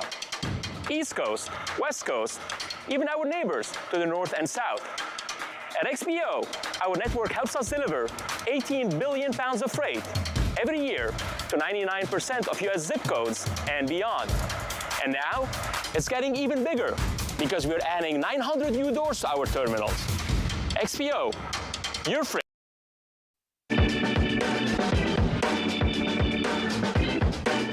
Sydney, it's hard to believe, but we are already in our last block of our last virtual event of the year. And it feels like today has just absolutely flown by. Oh, it absolutely has. I feel like it was just 20 minutes ago that we were introducing David as our first guest of the day. Right. Is there anything that happened today that you were like, this was great, or anything that you feel like you missed and maybe wanted to go back and check again? You know, I genuinely do want to actually hear more from, we just heard from John Kingston and James Mahoney, and James always has something interesting to say, right? And I didn't get enough of it. I really want to pick more at, the DOL rule. Yeah. And get into it more. That's what I want to hear about. And the interesting thing about John Kingston, and lucky enough for you, is that he's covering Department of Labor stuff almost every single week for us here on FreightWaves. So you can head on over to freightwaves.com to read all of the stuff, everything from AB5 in California to Prop 22 legislation to what the heck is going on in the Department of Labor on the federal level. So you can definitely read more content from John. And of course, he's always talking with us on FreightWaves now as well. For that segment with him, you can head on over to tv.freightwaves.com following our event today to go ahead and catch up on that session or on any other sessions that you missed from today. Same thing with all of our live events. Their content lives pretty much forever up on tv.freightwaves.com, so you can source those as well as on demand of all episodes of our shows on FreightWaves. And our writers are so good at getting this content up almost immediately after it airs. It's honestly impressive because I know that I like to write some of my newsletters off of what I'm seeing already on the show. We already have stuff on there to be looked at. Absolutely. So head on over to freightwaves.com for written recaps of everything that went on today. Speaking of what's coming up, we've got a demo, we've got a tech in action, and then we've got 2 fireside chats to wrap it up. And before we get you out of here for your Wednesday, we will give away our door prize today. Yes, we have our Sonos speaker portable set. This is exciting. This is what we've been waiting for. 100%. We already know the winner, so I'm sorry, there's no more chances to enter, but we will announce that winner coming up in just about an hour to wrap us up for this Domestic Supply Chain Summit. Thank you guys all for sticking with us and for attending today. Got to give one final shout out to our sponsors. Our universal sponsors today were Geotab and Ryder. Our regional sponsors were Echo Global Logistics and Inception. Our content sponsors were Leaf Logistics and Transfix. And our live stream sponsor today was Roadrunner. So huge huge thank you to those companies and for their continued support throughout this year, hopefully going into next year as well. We're going to go ahead and actually get a demo from one of those companies. Echo is going to be our first up for this block, and then we've got more coming up. Yep, we've got Thomas Wasson right after that, so stay tuned and check in.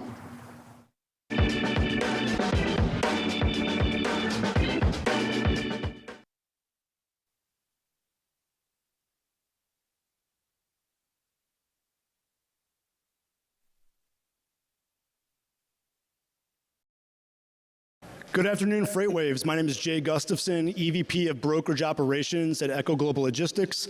I'm joined on stage today with Katie Glass, product owner at Echo of Echo Ship, our self-service digital web portal that allows shippers throughout North America to manage all aspects of their transportation needs. For those of you who are not familiar with Echo, we're a third-party logistics provider. We offer multimodal services to a network of around 35,000 shippers and have a carrier network that supports those shippers' needs that's right around 55,000 partners.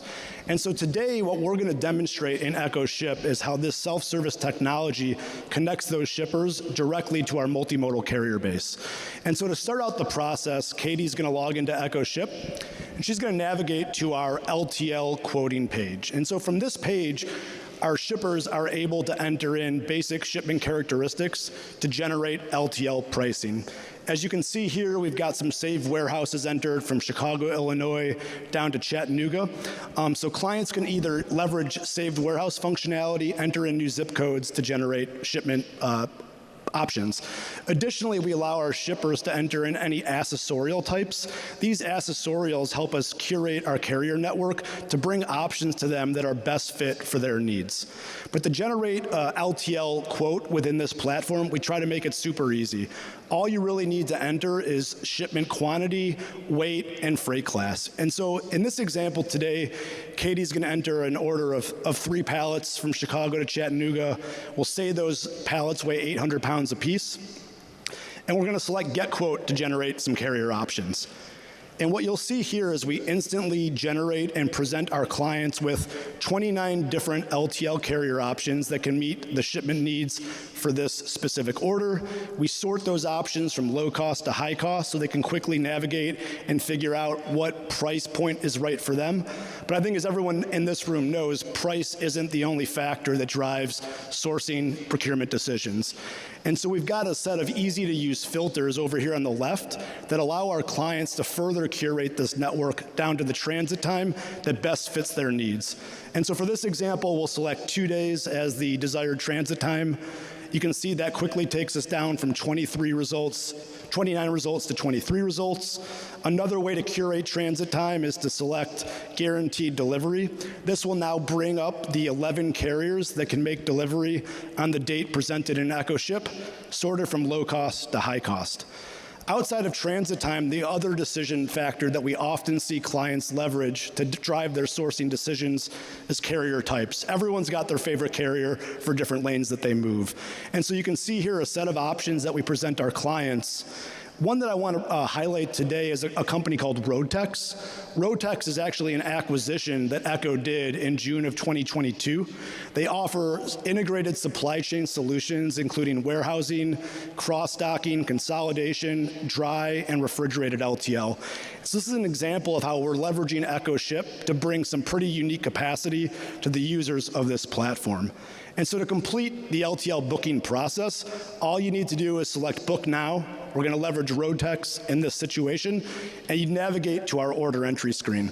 To complete the order entry step within this process, you basically enter in some remaining shipment details. You select Continue. You enter reference numbers in so carriers know exactly what shipment they're scheduled to pick up. You click Book Shipment, and that shipment will be directly booked and dispatched to the LTL provider that you select. And so as I mentioned earlier, Echo is a multimodal service provider. So Echo Ship essentially allows our clients not just the ability to access LTL pricing, they can also access truckload pricing through this platform. And so now Katie's going to navigate to our truckload quote screen. And so to really simplify this process, all our shippers are required to enter is origin, destination, and equipment type. We're going to leverage those same warehouses that we demonstrated a few minutes ago. We're going to select Get Quote. and our shippers will instantly be provided with 14 days of pricing to help them make the procurement decision that best fits their shipment needs. And so let's pretend for a moment that we're in the middle of December. We've got a commodity that's got to be protected from freeze or kept at a certain temperature. To understand what a refrigerated price would look like in this same module, our shipper simply needs to select refrigerated as the updated equipment type. They click Get Quote, and now they're getting 14 days of pricing for that additional equipment offering. So one thing I want to highlight, unlike some rate platforms out in the market, is these aren't paper rates. These aren't directional rates that we think shipments are going to move at. These are actual rates that Echo's Echo organization can support based off of the carrier capacity that we generate, and also our work that our data science team does to support our pricing algorithms. Our data science team was recently recognized by the International Institute of Analytics for their work in this space and helping solve the complex problems of determining truckload pricing. And so now that we've gone through the quoting process, all we would need to do to close things out here is select Continue. We're back at that order entry screen we demoed a minute ago on the LTL quote process. We need to enter in some remaining product and commodity information. So we've got a shipment of Jell-O, weighs 15,000 pounds, needs to be kept between 35 and 42 degrees. Katie's gonna, now click book that shipment. And as soon as that's done, the shipment's booked for the customer. It gets sent directly to our internal TMS called Accelerator. And through Accelerator, it gets exposed to those 55,000 partners I mentioned earlier through our web application and mobile application called Echo Drive. And so our hope here today was to demonstrate how Echo Ship really works to solve this complex, time-consuming problem of generating pricing for multiple modes of transportation, directly connecting our shipper base to that carrier base I mentioned earlier. We greatly appreciate the time letting us walk you through this platform today. If you're interested in learning more about Echo, Echo Ship, or Echo Drive, please feel free to stop by our booth. We're right near the main entrance, and we'd be excited to talk to you some more. Have a great day and enjoy the rest of your conference. Hello, everyone, and welcome. This is a Tech in Action recording for the Domestic Supply Chain Summit with the folks at Transfix. I'm Thomas Wasson, trucking expert here at FreightWaves, and joining me is Tony Zinn, Chief Product Officer at Transfix. And we're going to be looking into the modern evolution of Cost Plus with Transfix and their platform. So super excited to have everyone on just to showcase this technology. Tony, tell us a little bit about, first off, for those of the domestic supply chain, what's been going on in the past 2 years that kind of helped prompt this tech? Yeah, Thomas, thanks so much for having us here today. Really excited to have a chance to speak with you more and talk a little bit about modern Cost Plus and what's happening with the supply chain. So, if we look back a couple of years, this has been a pretty insane time. I think you've written some articles about the same thing. You've sort of seen the trends as well. Talk about volatility, right? We went through the COVID lockdowns, we went through the pandemic, we went through having a lot of panic buying, instability built into the supply chain. And now, a couple of years later here we are where the dynamics has completely shifted, right? It has now gone from a carrier market to a complete shipper market, and prices are coming down. You can see the spread between contract and spot continuing to be pretty wide, and that's causing a lot of repricings, a lot of mini RFPs, a lot of opportunity for shippers to go back and push carriers a little bit more and try to get in some better rates, right? And so all of this is just a lot of work for a lot of repricing, right? And to us, it continues to highlight the opportunities of what you could be doing if you're better able to align what's actually happening in real time with the rates, with what's actually contractually agreed to, often 12 months in advance, right? So we really feel like this is an interesting time to go and present some alternatives to the market. That's what I'm very excited to hear about too, because I'm used to traditional 1 year, one and done. You kind of negotiate it, you forget about it, and it turns out like you can really win or lose some based on how you time that. Talk a little about in all this volatility, about rethinking the pricing scheme, the infrastructure here. How important is it to have these contracts working as the market moves versus just a static monolithic entity? Well, it's really interesting, Thomas, because, I've been through a few of these RFP negotiations, even recently, as you can imagine, as they're starting to tee up for next year. And, again, if we look back just a couple months, we had RFP contracts that were signed in the early part of 2022 that are completely not reflecting the market reality towards the tail end of 2022. And you have some shippers that continue to go and honor majority of the terms of those contracts. Maybe there's some repricing in there, but they really want it because of service levels, right? And because, with a contract, you have one part, which is the price, and you have another part, which is a service component. And for many shippers, the service is just as important, if not more so, than the underlying price itself. Shipping and freight here, this is really a long-term relationship game where you want to know who you're working with, and you want to know that your partners are reliable. So that's an important component for a lot of our shippers, even as they go through the RFP process. Oh, I was thinking about what looking at moving forward as well. Is that something where for some of your lanes, some of your business, do you want to have that security, or is that dynamic pricing something that we can plug in for everything and just, constantly kind of get that opportunity for savings as the market moves? Yeah, that's right. So I think what some of our shippers are excited about is with something like True Rate Plus. Again, this is sort of our modern take on traditional Cost Plus. But with True Rate Plus, what you get to do is you get to have that relationship, right? You get to understand, and you have those service level guarantees coupled together with a mechanism that allows you to better follow what's actually happening with the market. So, if you just kind of step back, down market, what happens is, you'll continue to be able to essentially improve the price that you're getting on your freight, on your specific lanes. And in an up market, you still have that service guarantee. So you don't have to worry about tender rejections climbing. You don't have to worry about, necessarily having another random shipper or having to go out to the spot board to try to cover your freight because your carriers are not willing to honor the rates in the contract, right? And so to us, this really starts to marry together some of those best pieces of contract as well as the spot market. And kind of looking in the history, I know in the past 2 or 3 years, back when I was a broker before COVID, we had to walk uphill both ways. But now there's so much technology in the snow. In the snow, exactly. What's the history behind True Rate Plus? Was this something that kind of came up during the pandemic, or was there plans to have this kind of technology, moving long before? Yeah, as much as I wish I could have said we invented it, the reality, Thomas, is traditional Cost Plus programs have been around forever, probably about as long as freight. I think what the pandemic and what we've seen over the last couple of years and this volatility, what it did for us was highlight some of the pain points associated with traditional Cost Plus, right? So let's just kind of go through some of the things we typically hear. So first off, shippers complain that Cost Plus feels like a blank check. Right? Because yes, you're gonna get something that ratchets with the market, but there's zero incentive for the broker or for your carrier to go in and give you a better rate, right? Just follow the market. Effectively, a spot with a maintenance fee on top of it, right?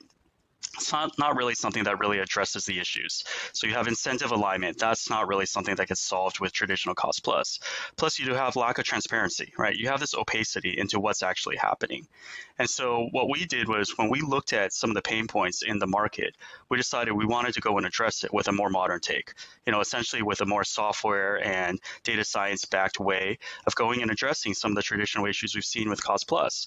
So we rolled out True Rate Plus fairly recently, really within the last half year, as a way to go and try to solve some of those problems, right? Get some of the benefits of traditional Cost Plus approaches where you don't have to go out, continually go back to market with RFPs or mini RFPs or, repricing requests. And we all know, unfortunately, that those come with administrative costs in addition to just time savings.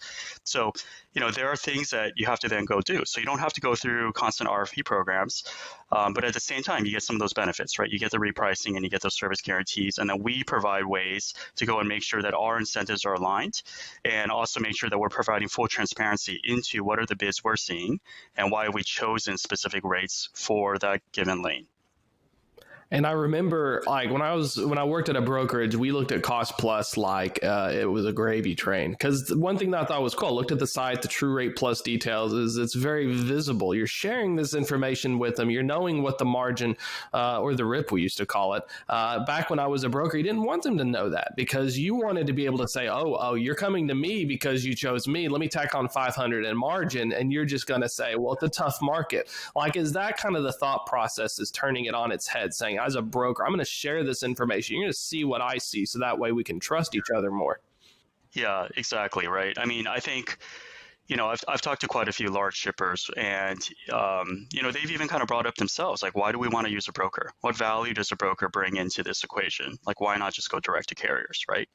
Or just use the spot market. I mean, I think the truth is, just given the way that this industry is and the number of carriers out there, and just to get the size and volume of them, the reality is you need a broker to be able to go and help you manage that market, help you manage those relationships, stay on top of the carriers, make sure they're performing, make sure they're adhering to those SLAs and service levels that you've written down in your contracts, and also, make sure they're working for you to continue to refine which carriers are actually running your freight, right? At the end, it is that combination of both price and service level, and brokers help guarantee that service is met in a satisfactory manner, without having to necessarily go and bring on a huge team yourself, right? And so for us, we do want to be able to provide that transparency in addition to the value that a broker is able to bring to the market. And so, again, we go back to some of those big things there. We'll give you full visibility into all the bids that went in, and we'll tell you why we bid on or we picked one of the specific carriers for that particular load. Sometimes it's the lowest price, but sometimes it's not. And if it's not, it might be because there's good network density in that particular area. We feel good about loading up that broker and being able to make sure that the broker is able to run well. It could be a service, or it could be some other past history, right? Maybe we know something about the lowest cost bidder, and that person may not necessarily be able to run your freight in a satisfactory manner, or may not be able to handle some of the complexity related to a particular facility they're going into, right? So we kind of bring this knowledge in, and we're able to go and basically pick you that optimal combination of price and service to be able to get you what you need, right?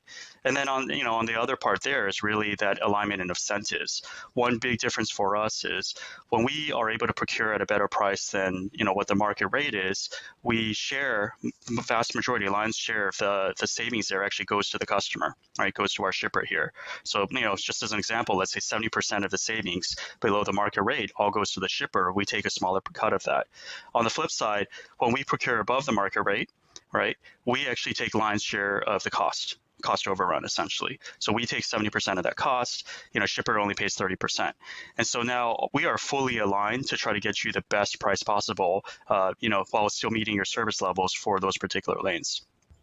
And for folks interested in checking it out, wrapping it up here, what's the best way to get in contact if they want to participate or learn more about True Rate Plus?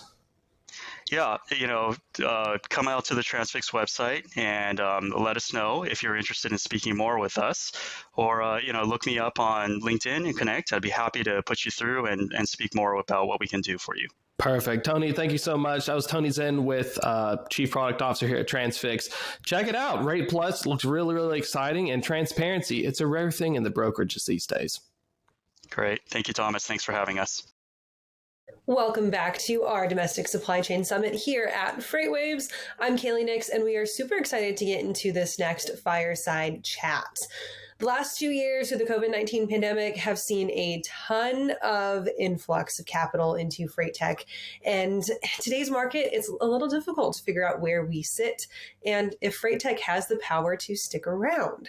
So to do that today, we've got Natan Reddy joining us from Iron Spring Ventures. And Natan, thank you so much for being here as part of the Domestic Supply Chain Summit and for adding some light on this topic. Appreciate it. Thank you, Kaylee, for having me.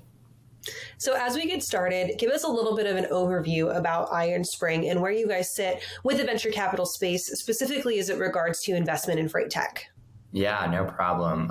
Here at Iron Spring Ventures, we're really a sector-focused fund on what we consider to be the digital industrial space. So we look at generally software-centered solutions that are predominantly looking at supply chain logistics, but also construction tech, manufacturing, energy, and more.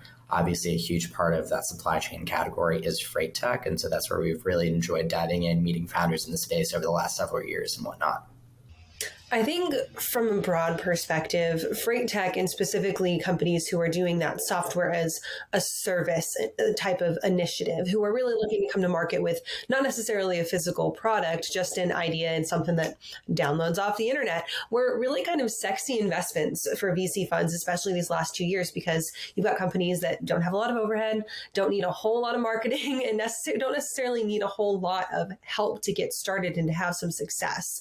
Do you think that that was something that we saw kind of overall throughout the space over the last 2 years?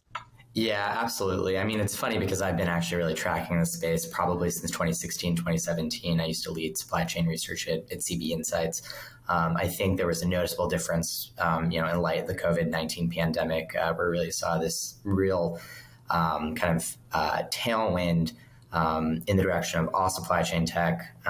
It was pretty fascinating to witness from the outside. I think it always was important, but didn't quite get the deserved attention that it really needed. And so while the waters have cooled a little bit over the last, 6 to 9 months or so, I still feel that the broader industry's understanding of why supply chain tech is valuable is still very relevant and still going to propel the space forward. The pandemic was something that was this anomalous event in our space, right? And I think the duration of the events and the duration of the impacts of the COVID-19 pandemic have really kind of given folks almost this false sense of where we sit in the broader global economy, but also in our domestic U.S. economy. And it's made that realization of coming back down to earth a little painful in some sectors, especially on the VC side. Do you think that that's kind of a general sentiment around VC companies right now, is that, we spent the last 2.5 years acting on these inflated valuations and these valuations that were really dependent on this COVID-19 focused economy. And now that we're coming back into balance of normal, it's totally different. Yes, it's very true. My friends across the VC ecosystem, we've all generally been experiencing the same deal slowdown. I think alongside that does come some positives around more reasonable valuations, more time to truly understand what you're investing in. But there's no doubt it's impacted all of the sectors that we cover as well. What I will say, though, is that supply chain does tend to have a level of staying power that really doesn't necessarily permeate other categories across consumer or whatnot that may be more superfluous at times. One trend, for instance, that I've been seeing take place recently is around onshoring, for instance, and nearshoring. This has really come to light in regard to how China has behaved on the manufacturing front, which has really driven a lot of folks in the U.S. to want to bring their supply chains back home or to Mexico or to other countries in North America. What, again, that I think represents around the staying power of supply chain is even though many of the startups that we may have invested in or may have looked at during COVID or this pre-kind of tech VC slowdown, were working kind of on international supply chains. Now they're focusing on how can a company be as nimble as possible to reshore and nearshore domestically or within North America. So I think that's something that I'm very excited to see and watch, as we move into the next 6 to 9 months. So as we start to see these companies kind of turn over and really have to adjust to operating in this less inflated back to normal environment, do you think that we're going to be seeing a little bit more emphasis put on companies who are taking the opportunity to stay domestic instead of investing in those international relations and international initiatives, maybe looking more at VCs being more likely to fund people who are doing things closer to home because maybe it's a little bit lower risk? Yes, I think that's a trend that you could see. I do want to put one caveat and nuance in there, is that you have a country like Mexico, for instance, and we have a portfolio company down there whose trading volume with the U.S. has grown leaps and bounds in light of what's happened in China from a manufacturing perspective. So I think, well, yes, that's true. There may be a focus that's still technically international, but it may be with a country like Mexico, for instance, instead of with China. But to your point more broadly, yes, absolutely. And I think one example of that is thinking about how to reskill labor in the U.S. as well, to be more tech efficient, tech enabled. One of our investments called Plus One Robotics is specifically focused on collaborative robotics that help warehouse workers improve their efficiency.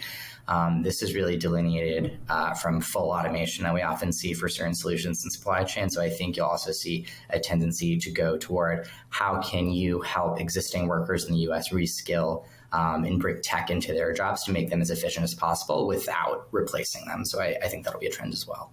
That's huge. And I love that that trend is something that's very forefront to people's minds. Coming from a VC firm standpoint and kind of looking at where you guys sit and how you like to invest going forward, you are going to see a bunch of companies on the smaller side, some SaaS companies, maybe some physical product companies who get snapped up by these bigger companies who have that staying power because maybe they're a little bit more established, maybe they have a little bit higher valuation.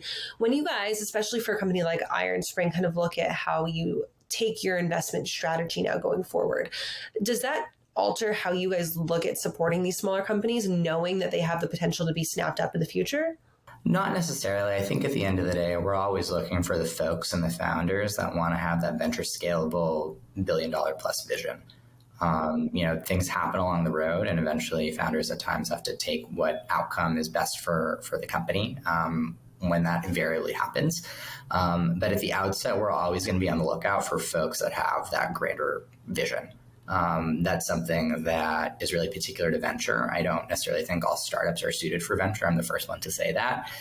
But for the folks that feel that they are going after those massive plays with very exciting visions that, incorporate, a myriad of solutions that go way beyond kind of one pain point.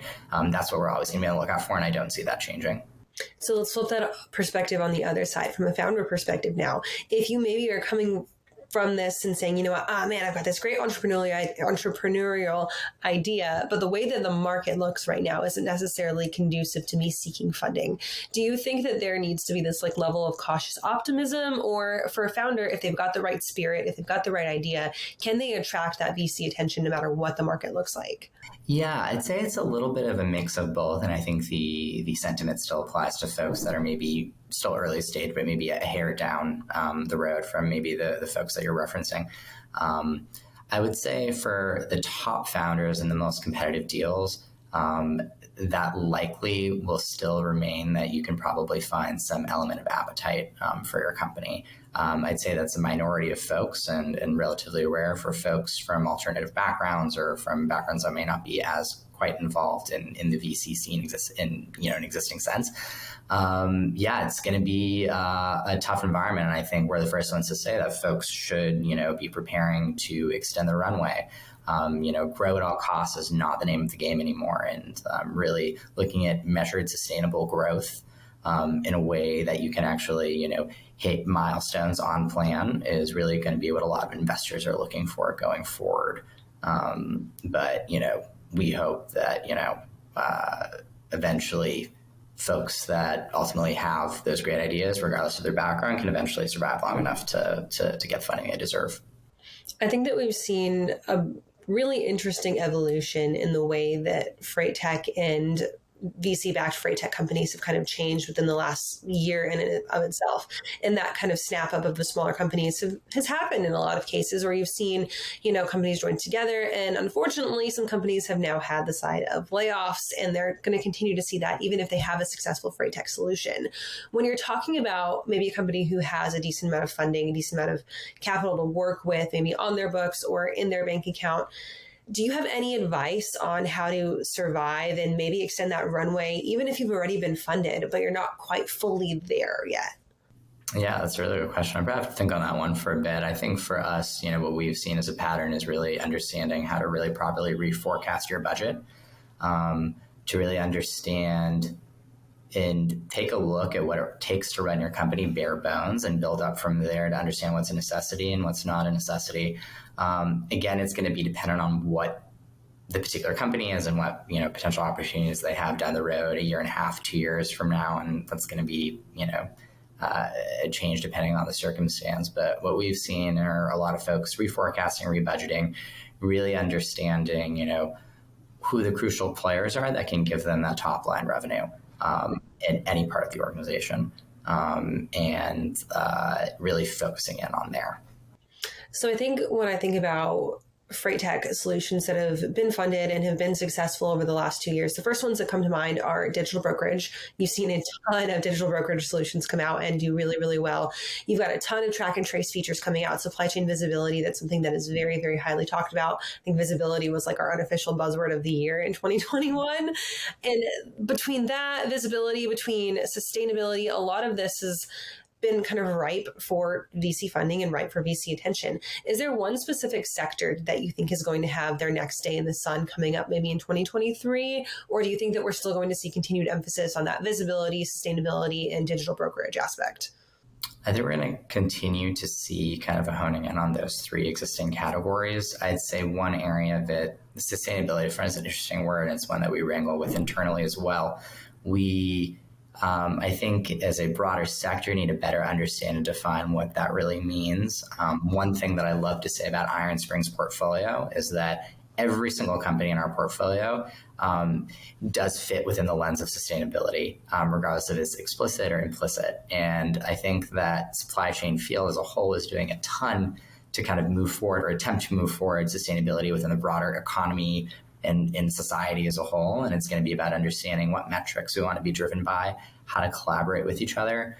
I think one area that's always been a bit evasive or a bit elusive for the space are kind of visibility from a collaborative standpoint, and kind of understanding what those shared goals might be in regard to sustainability or in regard to, greater transparency within the overall global supply chain will be interesting to see as well. I think in the past we saw a lot of that kind of collaboration focused around traceability through blockchain, which definitely was tied to sustainability as well, that, kind of had its challenges. I'm curious to see how that moves going forward.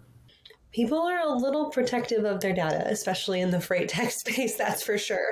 They absolutely are. And, there have been some recent headlines and news about folks collaborating with each other kind of in the freight visibility space. And I'm very curious to see how that ultimately shapes up. I think it is very protective, and not everybody necessarily has the same incentives. So again, it goes down to what are really our kind of collective goals as a society in a way, and who's the arbiter of that. It's tough. It's not easy.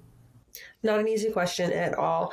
Natan, last question for you here. This is, of course, the Domestic Supply Chain Summit, so I want to bring it back talking about goings on here in the U.S. and honestly the broader North American economy as a whole. I consider that mainly domestic.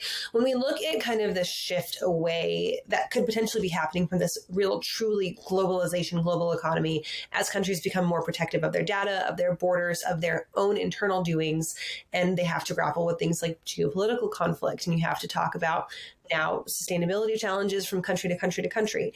Do you think that we're going to be seeing more of a focus on fixing our problems here at home first and then looking at kind of fixing those globalization problems, like putting the chicken before the egg now actually happening?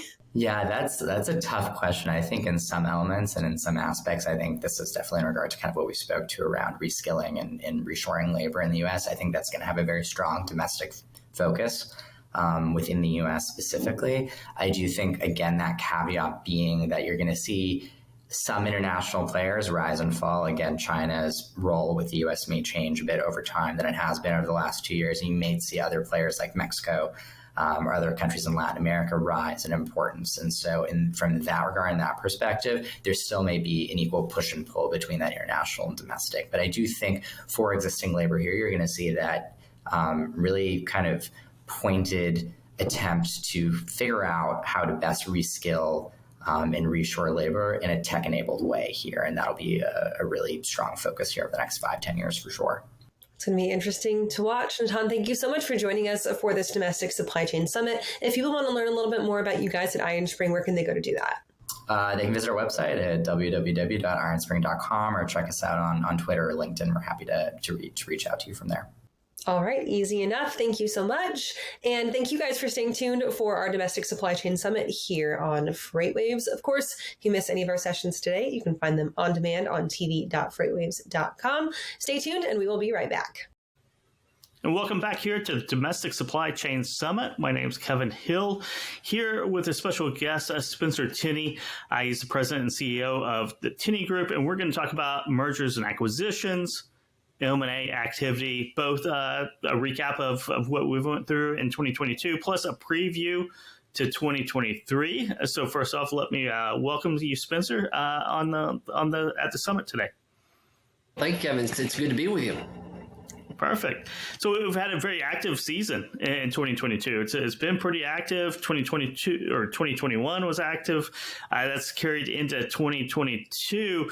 What are some of the highlights and trends that you picked up on? Well, I think just for context, I mean, we wrapped up 2021 with pretty much record everything: record activity, record volume, record valuation. And so I think a good bit of that trend continued going into the first half of 2022. And then when we saw, some gyrations in the marketplace with interest rates and freight volatility, you saw a little bit of normalizing within some of those trends that we saw. But still, as far as context, historically, it's a tremendous amount of deal activity is still taking place. And I think that we're going to continue. It's going to be a lot of deals that they get done, even in Q4 when it's all said and done. The dust will settle and we'll figure it all out. But it will still be a very, very big year for transaction activity in trucking and logistics for sure. Yeah, that's one of the surprising how robust it's been since kind of that February-March period where you saw the spot market go below, kind of drop off. It's down 35% from its highs, and inflation, geopolitical risk. You have the stock market, which spent most of the year in the tank, but it didn't really seem to slow down M&A activity in trucking and transportation, which was, kind of odd. You'd think there'd be a slowdown, but it just kept on churning out. Yeah, and obviously we're trying to make sense of that as that's happening, and I think a lot of that just has to do with, the issues that were fundamentally driving M&A pre all that activity were still there. As far as a low margin business, we have the cost of all major expense line items continuing to increase, and so even as you have these kind of things that are inconvenient, be it interest rates and access to capital, still doesn't change the fact that you still have to run a business and you still have to figure out how to deliver profits for your shareholders. And it's almost like all of the challenges crystallize what were the options and what weren't. And many folks just said, like, hey, acquisitions is the only option that we have to offset some of these rising expenses. And so I think that's why you saw, new entrants into this space that have never even gotten into growth through acquisition at all. And I think that some of that has to do with broader trends of kind of one generation phasing out, another one coming in that has a much larger appetite and propensity for growth through acquisitions. But all in all, if you go back, I was talking to one of our clients a while back, and he's like, 7, 8, 9% interest rates. Like, I'm 70 years old. When I got in this space, it was twice that, and we were grateful for it. So, I think context matters. And so, I think that the bigger picture is there's big challenges, and I think that a lot of folks are making big moves to combat that, and that's probably the right thing. Yeah, and you brought up, change of control in a lot of trucking companies, and a lot of these companies are family businesses. It's getting into the boomer generation, the retirement, changing control over to different family members, or a sell. Is that a trend that's going to keep going 2023, 24, 25, creating a lot more petitional targets than historically there's been in trucking? It's major. It's outside of trucking too. This is, we're in the middle of the greatest transfer of wealth in the history of humankind. That's really what's happening right now. And that's not hyperbole. So demographics alone are going to drive a lot of this activity. And I think that just the industry specific factors are going to compound that activity, just based on the fact that in a low margin industry, you have to increase capabilities in whatever you can. And there's only so many pennies that you can squeeze out of a dollar. So that's why you see a lot of folks really flexing their muscles as it relates to this, and double downing as far as this needs to be a skill that you need to be good at to win the future in logistics. And it sounds like the activity has been robust all through 2022. How have valuations been? I mean, let's walk through valuations in 2021 and now a year later in 2022, and maybe where you're seeing them go, say, mid-year to the back half of 2023.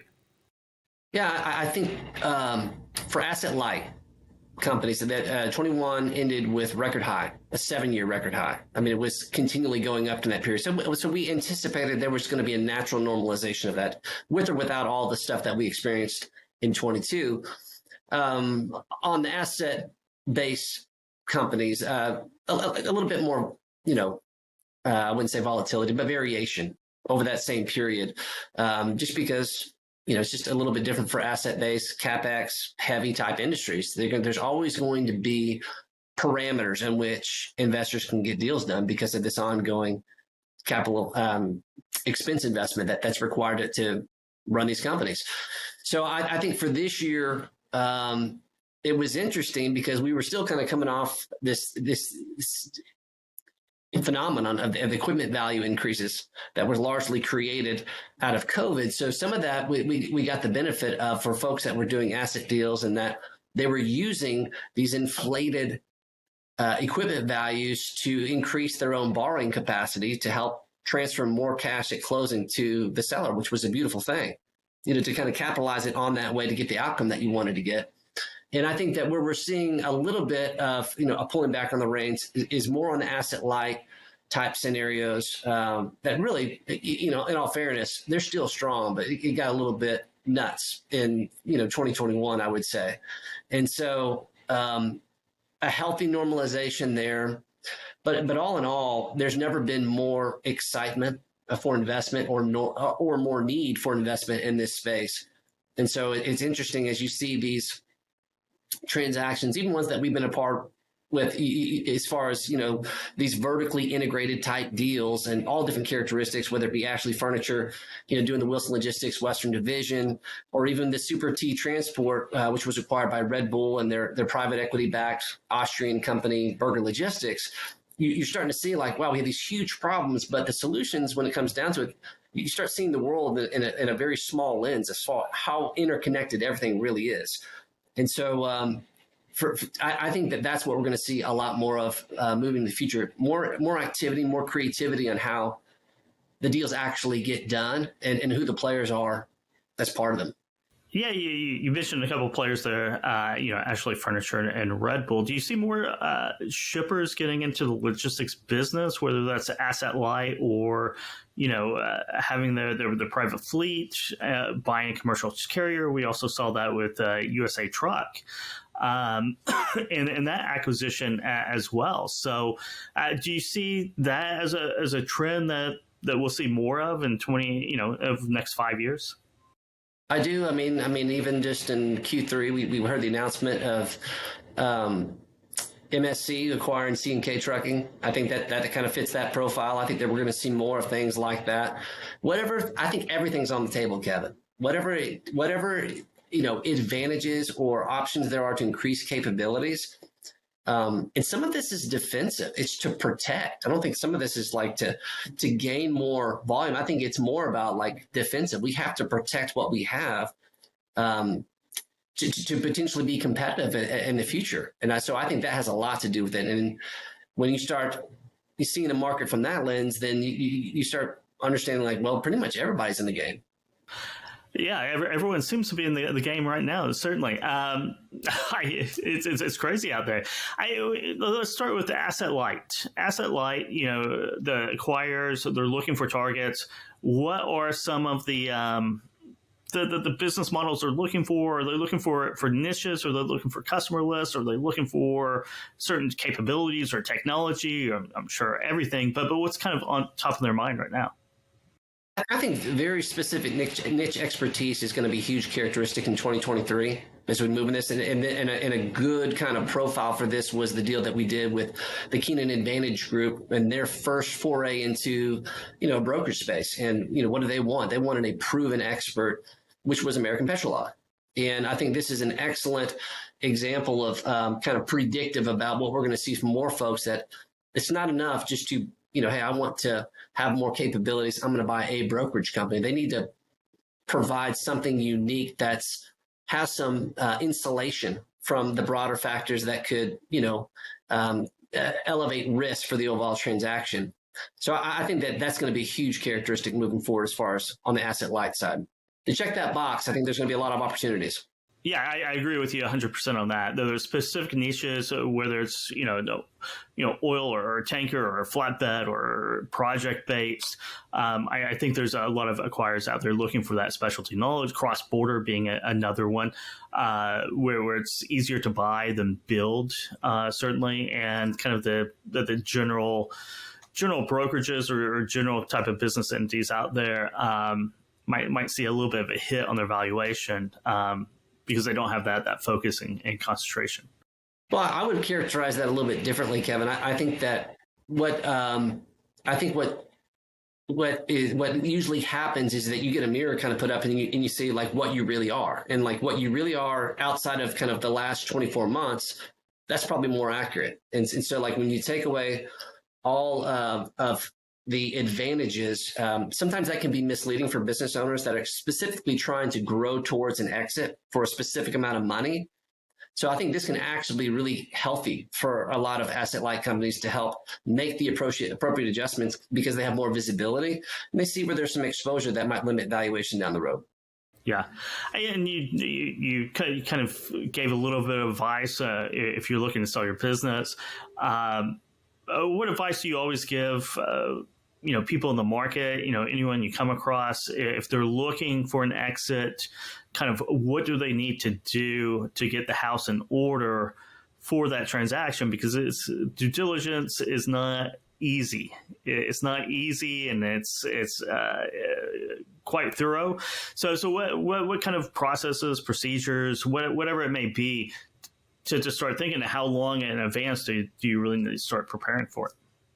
Well, I mean, I kind of speak out of both sides of my mouth on this. I mean, ultimately, it's worth the most money when the right buyer wants to give you that money right now. Like, I think some of this is, I think people kind of make assumptions about like, hey, thank you for the offer. I'm really appreciative, but I probably should do a little bit more homework. When all reality is like, they don't care about any of that. They're trying to solve for a specific pain point.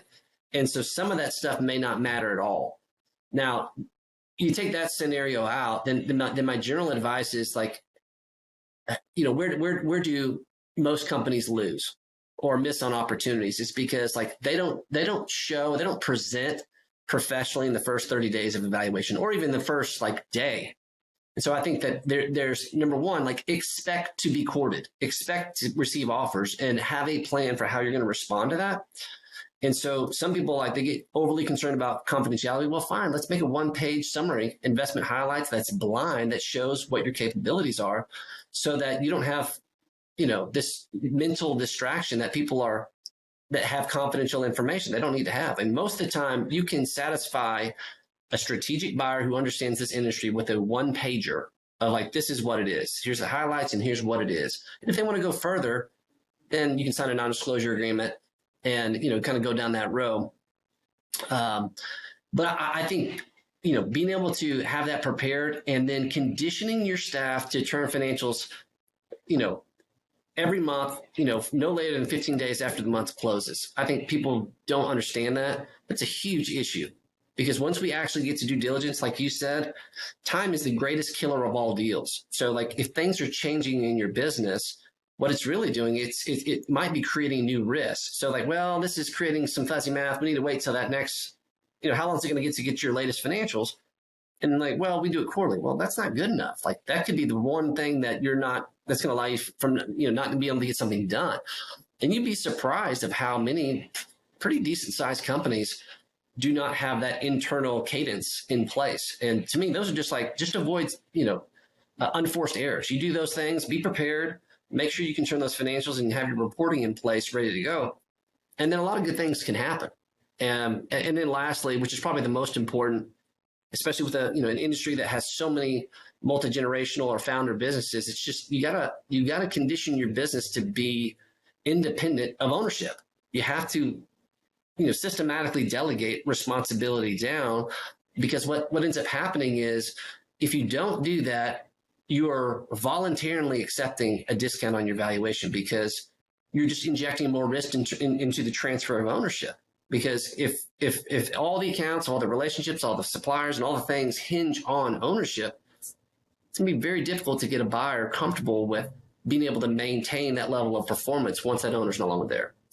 Yeah, I mean, you put in a lot of value on yourself if you retain that responsibility and those relationships and the viability of the business going forward, and certainly the growth of the business under new ownership, right? Is if you're still in control of everything, you know, the value is on your shoulders, and you still have to be there and run it to get that valuation you want to exit, because you can't really just exit. Going into 2023, you talked about strategic buyers a while ago. To give us a breakdown of strategic buyers in 2023, and also, you know, where you see private equity. Do you see private equity taking a larger interest in trucking and transportation logistics, or about the same? What do you think some of the key trends that you're looking out for in 2023 are? One of the things that we do internally, just to kind of make sure that, you know, our assumptions are correct internally, is that, you know, we kind of study what are we generating in terms of activity, both in terms of signed non-disclosure agreements and actual offers made by buyer type. And so over the last 4 years, the stats have basically pointed towards about 85% of the offers that are generated for our clients are either, you know, strategic or private equity backed strategics.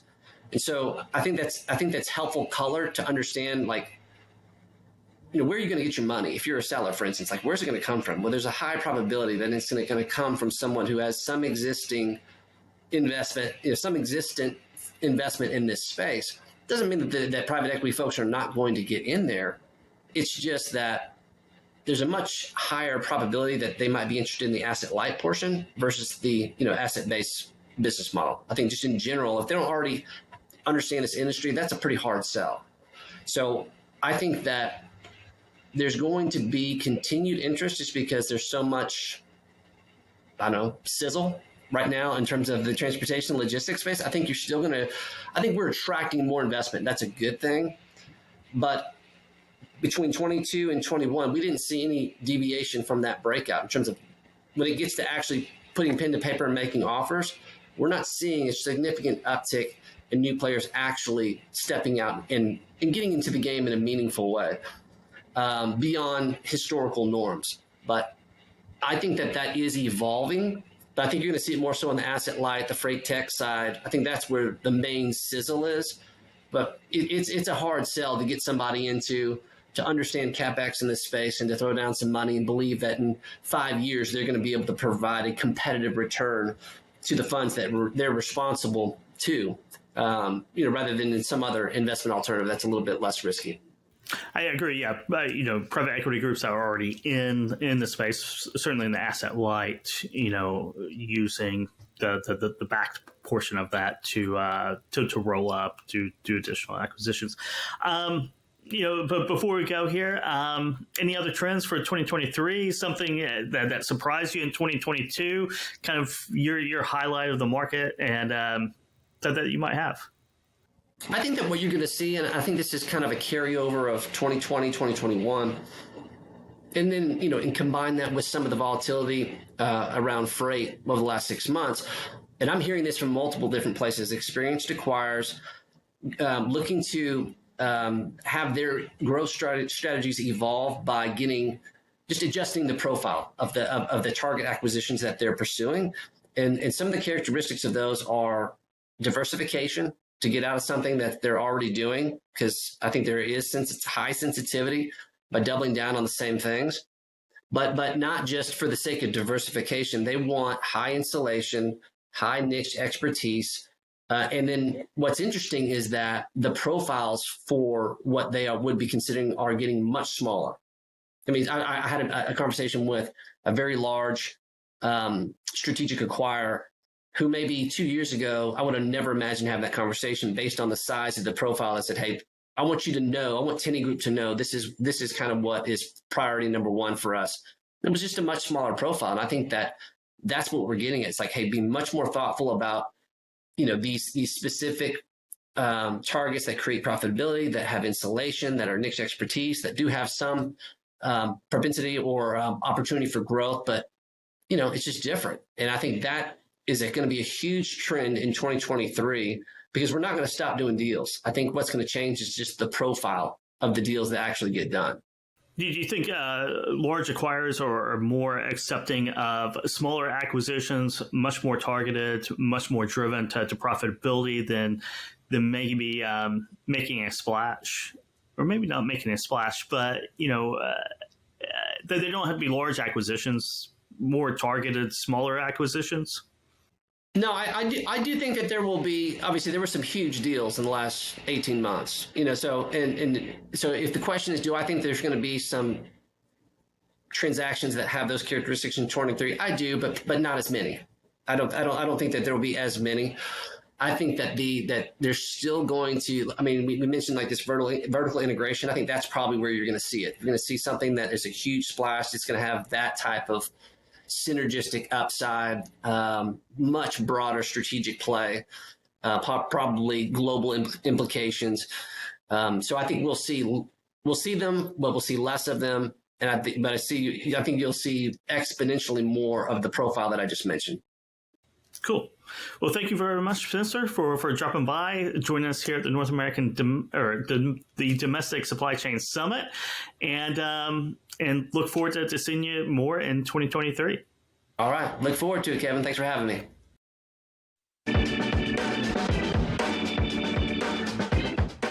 And just like that, our final event of the 2022 FreightWaves season comes to a close. We've had so many great guests today, some that I have learned so much from and some that I cannot wait to hear even more from. Absolutely. So, of course, this rounds out our year for you here.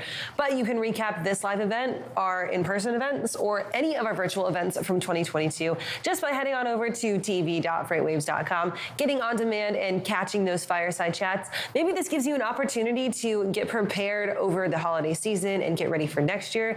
Maybe you're headed home for the holidays and your grandma's saying, I don't know a thing about freight. Well, guess what? You can teach her. You can read all about it at tv.freightwaves.com and just on our FreightWaves website in general. I know I mentioned this earlier, but really, our editors are so good at getting our articles out so soon after they are aired. So check out what we have online, sign up for these events, maybe subscribe to a couple newsletters. Like Running on Ice? Like Running on Ice. Like Point of Sale. Like Loaded and Rolling with Thomas Wasson, the leader and keynote speaker, keynote interviewer from today's event.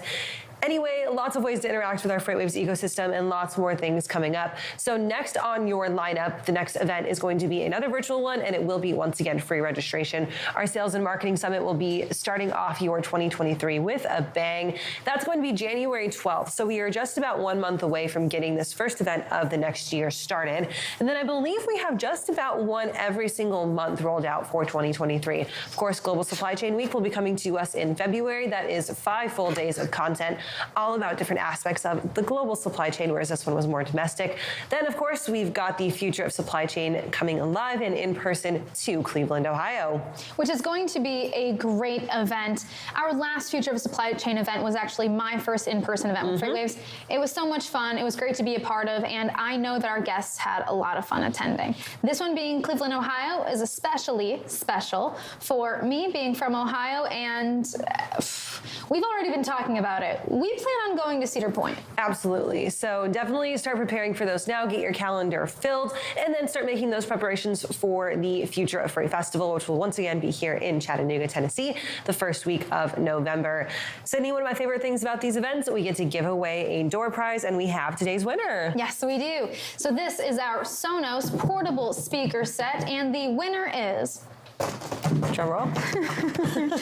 Steve Kranig, he is from IMX Global. He's the Director of Logistics and Vice President. Steve, congratulations. You're the winner of our speaker set. Thank you so much for tuning in, getting registered for this event today, and for participating. Steve, enjoy that new Sonos sound system. A gift for yourself for Christmas that doesn't even necessarily have to be put under the tree. We'll get that sent out as soon as possible. And of course, thank you to everybody who made it with us and stayed with us for the entirety of the Domestic Supply Chain Summit. One more time, massive shout out to our sponsors. That's right. Our universal sponsors are Geotab and Ryder. Of course, we had both of them on the show speaking, and it's a joy always to have them on. Absolutely. Our regional sponsor, Echo Global Logistics, who you just heard that product demo from, and Inception. Content sponsors of Leaf Logistics and Transfix, and our live stream sponsor of Roadrunner. These events, all of our events, don't go on without the help from our sponsors and support from them as well. So thank you guys so much for support this entire year and for this event as well. And you know, the fun doesn't stop here because we have FreightWaves Now the rest of this week and even more coming up in the future. Absolutely. So you guys can round out your 2022 following us on FreightWaves TV. We'll have 2 more days of FreightWaves Now this week, 4 of next week, maybe a Christmas special of FreightWaves Now coming up to finish off your year. Thank you guys so much for sticking with us all through the events of 2022. We will see y'all next year.